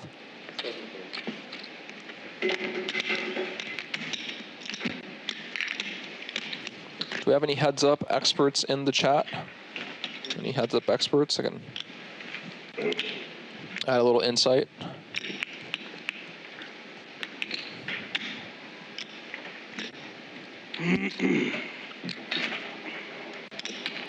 Let's see. Is this tournament gonna last 100 hands? You think? Yeah, I think so. I'll Yeah. take the over. Want to bet? No, I think that's too good. $10. I bet like 115. 115? I'll Take take the the over. under 115 if you want. Okay, how much betting? $100. $100. Okay, yeah. Is that a bad line? I don't know. Yeah. Okay, 100. 100. Okay. What did we say? 115. 115. Okay. I don't know what's happened. I feel like, I don't know, 20 hands. He's got like 12. It's kind of like I bet on Joe to win now. Is the messed up? Well, part. I want under 115. Yeah, no. Okay. Wait. You want under? Yeah, I want under. under. Wait, I want under. You want under? Oh, never mind. Oh, no. Yeah, I want under. No bet. Oh, I thought you wanted over. I wanted the under. Heads up expert here. Rohan should min raise every single button easy game. I don't think that's how heads up in MTTs works. Although maybe at 10, 11 bigs, it's a pure raise game. I don't really know. I don't know. Marie says they need to get the chips in. Well, they are refusing to do that. That is the goal. They are refusing to do that with their 10-3 off and their 9-6-0. 9-6-0. Rohan leads over a limp. And again, it's just kind of unfortunate every time Rohan's made some kind of move. It's just kind of ran into it every time. Yeah, Joe just hits the board. Yeah, and like this is more or less running quote unquote into it. Heads up.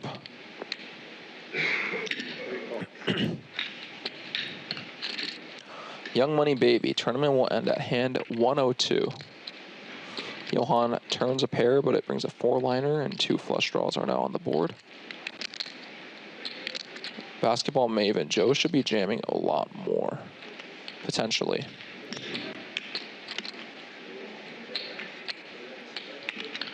I think I agree with you, but I also don't know. Rohan, in a weird situation, leads the flop and then now turns bottom pair on a 4-liner. Kind of hard to know like how much showdown you have when this spot heads up, you know? If it wasn't heads up, it'd be pretty dusty, but maybe heads up. He's gonna bluff here or just think maybe he beats some stuff. Yeah, I feel like... Yeah, I don't know. Maybe it's a good kind of exploit bluff. Or, I mean, I guess he's just kind of like leading, setting his own price, similar to earlier. For Joe, this is kind of a ugly spot. It looks like Rohan could just jam the river here, and maybe he just thinks, listen, this guy led a 5, led an open-ender. He got there. Should I just jump now and get out? Yeah, but it's also for 1.5 big blinds. Hard to get away. Also, like I said, heads up, you know. They see a flop, lead. I mean, it's not always just 5x, you know. There's a lot of hands that they can have. Not 8 of hearts. Now it's going to get very interesting. Yeah, I mean, Rohan does have the heart in hand. This would be quite an interesting bluff to run, I think. Yeah, it would be very savage. Yeah. Joe did call twice, though. 8 of hearts definitely hits a decent portion. Okay, but he goes all in. Go for it. I mean, I love this. Yeah. The 3 blocking the 2 pair on the turn. Yeah. Quite nice. Yeah, and I don't think Joe can call this. Me neither. I mean, this is an impressive hand. I don't think a lot of people would find this line. Yeah, I mean, he probably needs to defend, like, what, half his range? He called a lead and a turn lead. He could easily have 2 hearts. He could easily have a 5. Easily have a 9-10. 2 pair even. Yeah, pretty hard for Rohan to have a bluff here. Yeah, I mean, maybe, but it's also heads up, and he checked the big blind. Like, wouldn't it be, you know what I mean? They're just going to get distributed a very wide range, and it doesn't take that much decision tree to, like, bet the flop, bet the turn, bet the river, you know what I mean? I mean, but kind of everything gets there. Everything does kind of get there. On the flop, you would assume he has something. I mean, everything does kind of get there, yeah. Pretty much other than this exact hand. Yeah, it's a good point. It's a very good point. Especially because he's going to be, like, all his high cards going to be jamming pre, too. So, yeah, that's a good point.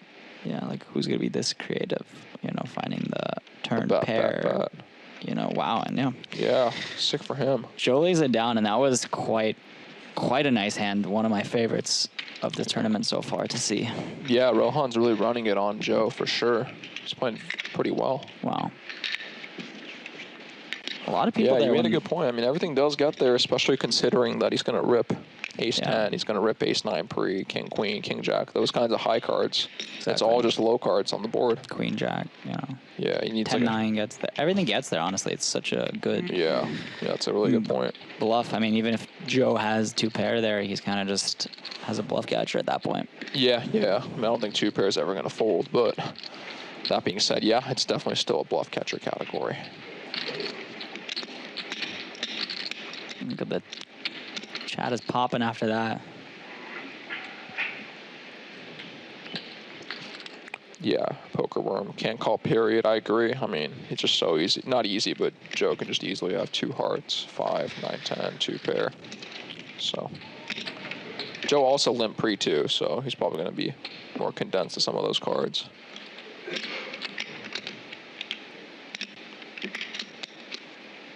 Joe with a suited Broadway in his hand is a dangerous man. Yeah, and this time Rohan just doesn't go for like a 3x, but it seems like he's reserving that for more garbage hands and probably nutted hands, playing polar, then limping, kind of everything in between.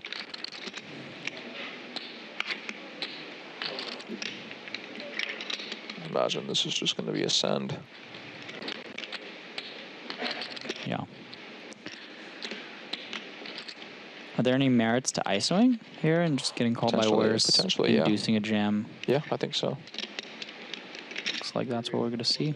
Yeah. Yeah, definitely get called by hands that you dominate versus if you go all in, Jack 9 off probably folds. Now Jack 9 off probably forced just to call one. He doesn't have that, but...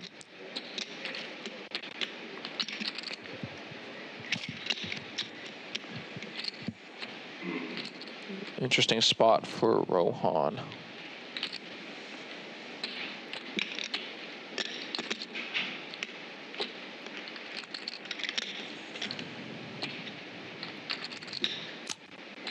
Rohan does call. Yeah, I mean, he has a suited hand. Obviously, it's pretty disconnected.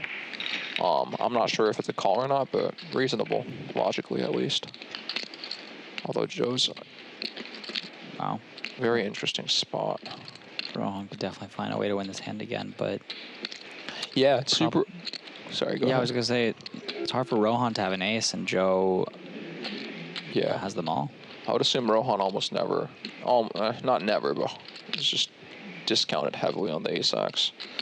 That being said, he just has a flush draw. And Joe probably has a decent amount of ace-x as played pre. So, but here, I mean, not obviously, but Rohan is most likely just winning the pot. Do you think we're going to just see him jam when he's this shallow and has I think so, yeah. Equity? I think so. I think you just jam and pray that Joe has a hand like this and get it through, and if Joe has an ace, it's just GG. But who knows? I mean, obviously for Rohan, it's still very scary. Like, yes, we have a flush draw, but Joe, this was the first ISO we saw this session over a limp. He's probably going to be heavily condensed to high cards and a lot of ace-x's, so.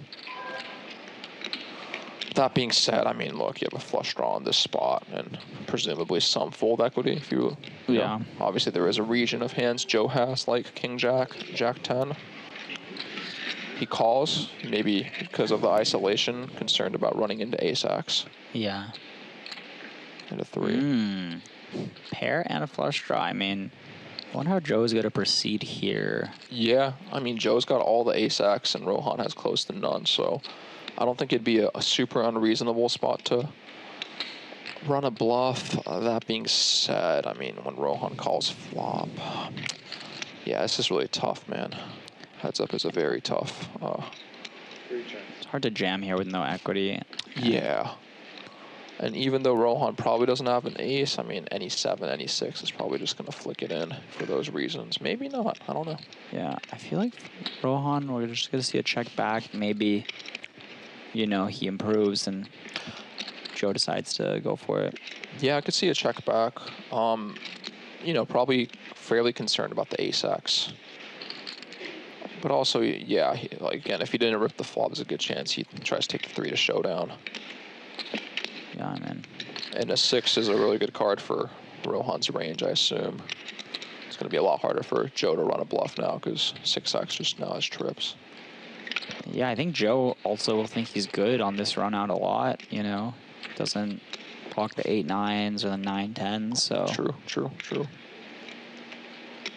Not that many hands. I would just think I'm winning, yeah.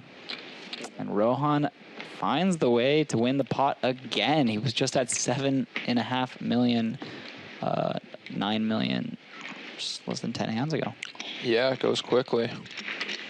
It's anyone's game now. Yeah, now he has almost 30 mil. 1,155,000.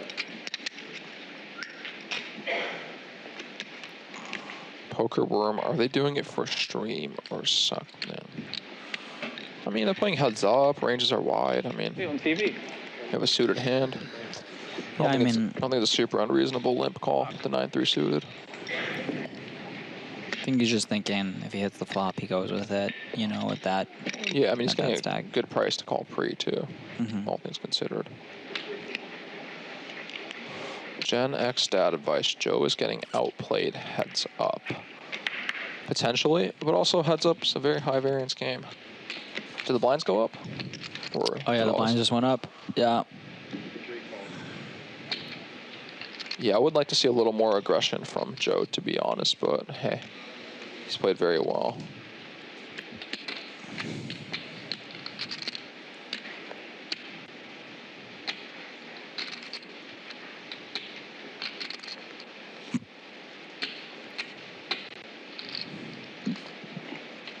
Rohan on the big blind with the 8-4-0.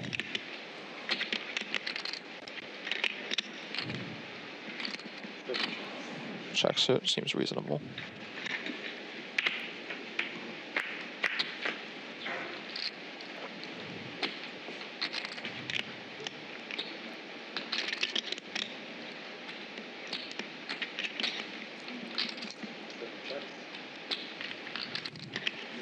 Joseph Field, shout out to my boy Hindry. Whoever said he's getting outplayed can come to my game. Guy's drawing dead. Yeah. Joe's got a lot of friends. That's for damn sure. Flop goes check, check. Yeah, I think the 10K will get pretty big this year. Yeah, with the re-entries too. Yeah, I got over 400K for first. I think, you were in the money of that last year. I think you. Yeah, I got like 18th or 17th or something. Remember you and Adam both cashed that? Yeah. It's a fun tournament for sure. And Rohan finding a pretty clear value bet. Does Joe call with the king high here? Would you call here with king high? Yeah, I mean, I don't hate it. I don't hate it at all. To go check. I think I'd fold, though. There's just a little too much. But, I mean, Rohan could have any two here. He could have 5-3, deuce 3. King high does not look that bad here. Ranges are wide, yeah. But, yeah, he could have the 4-5. I mean, I don't hate calling here. It's definitely close. He bets 2.3 into a pot of 4.6, right? So have to call half your range. So you limped. I mean, king high probably makes it in theory, but then you got to factor in who you're playing and how often they're going to bluff and stuff like that. I might fold here, but I don't know. Calls. Kind of go either way. I think it's a good call in general. I mean, Yeah. got to defend half your range. I mean, a lot of middling cards are in there to be fair, so maybe you don't make it with king 5 off, but a lot of low stuff. Deuce 3, 3, 4, 4, 5, you know? Yeah. But that's 6. 9-7. He might lead 9-7 on the turn and stuff, and, you know, 9-5. Cody Bell, where can I play poker in LA? You can come over to the Commerce. Got Cody 2 Bell. 2040s every day at least.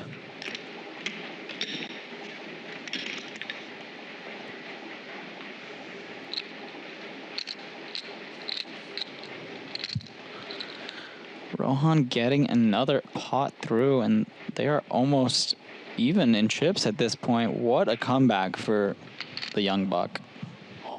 Yeah, Rohan with the king 7 suited. Curious to see if he raises or limps this. I feel like he might min raise. 7 raise, 4.5 million. So he's going with this 3x opens.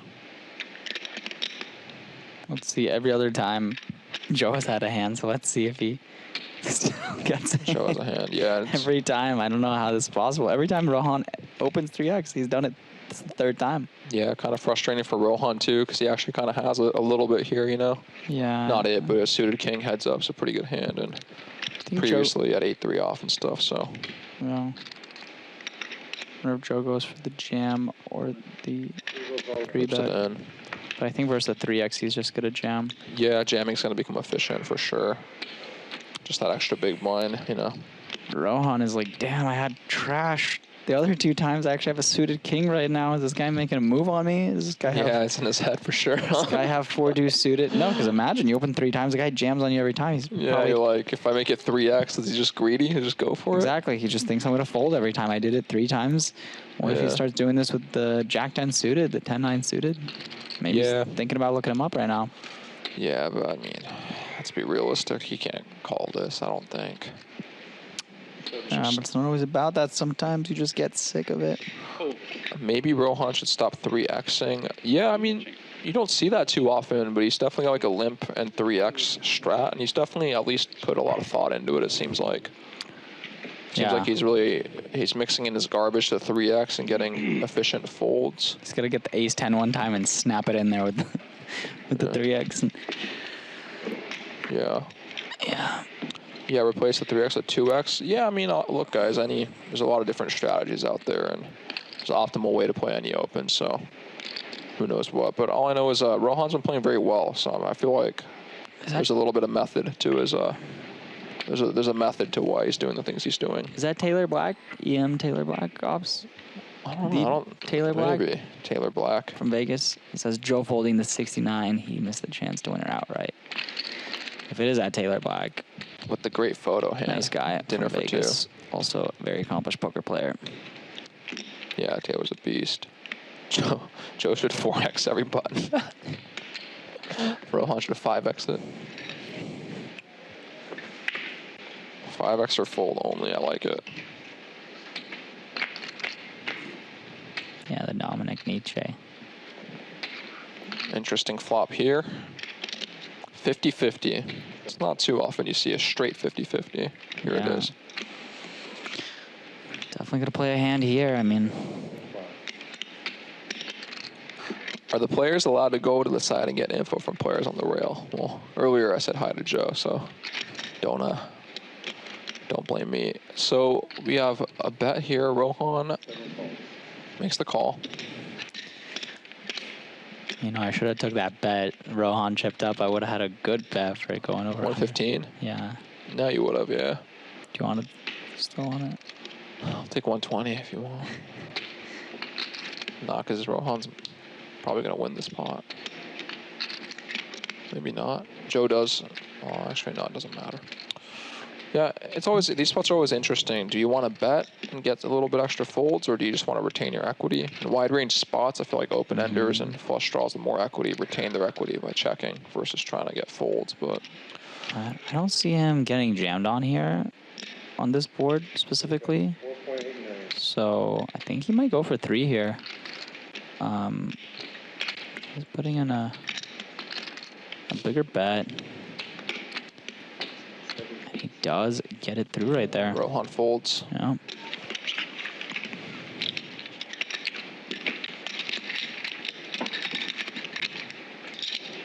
It's a nice pop for Joe. Yeah. The aggression paying off. I mean, he had a lot of outs. Yeah, aggression paying off for sure. Look at that. Andrew with the 142K score. Alex right behind him. Yeah, those are some big numbers.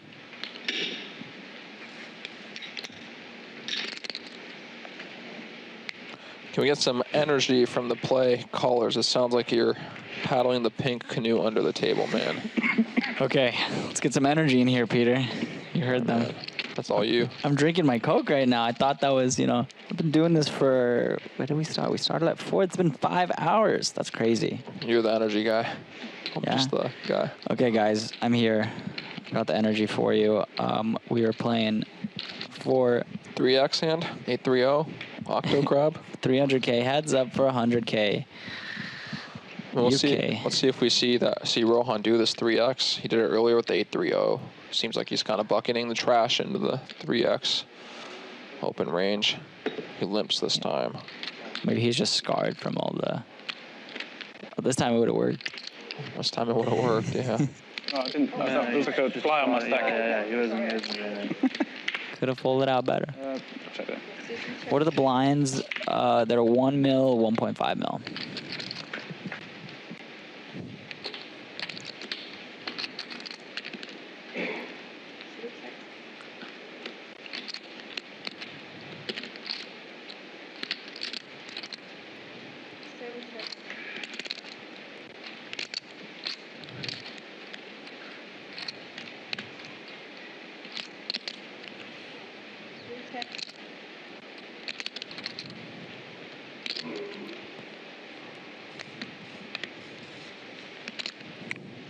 He was going check, check, and I think Rohan might take this down. Checks to him. Just takes it down. Well played.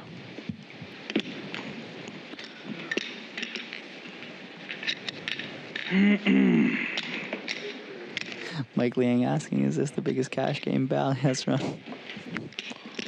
This is a very big cash game. 25 million versus 46 million. Disclaimer, these are not real dollars.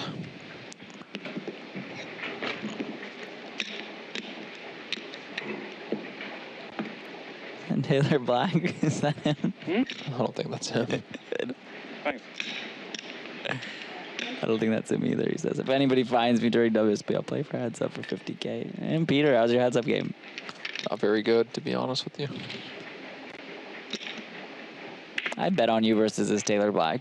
This Taylor Black? Maybe this Taylor Black. Yeah, maybe no, not the actual real Taylor. Taylor Black. I feel like it might be the real Taylor Black. I mean, how many Taylor Blacks can there be? Well, the real Taylor Black, please stand up. Okay, so we got Rohan. Good hand this time. Let's see if he ISOs or if he decides to go all in. I think he's going to ISO. I don't know. He's got 15 bigs. Yeah, all in's probably fine, actually. Yeah. Probably just rips. Best hand Rohan has had heads up, I think. He go for the ISO. isolates. Both options fairly reasonable.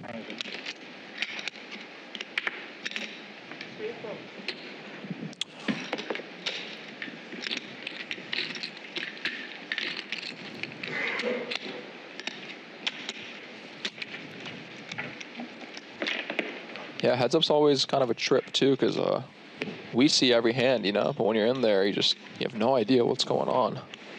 Yeah. It does make it easier when you can see your opponent's cards for sure. Yeah, I mean, not even during the hands, I'm just saying after the hands too, right? Like you see how they play, and now you have a good idea. For sure. I don't think these guys, you know, had too many breaks where they could catch up on the stream or anything like that. Rohan just gets 8-3 off every other hand. That has the Octo been. Crab. Shout out to Cairo. Has gotten the 8-3 off. Maybe he wins the tournament with 8-3 off. Definitely. Yeah, Rohan's been really Card dead. That too, but I feel like he's really come to play heads up. I mean, I mean, he's playing well, man. It's pretty crazy.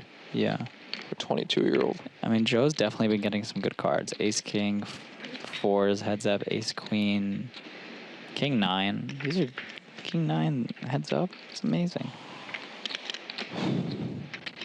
Shout out to two-hand hold'em. New game.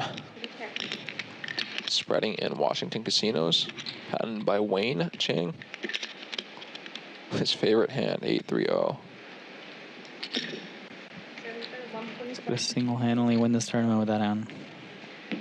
And 9-3 and 8-3. It's the biggest hands he's got.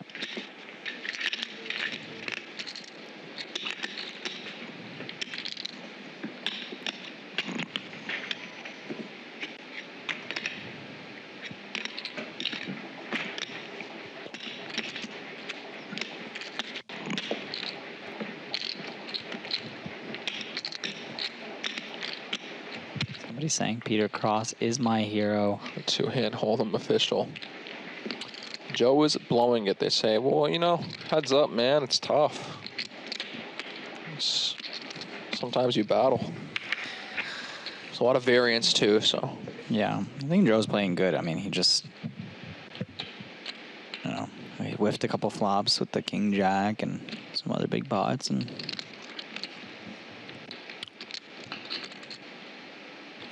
Rohan just getting the 6 high.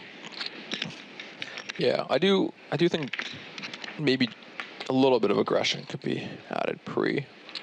Obviously, you split a lot of limps with the raises and stuff, but I feel like maybe Joe's raising a bit too much for my personal liking, but who knows? Joe's a good friend of mine, by the way, guys, so. Joe's playing sweet, Joseph Field, yeah. Low variance versus, quote, opponent. Small ball ting. There we go. Shout out to D-Nex.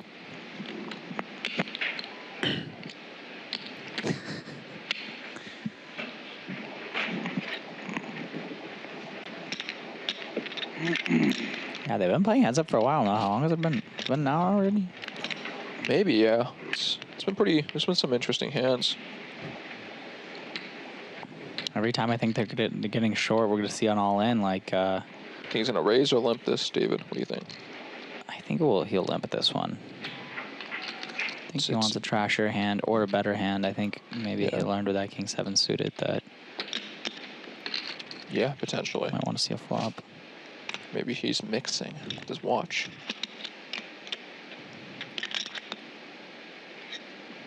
And you were right.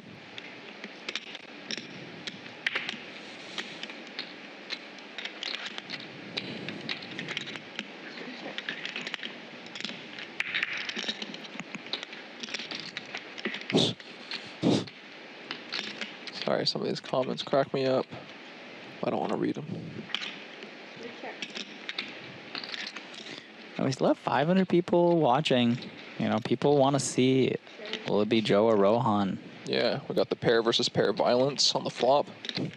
Pair versus pairs, kind of a cooler heads up, so. Yeah.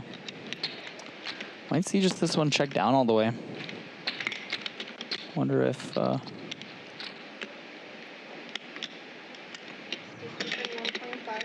goes for a little value.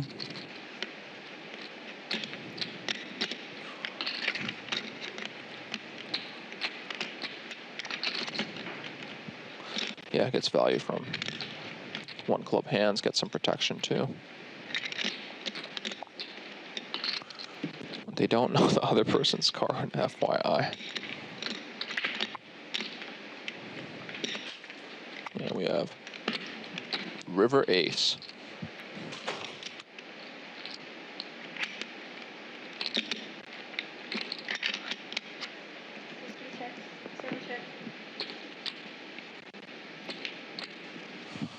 It goes check, check. Joe takes it down. Feels good to take it down with a 4 on Jack Deuce 4, 10 ace.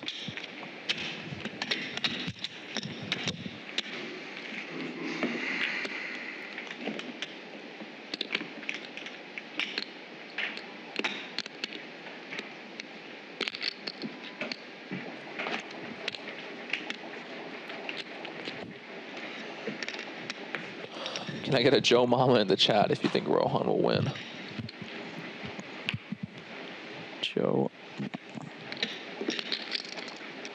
Rohan is a bit of a call station. They are playing heads up. Ranges are wide. Value bets are thinner. Bluffs exist more. Joe limps the 10-9. Oh yeah, Joe's just playing just tons of limps. Seems like his raises are actually... I mean, they're both kind of limping, middling, and opening polar, but Joe seems to be opening just tighter.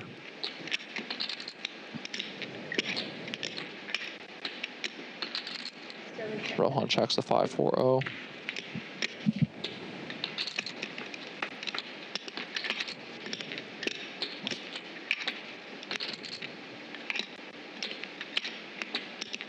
They both flop a little bit of something.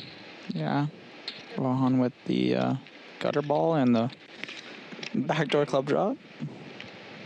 About 27, I believe.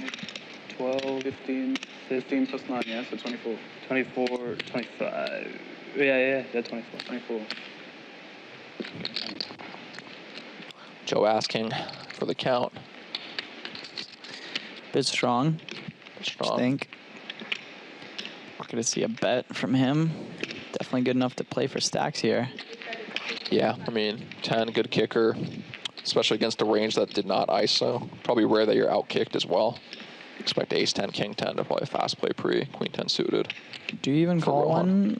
one when he bets that big with just a gutter? 1.2 bigs, yeah, you got to continue for sure. Yeah, Like, it's like, yeah. also earlier, remember, like, turn goes check, check, you can 0.5. bluff turn and stuff too, you know, or bluff river, excuse me. Okay. It's an 8. Yeah, it's a really good card for Joe. Could see It's the best card in the deck for Joe. Absolute best card. I think he will continue betting. Rohan drawing dead on the turn. It's pretty rare. Yeah. I wonder if he ever... I mean, I don't Poker think he's Worm gonna- says 6. A 6 is now no good, thanks to the 8. Or no good for Rohan.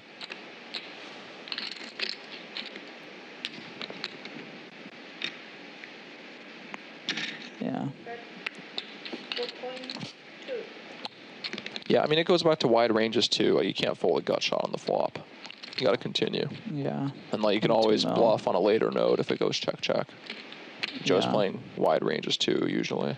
If you're Rohan, probably just out at this point. Can't really improve here.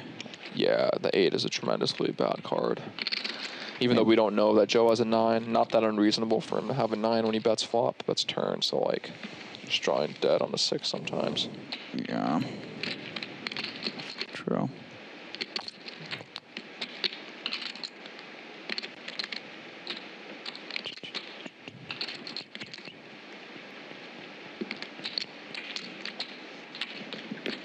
Yeah, I'm just gonna see that fold. Yeah. He's always thinking about something, Rohan. It's starting Rohan, to- yeah, he's probably just thinking of, you know, where he's at in his range and strategically and just taking his time out. And Joe is back to a commanding lead. Rohan getting to that 12 big blind stack size. Hand funeral, yeah. Tony Montana says hand funeral. You just look at your hand, wave goodbye.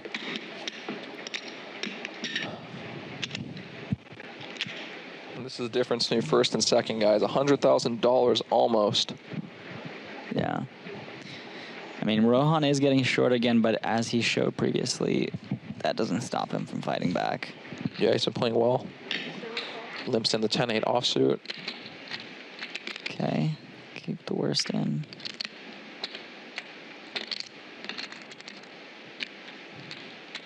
Aces over kings. That's pretty hard. Heads up, guys. Yeah, why not just Doesn't- nines over Could be like sixes? aces over deuces. Deuces over threes.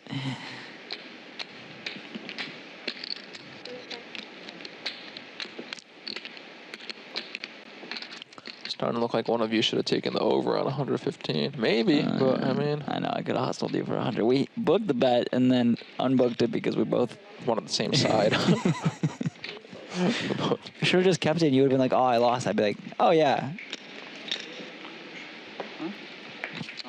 What happened? What, oh, I didn't see. Guess I missed a hand.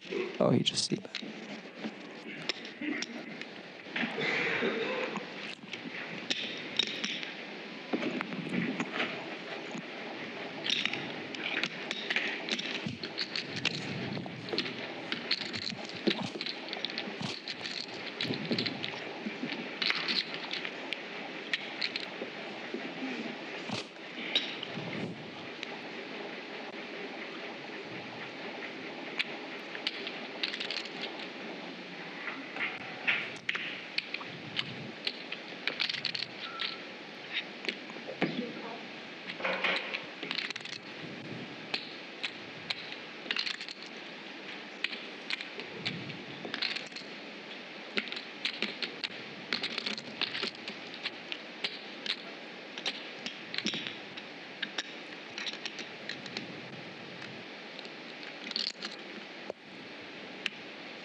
Rohan flops a gutter. No backdoor.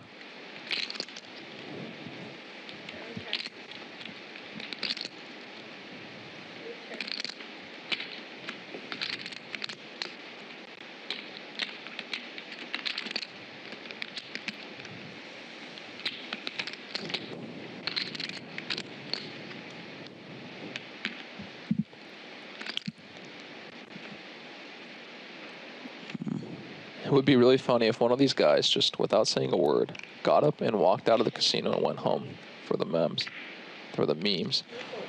That would be pretty funny. Just got up and left. 100K meme right there. It's a pretty expensive 100K one. Rohan takes it down with the 6 high.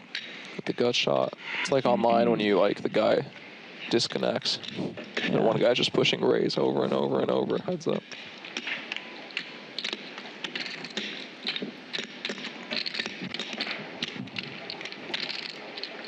Yeah.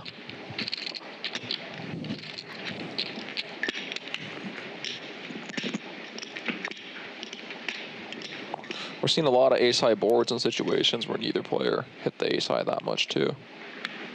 The limp formations. Pretty interesting stuff.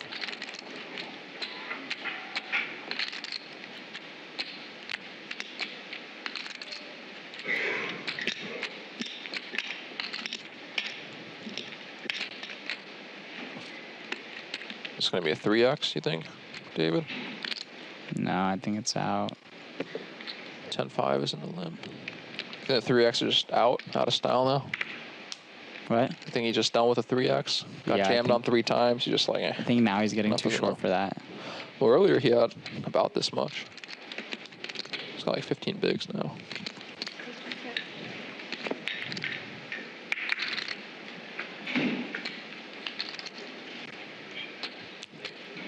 Oh, wow.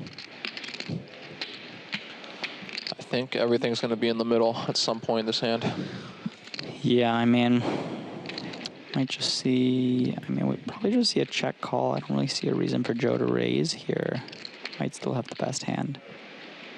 And Check, Rohan check. checks back. Oh my god. He hits the 2 pair. And I wonder if... Yeah, good check by Rohan too. Now his checking range has some, can't just only bet when you have good hands. I mean, do you ever think there's a case for when Rohan bets here for Joe just to shove it in versus a 5 or a 9? Is that I don't think a 9's gonna fold. I don't see too much. I don't know. I think calling and just realizing is perfectly fine. Rohan does. Also considering when Rohan Just put a blind blocking. when Rohan limps, he's gonna have a little bit less ace high, king high, so you have a little more showdown against the nothings too. Wow, and the river is a complete brick for the most part.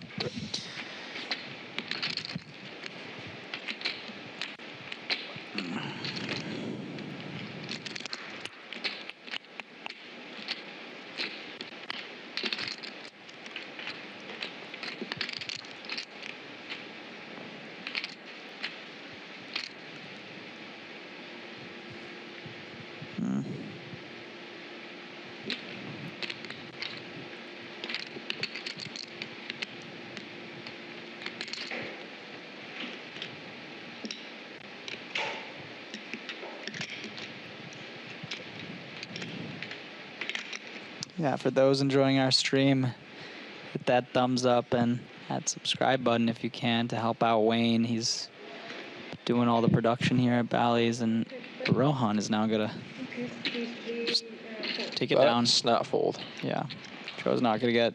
Joe folded before Rohan couldn't even let go of the Not gonna get fancy here.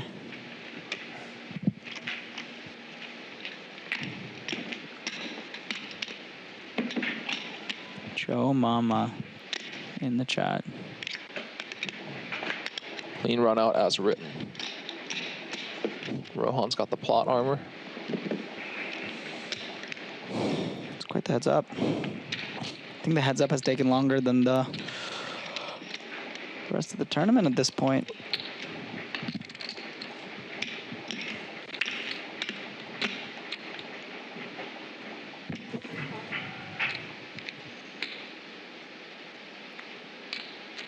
Joe with the limp.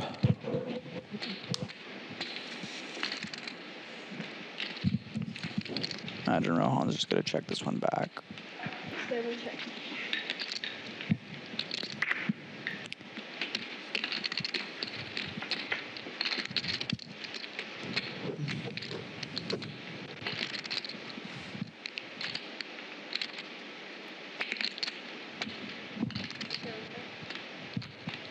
A lot of limp pots this heads up. A lot of limp pots and a lot of checking.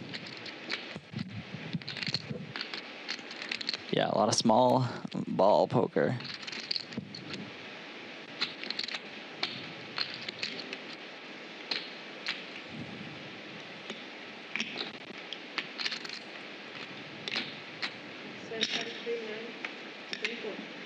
Rohan just bets turn and wins. Joe Field saying, great balance on the commentary. Good analysis, but not too nerdy. Listen, Thank you. Thank you. We appreciate that, you know. Trying to do our best here. Try our best. Can't please everybody. Let's see a big pot, guys. Come on. Who wants to see a big pot? Big pot brewing. Type in big pot. In the chat. Big pot. Type in super cooler. Okay? Earlier we had aces calling out for kings. Because, you know, Peter's, you know, engaged now. He has a fiance he has to get home to. You know, it's getting late. And yeah, I got poker out there I got to play too. Got poker to play. Buying a house. Guy has stuff to do. And my girlfriend's been waiting. She busted the tournament. But now she's like, I'm going to wait because, you know, waited this long. Wait, you got to wait because Rohan refuses to die with the 7 bigs. Yeah. Super cooler in the chat. Pot. Joe is scared of big pots. Injury. Super bing bong hits. Yep. There you go. A little bit of interesting gut shot. 2 overs against bottom pair. I just hope we, you know, see some action before the break because I think it's been a while. There might be like another break coming up, and you know, I'm gonna tell. We'll get some company in here.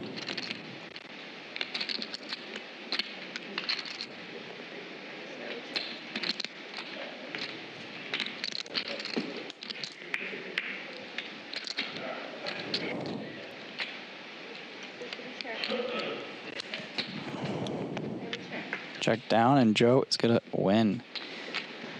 Yeah, I feel like every time Rohan just gets down, he finds a way to win some bots. Yeah. You know, he's really climbed back. Not going out without a fight. He was down to 9, went up to 30, down to 17, back up to 30. He's got a lot of supporters in the chat too. You know what's funny? We haven't seen one all-in and call. You know, pre-flop. Poker Worm says waiting for Christmas for all-in. Yeah, guys, we've been waiting. Like, usually heads up, you know, all-in ace deuce call, ace 5, ace 10. Joe's got the king 8 offsuit. This is it. This is the end. This is the end. Best hand he's seen all day. I think they're pretty short. I think they're still a little too deep to play too many shoves.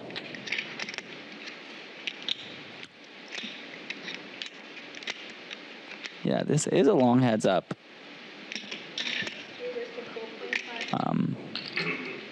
Joe coming in with the raise with the king 8-0. 8-0. Seeing some aggression, and Rohan. Is it. This time Rohan's got the good hand. Exactly. Now Rohan is going to say, hey, buddy, you want to raise 3x? Well, guess what?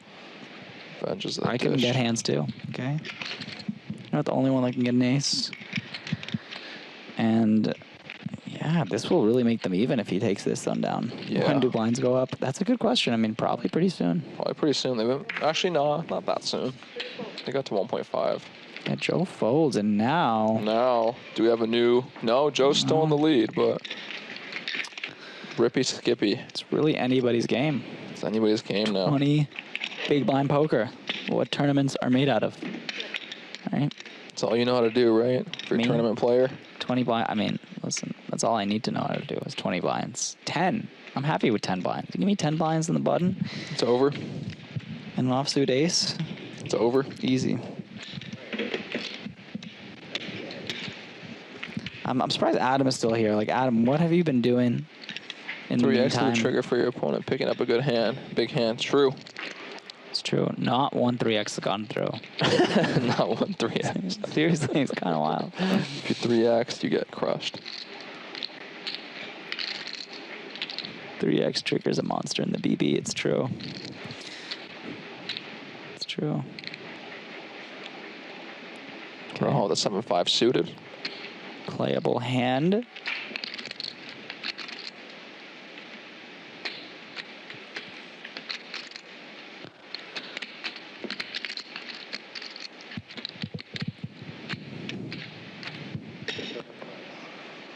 Limps in. Joe with the ace-jack suited. Okay. A premium. Quite the premium, and I think we're going to see a raise and a call from Rohan. You know, Rohan likes to see a flop, especially with a suited hand, so I think this is Playing good. poker. It's going to go 5 mil and a call. That's what I think is going to happen. Let's see if my analyses are good. There we go. He raises. 5 million. That's what. It's basically what 3 big blinds has become now. 3.3 big blinds. 5 million. Yeah. I had 2 million in this tournament. I felt like I had a big stack. Yeah. Now that's. Rohan has been, you know, outperforming when he calls these ISOs from Joe. Last time Joe had King Queen and Rohan had the 9-3 suited. And Announcer, can we glaze my boy Joe a little bit more? I love Joe. Joe's a very good player. He's got the ace-jack suited here. yeah, here we go. Okay, 11 million chip bot Bruin. Is this gonna be the hand? Okay. Ooh. Same thing that happened last time. Joe ISOs with a very good hand and then whiffs the flop, and Rohan gets a flush draw.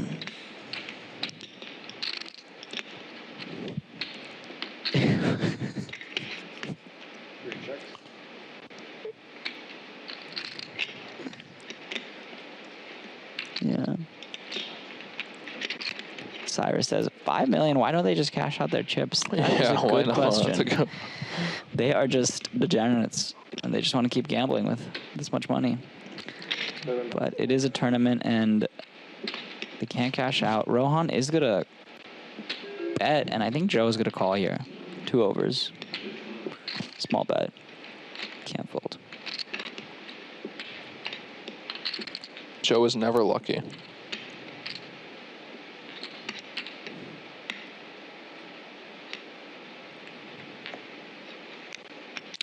Does Joe consider flopping a good hand?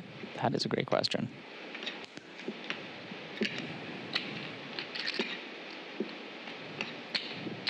Tough spot for Joe. Yeah, we have ace-jack suited, but we kind of completely whiffed.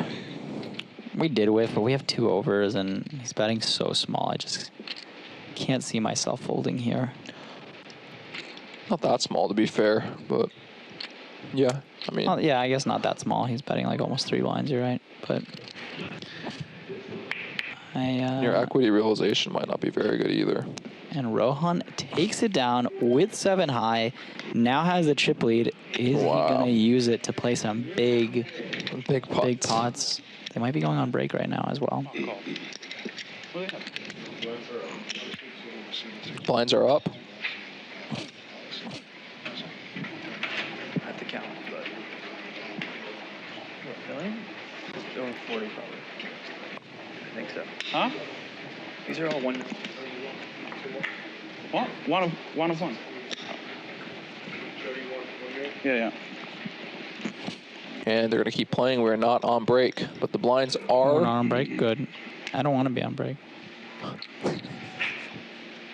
I don't think we're on break. Yeah, I know.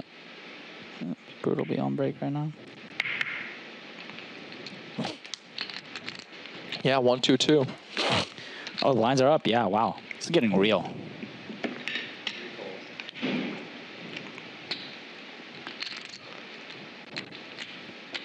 So how much should we bet on the over on 115 again? Over on 115. You wanted the under, right? You wanted the under.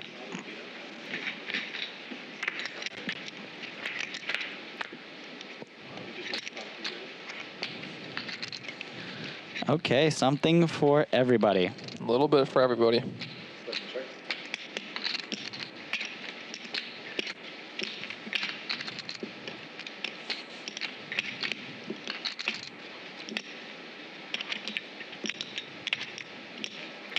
Three bets, 2.5.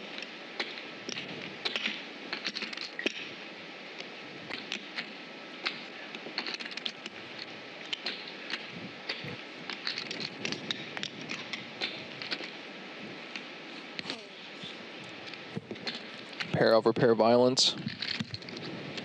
See how the hand develops.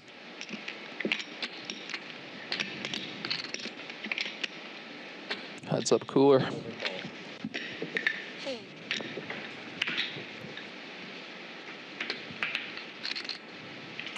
Rohan turns some equity. It might be enough for him to stick around now. Facing another bet.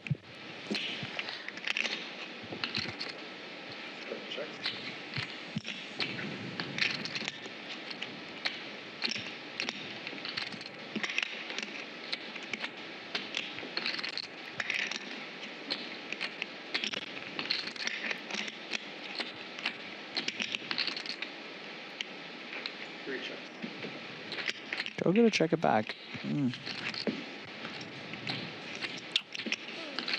No.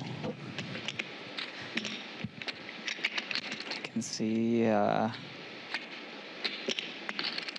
some potential ideas here. This goes check and Joe bets.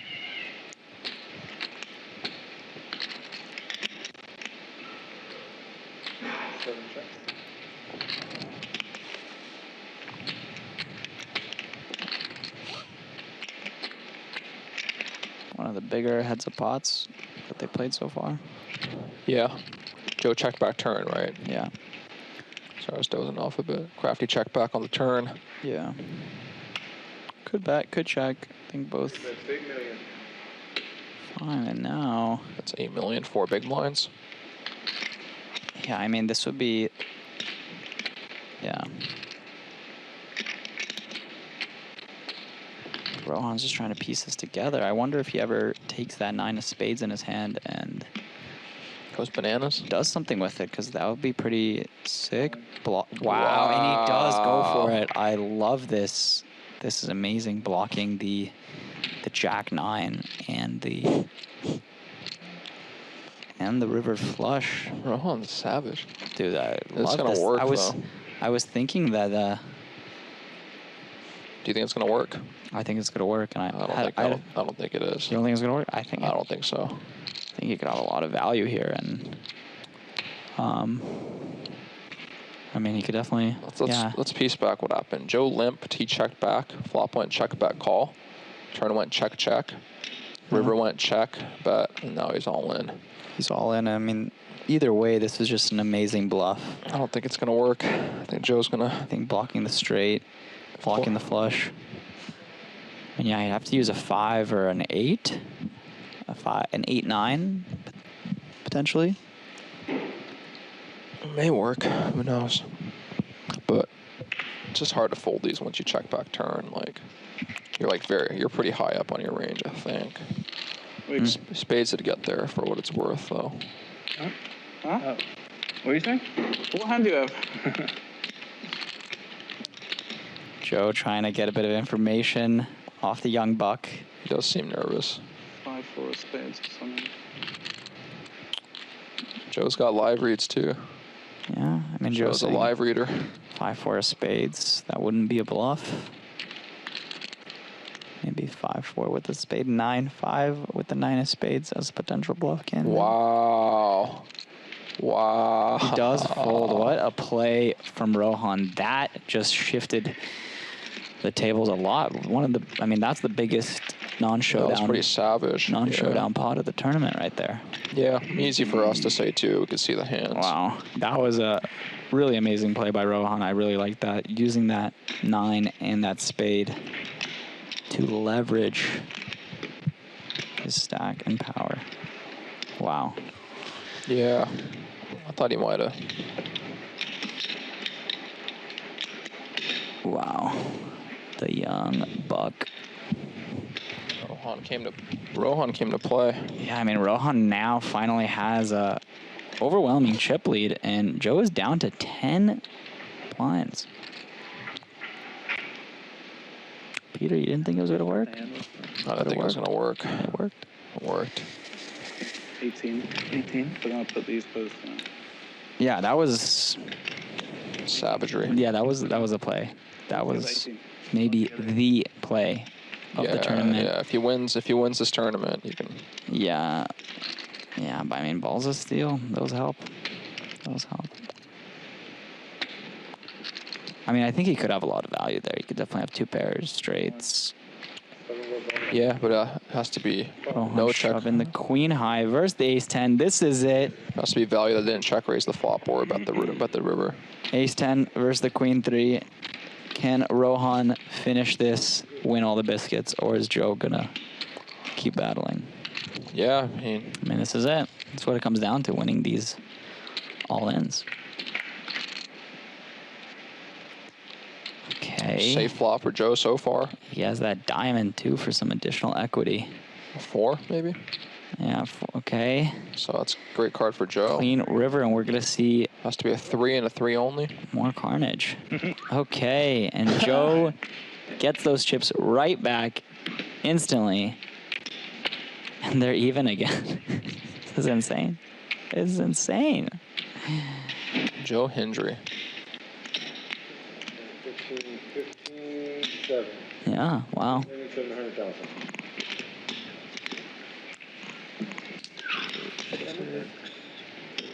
Do you think Queen High heads up is for 10 bigs? That was a big one last time. Good enough? Sorry. Queen High? I think so, yeah. Yeah. I think you're supposed to jam a lot of your queen highs, jack highs, suited 10 highs, but I could be wrong. Yeah. I mean, yeah, it was close. Get that back. Just like every other option seems kind of brutal, you know.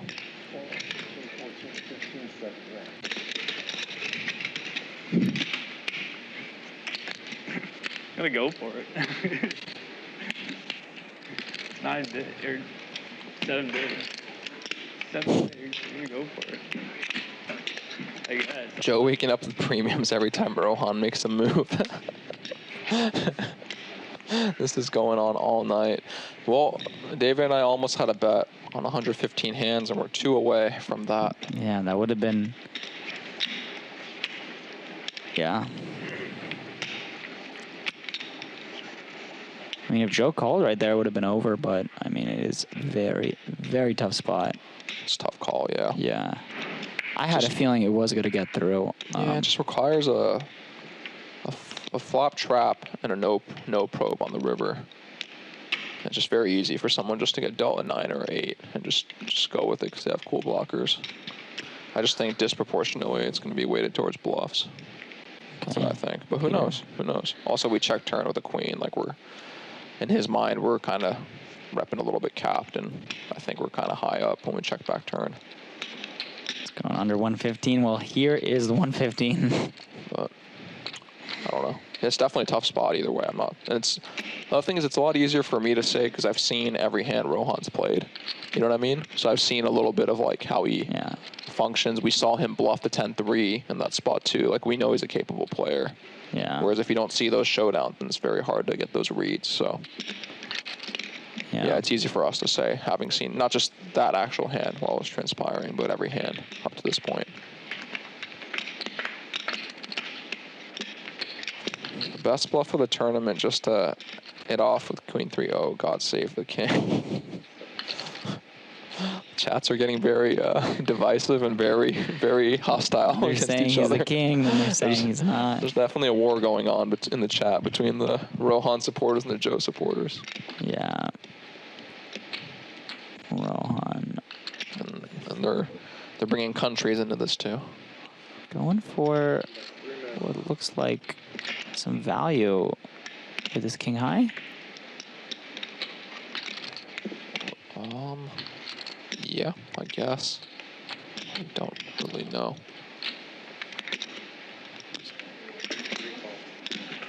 Maybe his plan is to bluff potentially on a spade, potentially. Wayne Chiang, I'm a Peter and David supporter. Thanks, Wayne. I'm a Wayne supporter. Yeah, the Three Musketeers right here. Mio Nicola, I sat on your right all day the first day. What's up, man? Which first day? I played a few of them. Wait, they're talking to you or me? Maybe me? Oh, Peter, hey, kiddo. Yeah, it's you.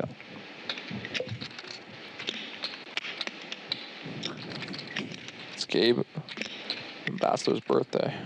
Well, happy birthday, Gabe Bassler. I have to say that very slowly just in case they're trying to trick me into saying something. Oh, grab me something on my back. Can you grab me something on my back? Joe gets back all the chips. Eric C. Yeah, I mean, it's not so much that it's not a good bluff. Like, if it gets through, it's a good bluff. And I've just seen a lot of spots that are like that, playing cash and stuff, too, or disproportionately weighted to, like, a showdown hand that checked a river and then faced a bet and decided to use its blockers to go all in as a bluff. But maybe he's balanced. I mean, he's been playing very well, so it's hard for me to say for sure.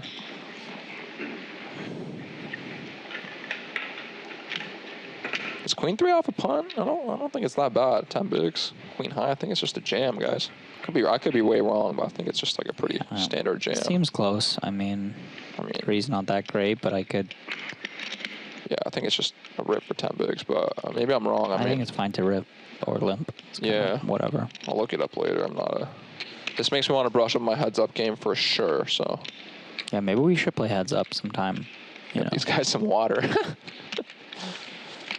What if how can we play heads up on something? Oh, he goes all with the ace-7 off. Oh. 15 big blinds. Could this be it? Is this it? Joe asked for a count. Does look interested. Or he looks interested. What does he have here? The King 10? King 10 suited. Ace 6 suited.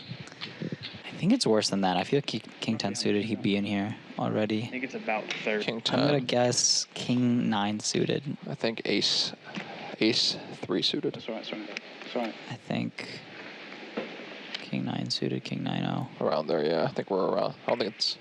Queen, I think King 9-0 just folds. Yeah. 31, about 31. Maybe he has... Show your cards, Joe. Show the RFID. Ace 4 off.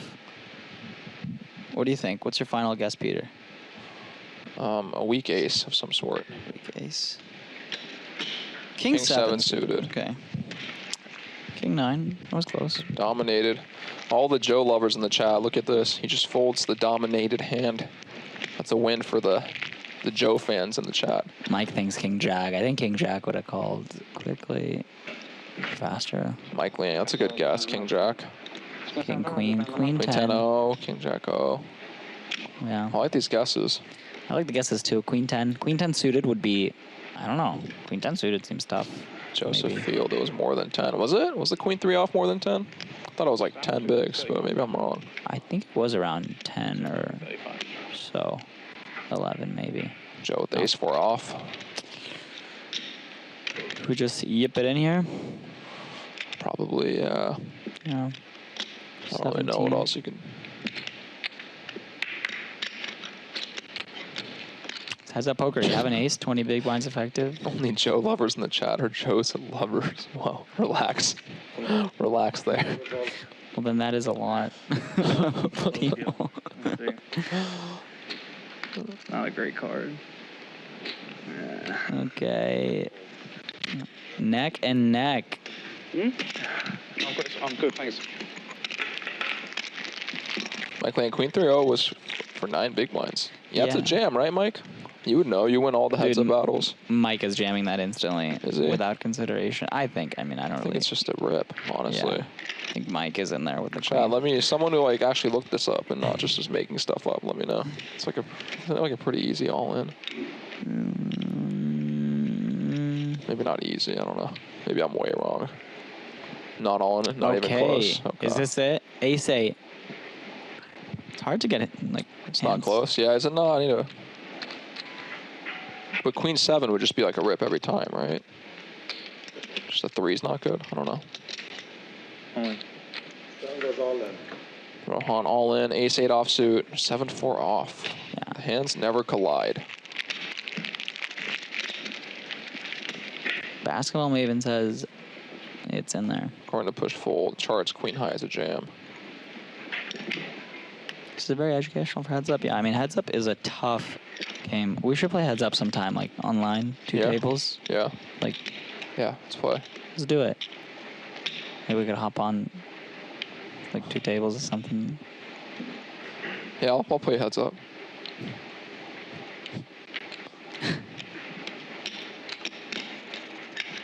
Joe with the 8-7 suited.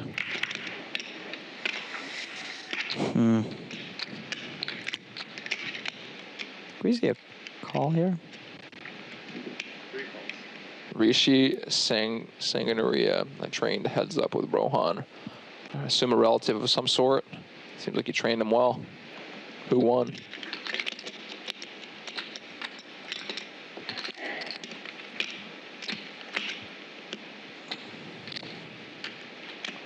Yeah, Eric C., you make a good point. Most people don't have enough experience with heads up. That's very true. I've looked into it a little bit, but definitely watching this, realize like I need to look into it a little bit more. Rohan checks it back, 7-6, 8-7. We have some potential to end the tournament here. Are we going to? 8-7-6. Something spicy. Just a 7, just any 7 of some sort.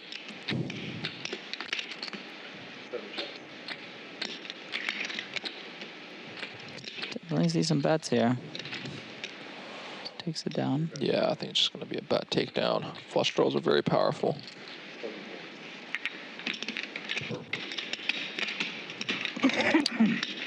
Anthony Patessa coming with a question, like that guy. LA Grinder says, is 10 big blinds still 10 big blinds when average is 17 big blinds?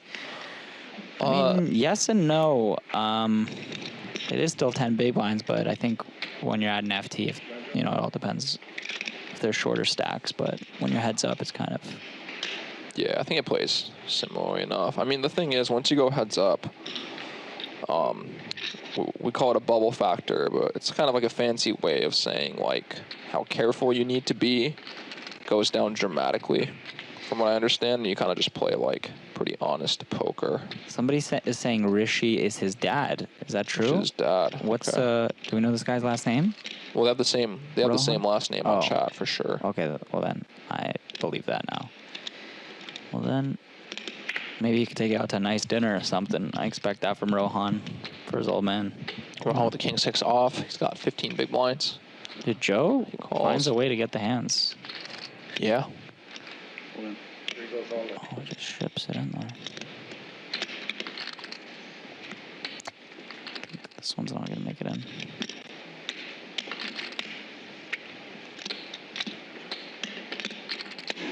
Someone is saying Rishi is his dad, and then someone else saying it's his little brother. So I saw the misinformation spreading throughout the stream streets. Some fake news right here. Come on. Fake news. Yeah, oh no, Rishi is his younger brother. Okay. Can someone get a birth certificate in here? A family tree. It sounds more like his younger brother because he's like, I taught him everything he knows. That sounds like something a little brother would say.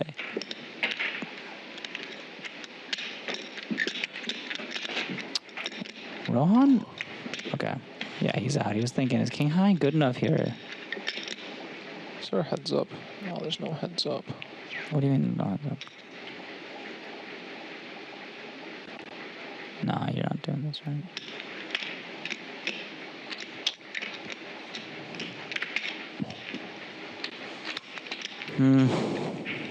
They're battling for sure. This is yeah. Rishi is Rohan's kid. All right, guys. Peter and David, good combo for commentators. Thank you. Thanks, guys. Trying out here in the streets, you know. Never know where you find your match. Could be in a commentary booth. Could be. Who knows? We won't be here. We won't be here for the main event, though, unfortunately. We'll be at the FT. I mean, yeah, that would be sick. Maybe Rohan can commentate. Rohan and Joe, get them in here. There you go, in a different universe. I want to be doing some of these moves when I'm at the FT. Some of those. Joe is my uncle. Really? Michael Yang, Queen 3 off was a jam. That's what I thought. Yeah. That's what I thought, but these comments be making me doubt myself, you know what I mean? You just run into it, but even when you run into it, might win 30% of the time. Wow.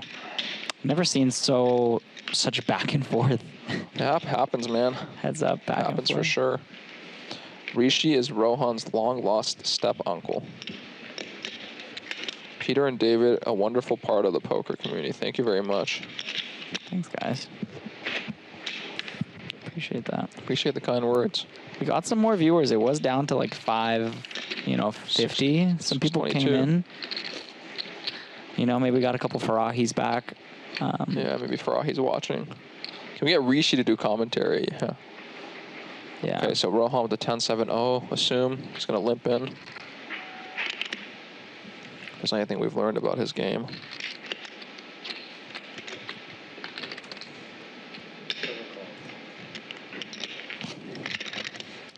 Just now, my girlfriend is upset at me probably for waiting so long.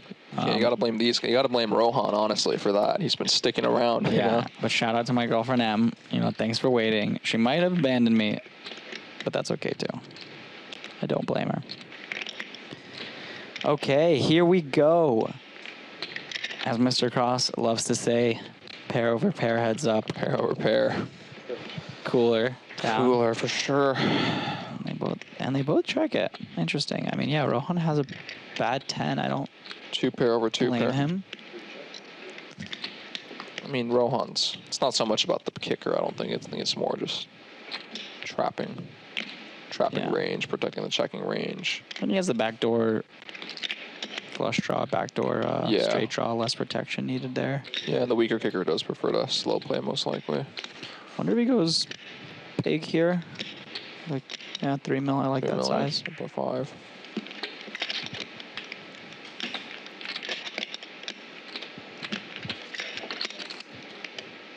Yeah.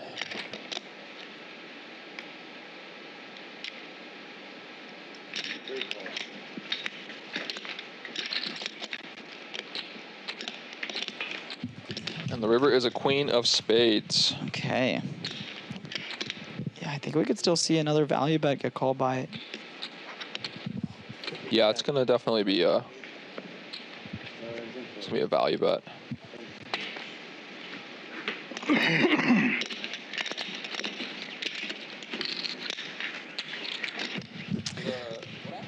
What happened here? Did it go check?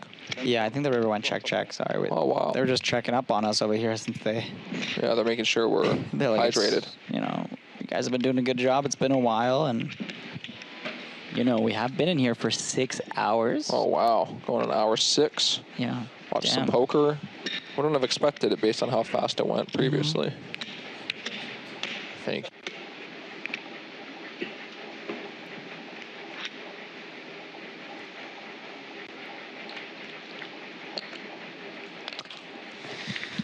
Yeah, I mean, 6 hours, 123 hands, lots of all-ins. Oh.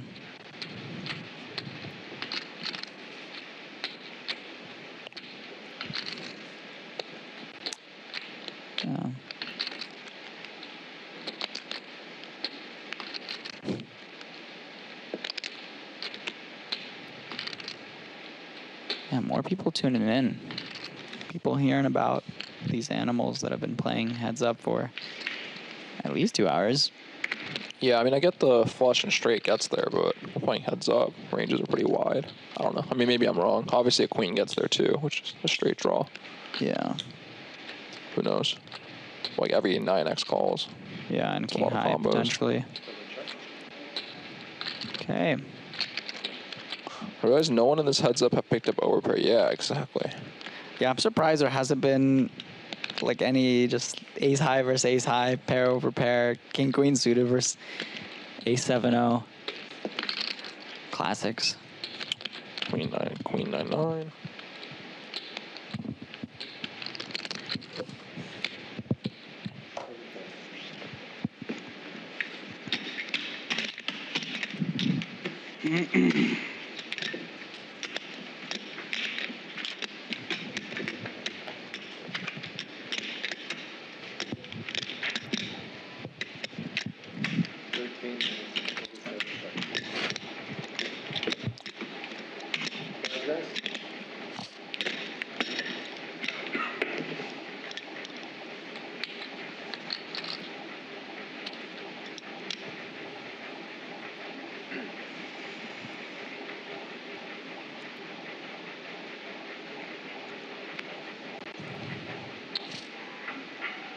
Rohan with the 860. Assume he's going to limp in. Follow the standard protocol.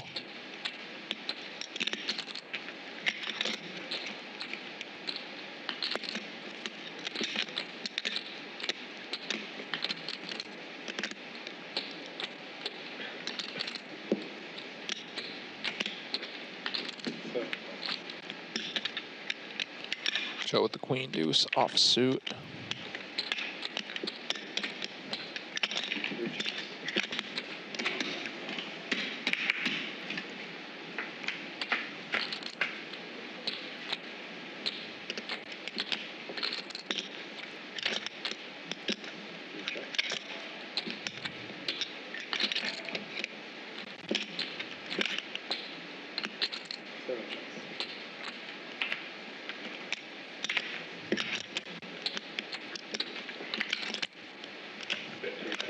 Rohan turns, open under.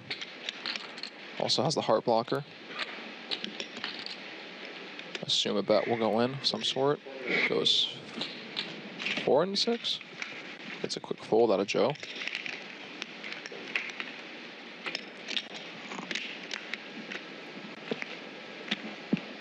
And now they're dead even, damn near, in chips. 20 big blinds versus 20 big blinds. Are we doing this? 100%. Pretty. Yeah.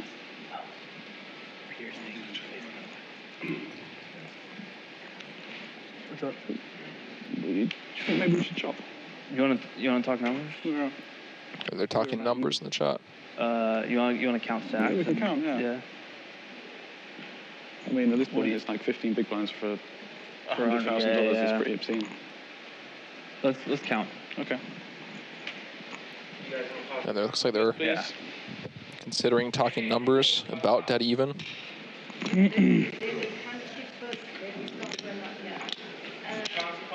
And just so for those who aren't familiar, oftentimes you will count stacks and do something called the ICM chop. Basically, a calculator will tell you how much your stack is worth, and you can negotiate around that and see if you can get more or less.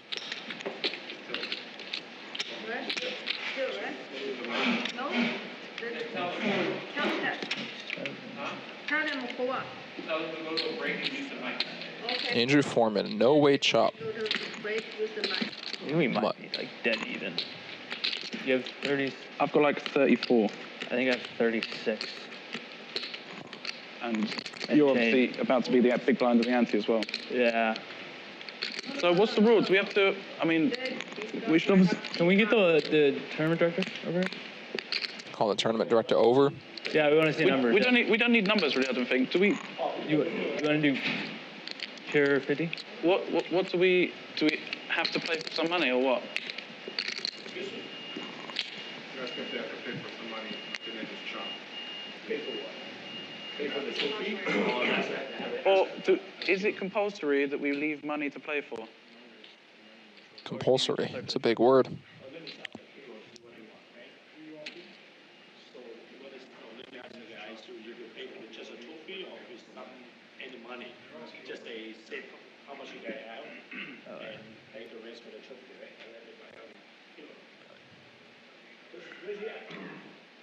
It does work here, innit? I don't know if they do ICM or chip chop. So you have like what? One or 2 million more than me, right? 25, 33. 34, 35, you've got 36. 34, 35, 36.5. Yeah. Huh? Plus thing. I guess if we include the antes and 38.5. So you have got like a couple million more. Can I call someone? Am I allowed to go talk to someone on the phone, like, to consult? Or Yeah, if you want. I'm saying we just split it. I don't know if they're going to say you have to play for some money or not. I don't know if that's the thing here. Yeah. Oh, I'm good, man. Thank you. Appreciate you. Yeah. If you guys just decide to chop, whoever has the chip lead gets the trophy. Unless you guys set something aside, and then you guys can play for it. Okay. So it's 5:30, 5:30, or 5:31. You can play for the We can just play. 250 each. Sorry, carry on. Take 250 each, play for 31k, and play for the trophy as well. So you're playing for 31k. So together it's 540 and change, yeah? Right. 5:30. Yeah, 5:30 each. 5:31-ish. 0.4. So you should leave the 31.4 and play for that and the trophy, and take 250 each. Okay. So you chopped it. You're chopping it evenly, right? So you're taking 250. We're basically level. He has slightly more, but he's about to be the big blind and the ante, obviously. So it's basically level. Yeah. It's basically level. But if we Basically, if you guys do ICM chop, Yeah. whoever has the chip lead will get the trophy, unless you guys figure out. Okay, no, we definitely have to play for it. You can't do it after the chop. You just need to do an even chop. Because basically the stacks are even. You've got to put the big blind down like that. Yeah, we got some shenanigans about the chops, negotiations going on. 31 and 31K. Yeah. Nick Grippo, 265 each and flip for it. Big old trophy. Give me a sec. Sorry, guys. Take your time. Huh? I was gonna call Manning or Swift. I need to piss one out. I need to piss. Did you see this fucking insane clock? Have I got time? You got time. Yeah, actually, if he's just. No, with a 9. Right, I'm just gonna start it when I'm not here. At the 5. Huh? Yeah. All right, I'm gonna make a phone call. Yeah, and I think Rohan making a phone call, probably going to call for some advice on whether or not to chop this situation. Maybe I shouldn't speculate. Oh, sorry.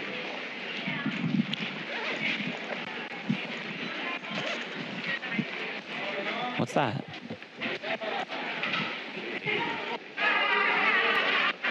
Just this.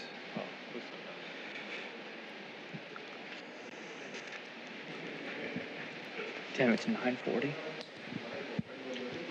Yeah, I mean, I remember a lot of Joe's mates were saying he's team no chop at the beginning. Really? Or at least 3-4-handed.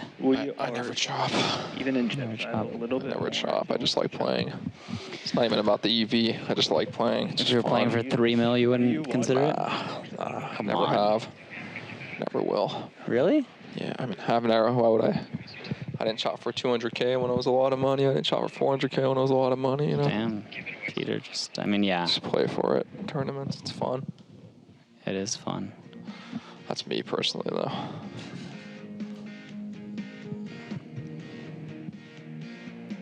You should do 250K each.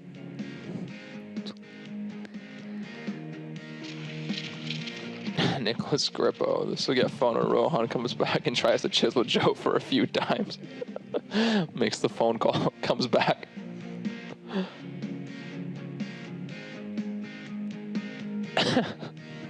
Doesn't ever chop in small blind cash. I actually don't in the 510, but probably should be.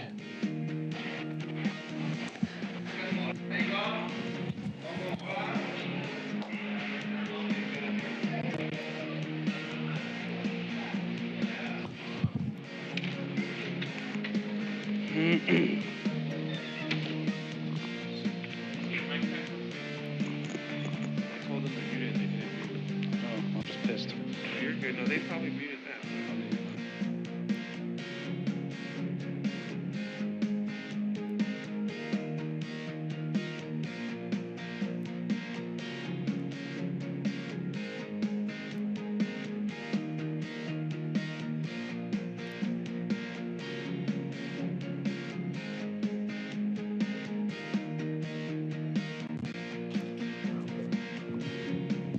Yeah, so Caleb Lee just got the call from Rohan. He's not going to chop. Peter, what's your global poker name and how much have you won off me? 0. I think I'm down like $800 on global poker. Something like that. I played it. I think I deposited once and just never redeposited. Wayne Chiang is the GOAT on global poker tournaments. I know that for sure.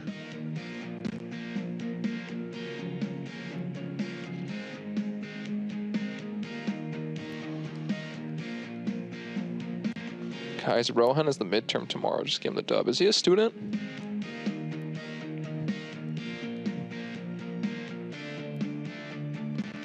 By the EM Taylor Black Ops, are you Taylor?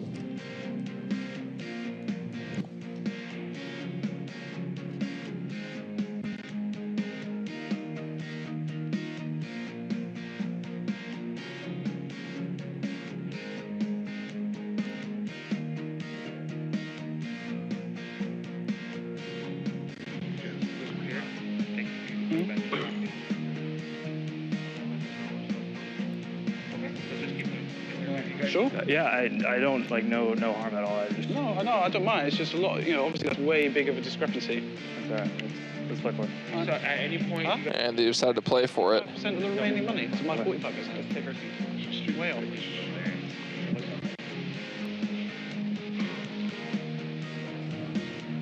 Huh? Yeah. I'm good. No, I'm not. Looks like they're going to keep playing for it. Yeah, we're gonna keep playing. At any point, you guys keep playing. You guys do have another break coming up in 11 minutes. Yeah. So if you guys need some time, if something changes during that break, just let me know. All right. Let me order. You want? Yeah. Can I order? I don't know what to get. Just the same thing again. The teriyaki chicken. Wendy's franchise owner manager. After all that, they're just going to play. Seems like in no chop, we are playing. Yeah. Let me just get that again, please. No, it's good. Just yeah. Thanks. After this roll, they're gonna take a break at 15 minutes. If they want to discuss anything else after the Q&A. Yeah, I mean, so all those are saying either ICM the pot or all in blind. Or, I mean, there is playability still off like 17 bigs for sure.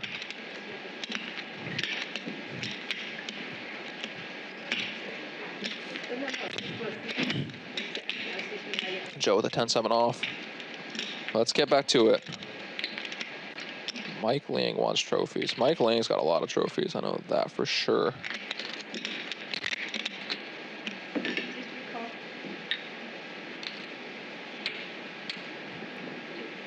What's the longest record heads up? I'm not sure about here, but I mean, World Series Maine, there's definitely been some 10-hour heads ups and stuff like that, I'm pretty sure. Rohan's dad said, don't make a deal. Rohan's gonna lose. It's always how it works. Yeah, if you decide to say no to the deal, you never win. But it's a good start for Rohan. He flops Joe near dead.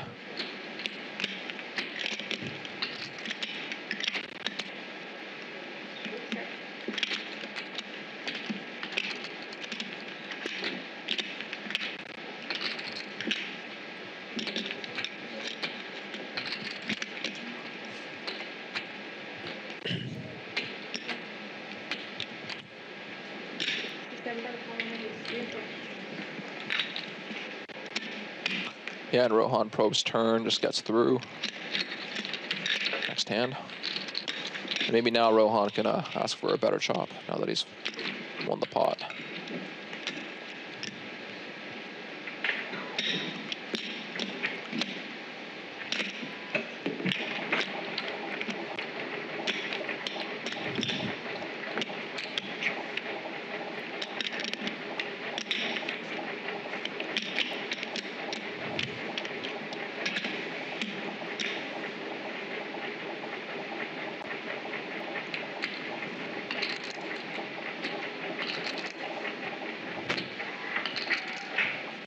Rohan with the 4 deuce off. Let's see if he raises this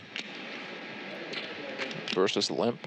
Saw him earlier kind of raising his trash and raising his good hands. I think it's a good polar approach, limping everything in between, but he decides to limp here. Maybe switch it up a little bit. We are also shallow. No, we're not that much shallower. Joe's got the 6 deuce suited.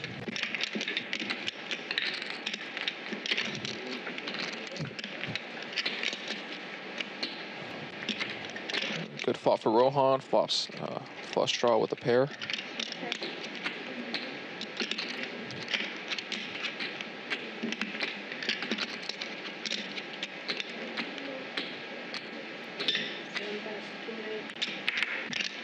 Did David leave the booth? Yeah, he said he's taking a break real quick.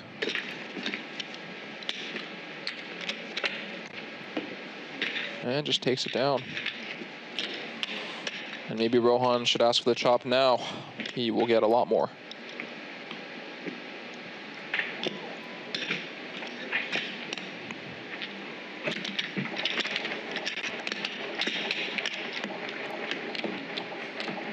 And then, yeah, we are playing for $311,000. Second place gets $219.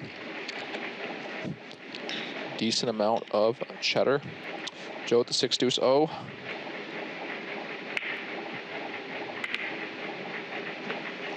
Joe just lets it go. The momentum is building towards Rohan's side for now.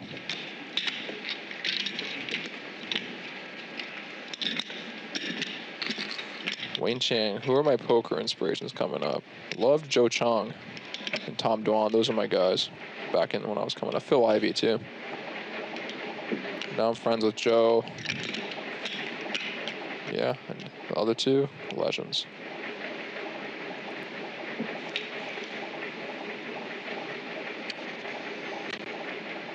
That 115 over under though, yeah, seriously. Seriously. It is crazy to see them play sub 20 bigs, grind it out this much, but yeah, it's been well played, I think. Rohan limps the 3-2 suited. Joe gets 5-3 off. Is Rishi and Rohan dating?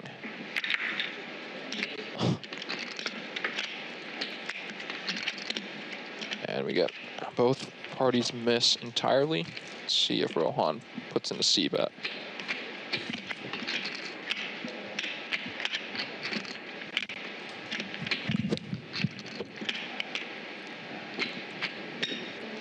Puts in a C bet, just gets it through, and yeah, Rohan's really starting to chip away at this. Look, I think I might be getting ready for a second meal with the pace that this is going. Like, you know, I know we ate like 3 hours ago, but just saying. Yeah.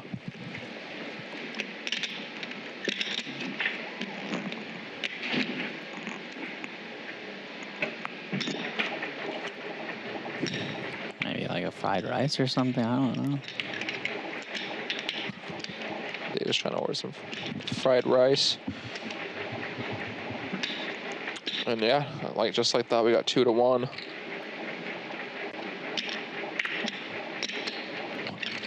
Joe's got the ace-7 suited. Make sure the RFID can read it. And yeah, there's no world where this is not getting V-pipped. He goes all in. And Rohan has nothing he can call with.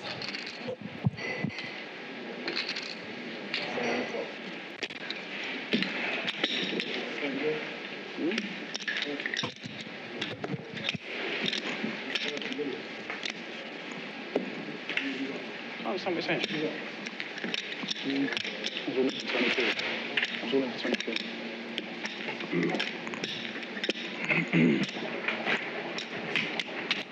There we go.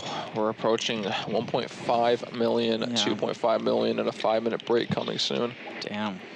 Yeah. Lines are gonna be big. Yeah.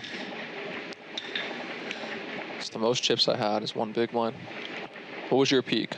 700K? Like 650 before that Queen Jack suited hand that I told you about. Queen Jack suited on the bubble. Yeah, maybe we can talk about it on the break. Yeah. Yeah. 4-3 off, limps, and then Joe's Queen 9 suited. I think that's going to be a send. Hmm.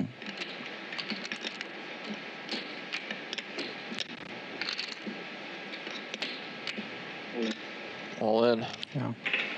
What about Queen 8 suited? Same thing? Same thing, I think. Yeah, same. This is just about folding out equity, folding out cards, because it seems with the Queen 9 suited, you're never going to get called by something worse. Yeah, but I mean, you're playing sub 15 big blinds, and you just have equity, and it's heads up, and ranges are wide, and basically anything he limps just has like decent equity in position against you. If you can just fold out. Game of equity, yeah. If you can just fold out any equity, it's pretty good. Okay. Just given how much is in the pot relative to your stack, I feel like.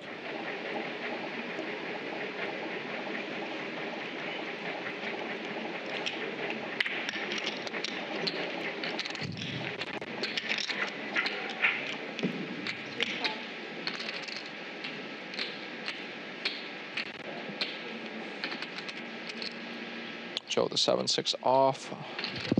Limson button.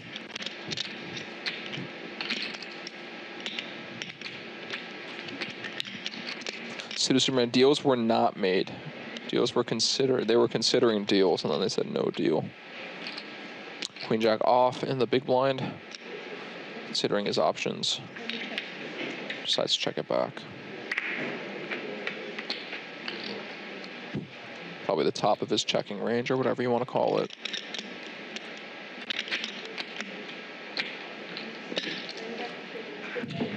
Flops top pair, bets and wins.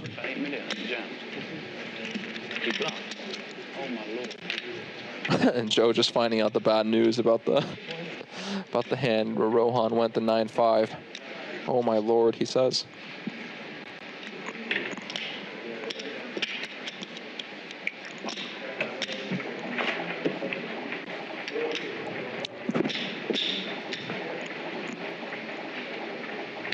Joe said, oh my lord, he said. Oh my lord.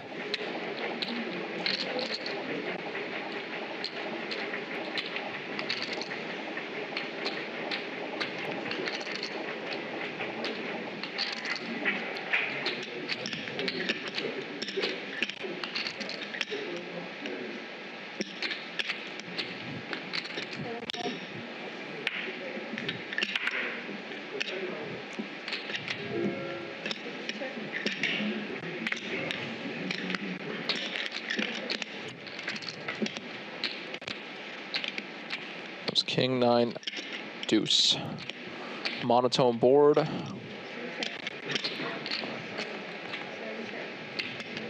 Rohan finds a disciplined check. Yeah, no one really over c-betting, which is pretty refreshing to see.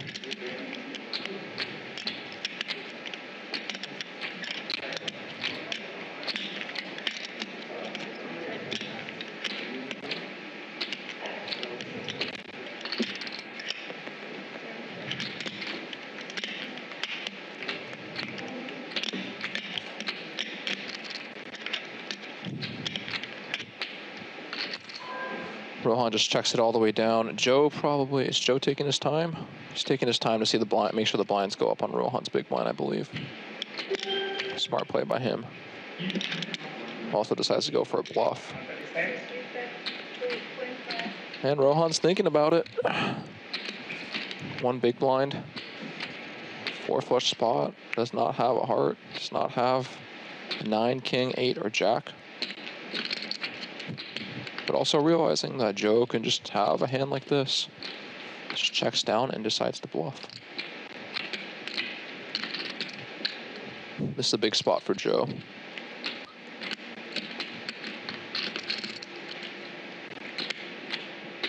Rohan lets it go, disciplined.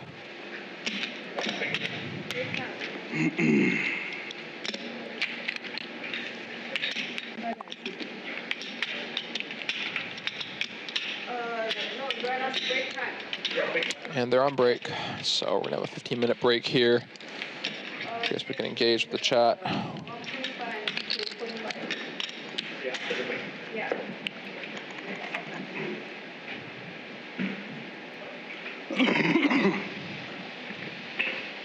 Yeah, payouts, so they are playing for, let me get the exact amount for you. I'm sure it'll just come up on the screen. But yeah, they're playing for $311,600. Second place is $219,830. So yeah, it's basically a $100,000 sit and go. How's that? Oh my lord.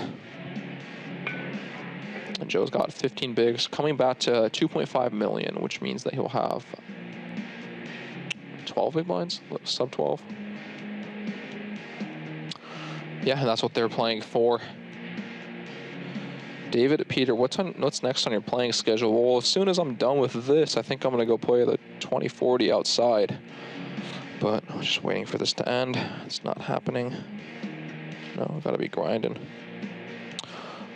But yeah, for the next tournament, I think I'll be playing the satellites at the Commerce. They have the $1,100 satellites into the $10,000 main. Those should be very good. So you'll see me playing those for the next few days for sure.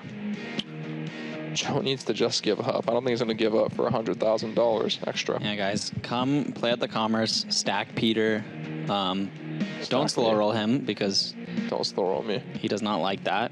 I've asked him about it, but he's playing here, so come and get his chips. Joe's last name is Hendry.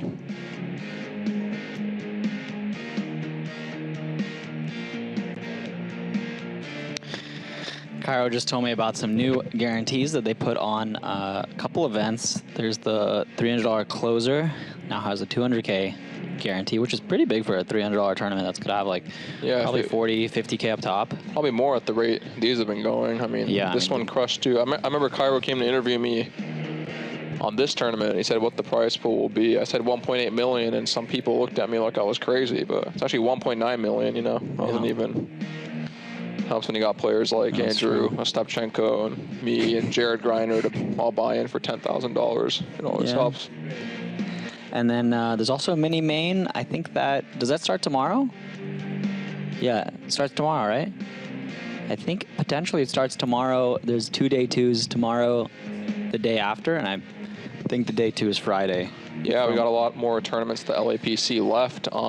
This might not even be the biggest one, by the way. We got the 10K main coming up. Press 1 if you've ever stacked Peter Cross. First he said, who has ever stacked Peter? That's a good question. Who has stacked you? Adam stacked me twice, maybe. I stacked Adam one time. That was so fun. Yeah. He called with kings on ace high board. Like, who does that? Adam Swan? Like, he just had kings. He just doesn't know when to hold them and when to fold them. Yeah. You know. What about this Queen Jack suited hand that you were talking about? The one I had, I mean, somebody 3-bet me on the bubble. I had Queen Jack suited, and I called. Some people were telling me to fold. And yeah, pretty much I just flopped a flush draw, check raised the turn. Hey, you flopped the flush draw? You flopped the straight draw? No, both. It was king 9-8, 2 hearts. Oh, you had a flush draw this hand? Yeah. Oh. What? Of course. Oh, I thought you just had like a bare gutter. Just like went commando with it. Suited. No. Oh, okay. I check raised the turn, but got jammed on and I had to fold. And yikes. Yeah, I played it. All that equity gone. I had a lot of equity. I had a hard and. Sober NBA squad says, remember when you 3-bet me for half your stack and folded, David? I may have done that. But I wanted to help you. You know, you got 8th place in that. You probably were drawing dead without me. You know, I'm trying to help. I call it charity. Charity. Yeah, I do remember that. That was last year. The first time I ever played with Adam, he opened under the gun. I called with like 8s or something, 9s in the big blind in the cash game, and it came like Jack Deuce Deuce. I think I went like check. I either check called the flop or went check check. Whatever. I lost 2 streets on Jack Deuce Deuce something something. Adam just had Jack 4 suited under the gun. Yeah. Wow. Back in the day. That was when Adam was wide. Now he's a little. That's before the Sims and the solvers and the charts came out. Now he's a little tight. I'm not gonna lie. I mean. Think so? No, I don't know. I'm probably. Did you chop with them? Would I chop with him? Or not chop? Would you swap with them? I would swap with him. Yeah. I'd swap. Listen, if we played the 10K, maybe we should swap. You know, Peter? Yeah. You might know the Sims, but there's something about that. You know, live poker and exploitative. Don't worry, I got that too. Don't worry. Don't you worry. But there's also like Jack running Jack 2. hot. Jack Jack 2. You know. I guess it was Jack Jack 2. I might just run hotter in the 10K. You got to factor that in. Probably will. That's why you should swap with me. You know. Well, 5% of 400K, that helps you with the house and wedding, and you know. Just saying. Just saying, offers on the table. Yeah. So we got 8 minutes left on the break. Got some footage. Yeah. Alex Faraki, another fellow Jamming. UCSB. The Queen Jack suited there. Savagery. Yeah. And then Johan with that ace-3 suited versus Andrew, hitting that 3. Rohan. Oh, Rohan. I said Johan, huh? Yeah. It's probably bad. It's okay. I said his name right most times. But yeah. Yeah, he got lucky there with the first ace 10. That was pretty big. This is the most nitpick heads up I've ever seen. Yeah, it's crazy. 2025, you just don't send it in for 15 big blinds unnecessarily now. People limp and all this stuff. Limp, raise, mix 3x, 2x, all ins. Yeah. No limit Texas Hold'em. UCSB. Yeah, we had Alex Farahi also went to UCSB. I went to UC Santa Barbara. Adam Swan, Dylan Weissman. Remember Adam Swan and Dylan Weissman were playing heads up outside. Yeah, I went to UC Santa Cruz. Is there any like good players that came out of UC Santa Cruz? Like that Good players? You. Yeah, I guess. Banana slugs. But is there someone else? Do you know anybody? 'Cause I think I've heard there UCSB. Didn't Zach Freeman go to UCSB? Maybe. I'm not sure. Guys, put in the chat if you know anybody that Santa Cruz alum. I didn't graduate from there, but I went there for a year. Oh, yeah? Does that count? Yeah, Is that my alum if I didn't graduate from there? Maybe. I lived there for a year. That counts, whatever. Jeff Madsen also went to UCSB. Good man.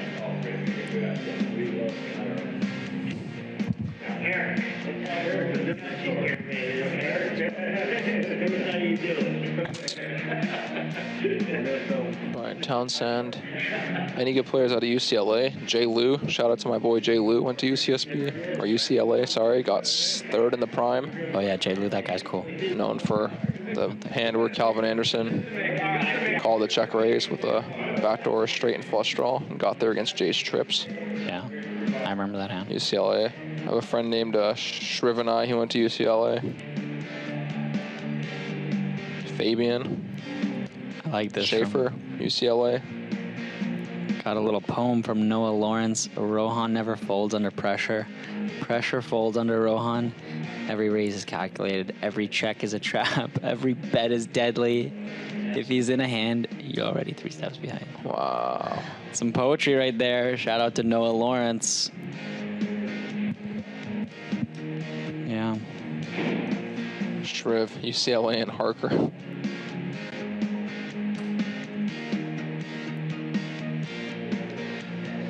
Yeah, only 5 minutes left at break, and then we're going to see some action.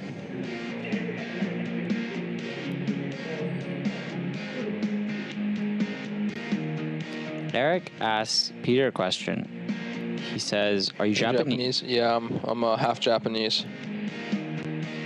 Played in your tournaments before for sure. Played at my tournaments. Yeah. I am half Japanese. Yeah. I'm not. I'm just like, I'm half Ukrainian. Half Ukrainian. Close to Japan. Depends where in Japan, kinda. Somewhat. The north of Japan's kind of close to. Both have like water next to them. Yeah, I mean. Half Japanese, half GTO, but I don't know about that one, man. Got roasted earlier for a king-queen suited jam. I feel like he might be 75% GTO pot. You know, I don't know if half and half is maybe like 60-40 GTO. Snowing in Japan. My mom, Eric C., you reminded me to check my phone. My mom sent me a video from Japan. It's snowing. Wow, that's crazy. Look at what Mr. Adams said. Half white, other half white. I'm half white, other half white. Very diverse, man. Hajimemashite. Hajimemashite. You know, I took 2 years of Japanese. Yeah, let's practice it. In college. Okay. Oname wa Davido. Davido-san. Davido-san, yeah. Hajimemashite. Hajimemashite. Sake wo noimasu ka? Oishii. Oishii. O sake suki? Yeah, guys. I'm also half Japanese, okay? I can 5-bet jam rivers.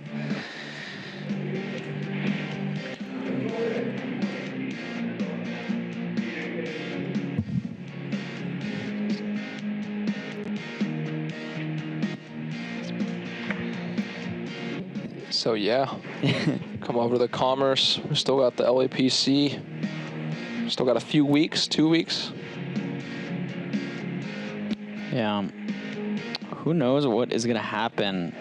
Looks like players are taking their seats again. Or no, maybe that's a replay, because that's when they had the trophy in the middle of them, and then the trophy was so big and in the middle of their way that they had to take it off. Yeah, it's just a huge trophy. It's too big. This makes me want to play a tournament. I know, it makes me wish I didn't bust. But it makes me not only want to play a tournament, but to actually go far in it and make... It's hard to do. A run, make a couple dollars, and just play good, make some good decisions. Playing good. You know, check jam some rivers with 9-5-0, you know. That was just crazy. Get spicy. That was a crazy hand. Props to Rohan, just found it. Just want to cook like a curry and get all spicy in a tournament. You know.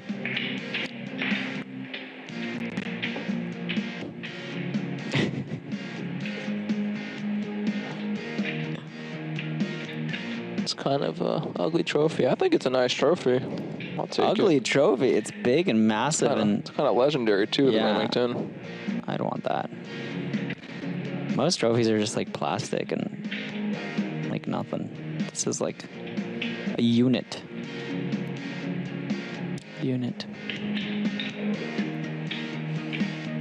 Man, I hope I FT the 10K now. Gets me hyped for the 10K. We have a minute left on break.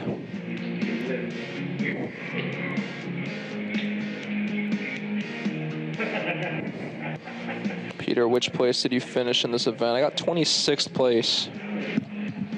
26th. I had 2 million pretty early and then just got card dead. Had Andrew O at the table too, giving me a hard time. Yeah.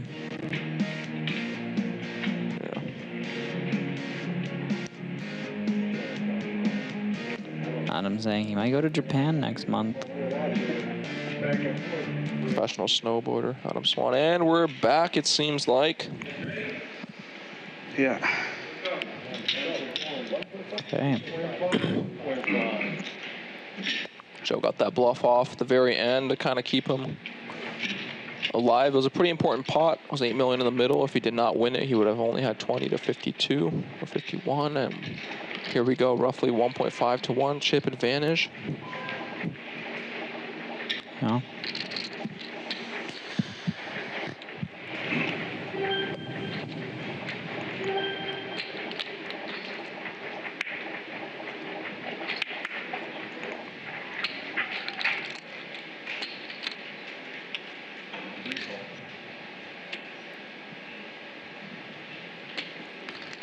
Joe limps the button. Rohan with the sixes. Mm-hmm.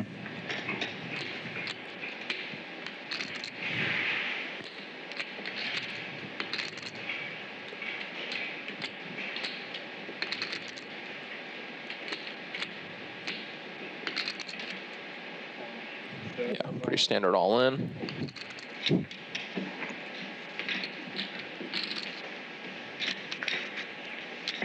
And gets through.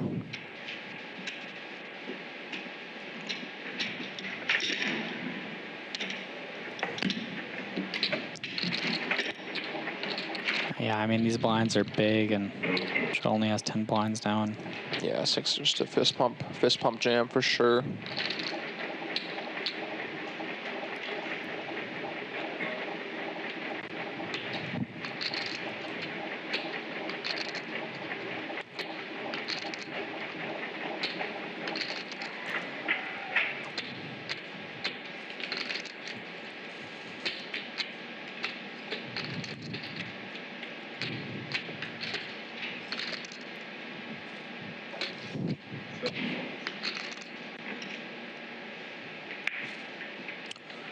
Rohan limps the button. 7-6 suited for Joe. I could see him jamming this for sure. Yeah, would not be an unreasonable jam, but checks. Yeah. Could definitely fold out a lot of better hands. Okay. That is a flop. Flops a joint. Mm-hmm. Rohan gets a little bit of something too, open ender. Exactly. And what he perceives as 2 overs. You know. Be good. I think this is a nice check. I don't know if we want to like check it in here. Yeah, retains his equity. SPR's 3, doesn't want to get ripped on with an open ender. By checking, he gets to retain your equity. Yeah, just so some of the viewers know, SPR means stack to pot ratio. So there's 7.5 million in the middle, and you got like around 22. It'd be like 3x. If you got 15 mil, it'd be 2. Joe decides to probe the turn. What size does he use? They go pretty big here, I imagine. It's for 5 million. Okay. Around a little under pot. We'll with a bit of a decision, I guess. Oh, man.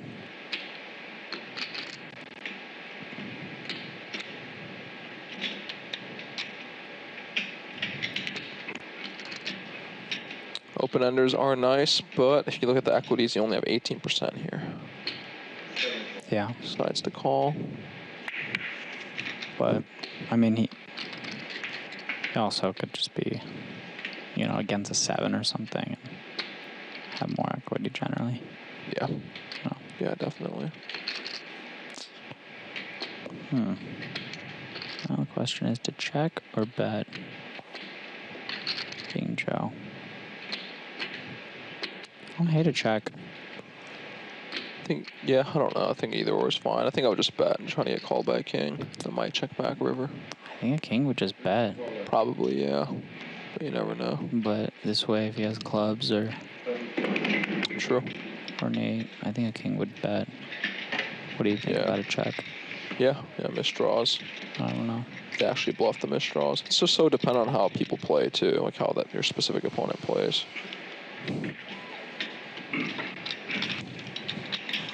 Peter, David, you tried to claim to me that he is a recreational player. Any comments on that? David, at you. Plays like a recreational. Yeah, I'm a recreational. I just, you know, poker's hard. Can't imagine. You know. Peter, did you later find out what Andrew Rowe had in the big pot you played on day 2 when he bet 2x pot 900K on the river on 10-4-7? Club, queen 7. Yeah, I think it was 10-5-7, but same thing. I do not know what he had. I feel like he wouldn't even tell you. He might tell me. Would he? I feel like Andrew is like... Joe limps button. Maybe. Now the stacks are even again. Big pot for Joe. Yeah. Now they are very, very even. They're and fighting. Yeah.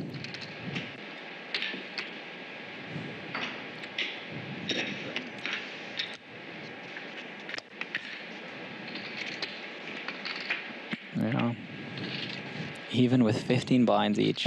There you go. Playing heads up for 100K. It's massive. It's massive when you're playing such a big tournament. Like imagine playing, you know, for even more, 500, 800K, and you have 15 blinds heads up. It's so much variance. Sounds fun. It sounds fun, but that's why some people, you know, choose to chop because they're like, okay, at the end of the day, if we just get in 15 blinds, we're just gonna be flipping a lot. Why flip if they're scared. I mean, yeah, they might also. It's a lot of money, 100K. You know. Yeah, here Rohan turns nut flush draw to go along with his bottom pair. Yeah. Decides to go for kind of like a mergy value bet. Like this bet, I think Joe just has an easy check call here. Yeah, Joe has an 8. He is going to call and then see what happens on the river. I wonder if Rohan, similar to the 9-5-0, takes this hand, decides to bluff it on the river if he misses.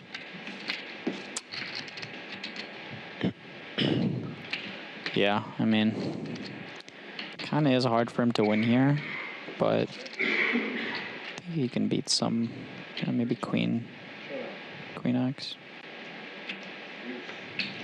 Yeah. Sorry.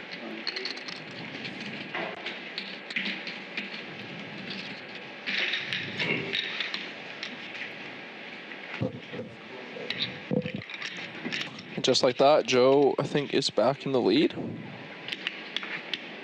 Yeah.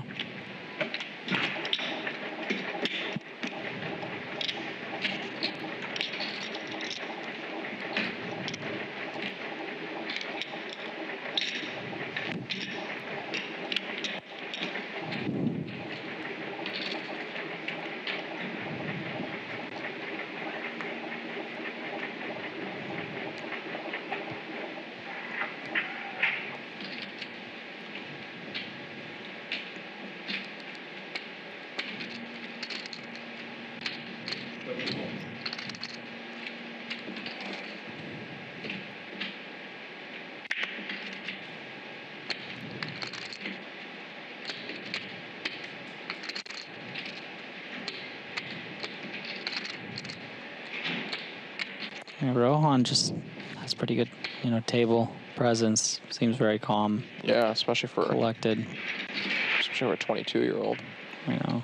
Yeah. It's crazy. Goes check, check. Pretty strong hands, given the limp nodes. King 10 versus Jack 9. They both missed, though Joe does have King high. Rohan checks. Well played. Betting doesn't accomplish too much. Queen highs, King highs, Ace highs, calling 1. Don't really fold out that much better with Jack 9. Some showdown value as well. Turn is a queen. Joe checks twice to him.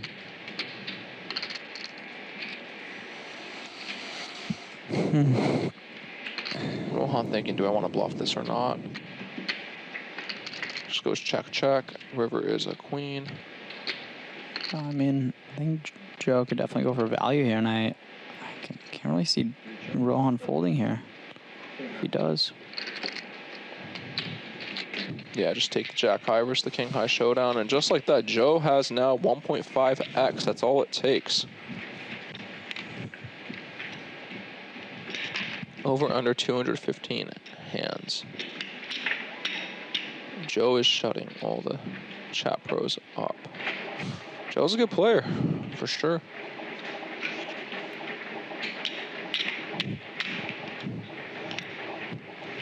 So is Rohan. Very entertaining heads up to watch. They're really grinding out the sub 20 big blind stacks, and it's pretty impressive to watch, regardless of who wins. Yeah, about 25.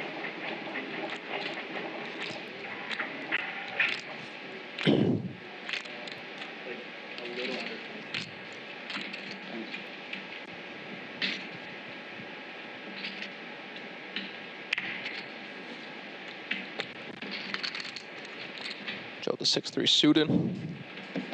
Comes in with a limp. Johan with the King 7 off. I wonder what he's going to do here. 9 big blinds? Oh.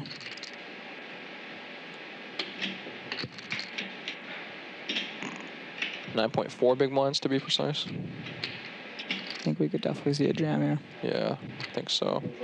And you called it. David Yu. Recreational. Calls out the play. Oh.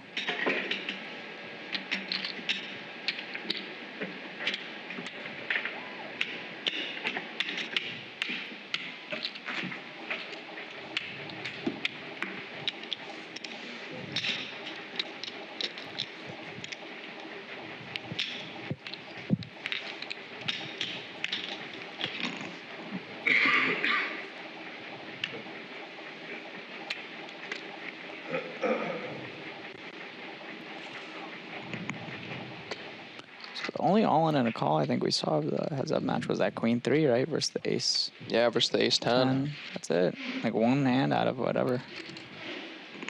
50. Let's gonna fold this one or call? We do so. Limps in. 10-6 offsuit.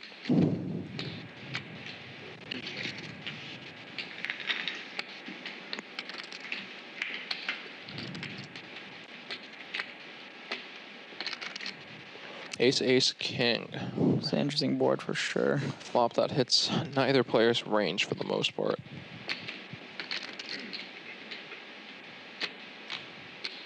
Yeah, like these are the spots where we'd imagine Rohan with any ace would. He might limp like an Ace King suited, Ace Queen suited.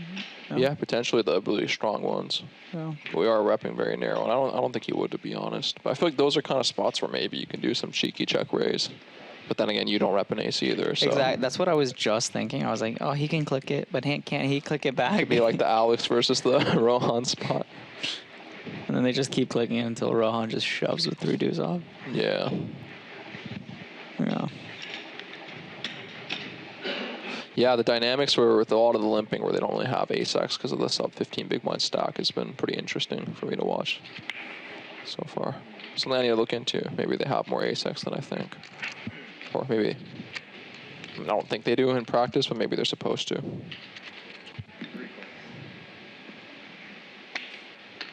Yeah, and this is being sent. Yeah, that's the thing. You get up a couple of chips, but when the blinds are coming out, you know, 5-6 mil around. Yeah, that's expensive. Yeah, one shove. Like, I mean, Joe was just ahead, and now Rohan most likely is going to get the chip lead back this hand. Yeah. That's it. It's a war. And then you're covered. It's a war. It's really all going to be about the first. Whoever wins the first all in. And he's out.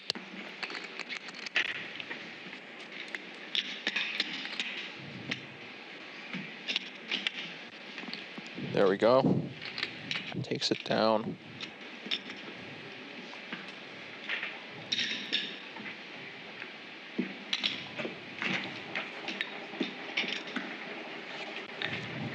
Now they're just mostly plaques, you know. It's wild. This little 100K chips used to mean something.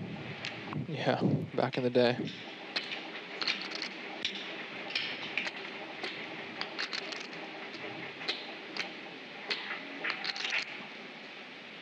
Oh my God. Rohan with the number ones. This is a good hand. Are we going to see a limp right here? Potentially.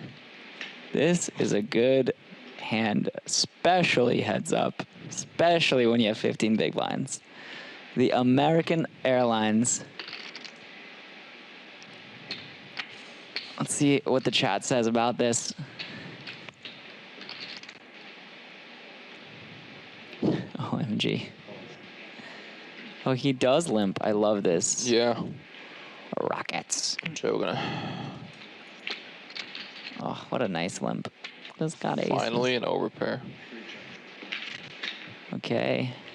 Longest poker game ever. No, this is not even close to the longest poker game ever. Is this going to be it? If Joe hits a 10 or a 7, okay. It's going to be expensive for Joe.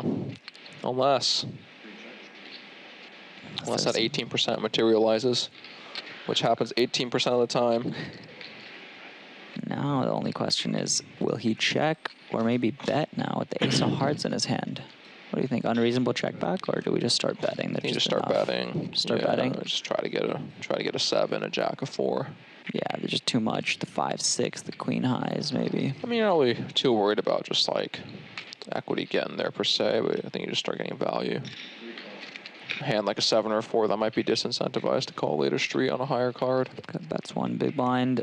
And the turn is a 6. No. Definitely can continue betting, getting value from so many 6-5, 7-5, 4-5. I mean, just any 7, any jack. Any 6. I mean, even 4-5, 4-3. Yeah. 2 hearts. Yeah, so much to. I mean, ace is just so with this. You know what I mean? We got a stack to pot ratio. We're just so ahead. 7.5 mil, you think? I think that's a bit big. I think I'll go smaller, but I don't know. Who knows? I would size down exploitatively because I feel like Joe's been making some pretty big folds in general. Rohan going with the 6 million. Bet. I think Joe's going to fold this. I could be wrong. No, I don't think so. I mean, he has second pair here. Heads up, I think. Rohan could even be value betting something worse, like a 7-8. Yeah, he just hasn't played many hands where he just 2-barreled, though. I think Joe might catch on to that, but... I think Joe's sticking around. I mean... After he limped, too. I feel like... Yeah, I guess second pair and a heads-up pot on the turn. I'm not saying he should fold. I just thought maybe Joe has made some pretty big folds, and this might be the first hand where Rohan's 2-barreled. Yeah, I mean, this is a big pot. We can see potentially... Wow. He's literally never... I don't think he's ever 2-barreled to this point. Even this is a pretty clean river, you know. It's... You know, of course, Joe could have a 6, but it's more likely he has a 7 or a jack. And he does shove relatively quickly. Yeah, I think Joe just getting away.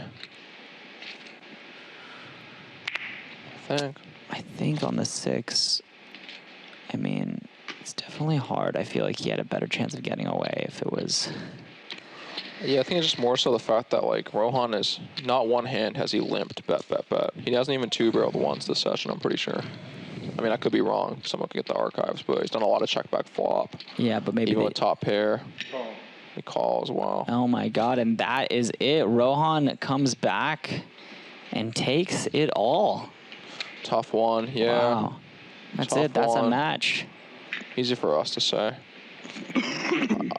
Yeah, I mean, we were watching all the hands, so it's easier. I mean, congratulations to Rohan. Yeah, that's a Congratulations, score. played so well. I feel like, you know, came back from a huge deficit. Congratulations to Joe too. I mean, you know, played his heart out. 2nd place.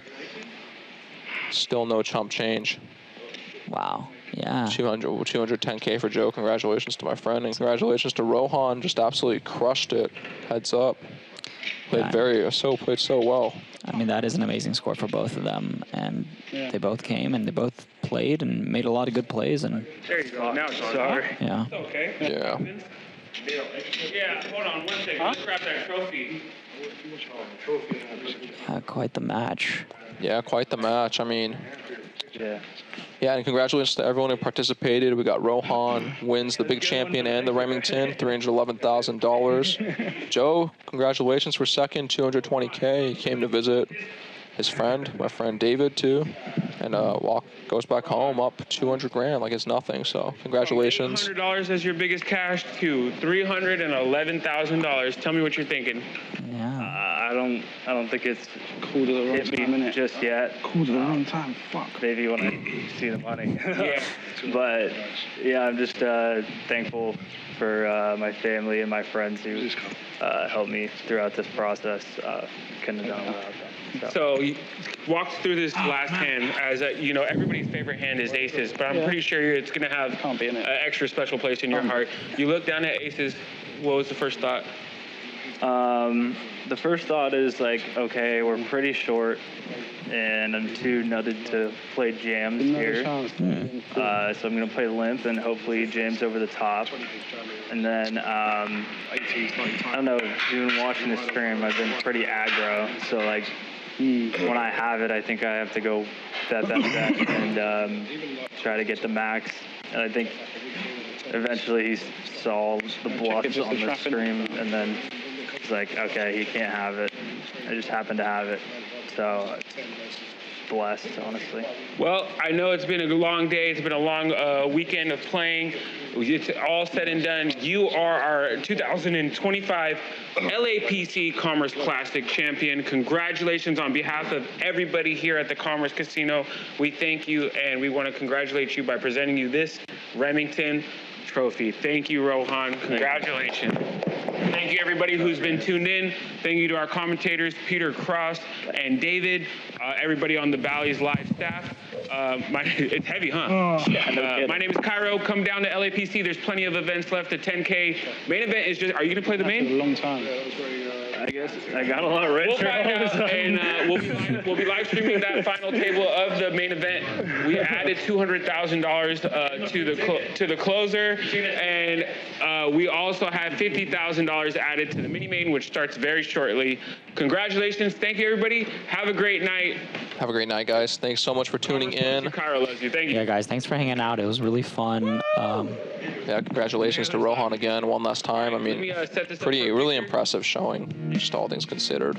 Yeah, no. Yeah, someone to look out for sure in the future for you and me too, if he's gonna be playing these tournaments. So definitely, I mean, I'm very happy for him. He made the comeback. He found a lot of plays, and just great play all around. Played so well.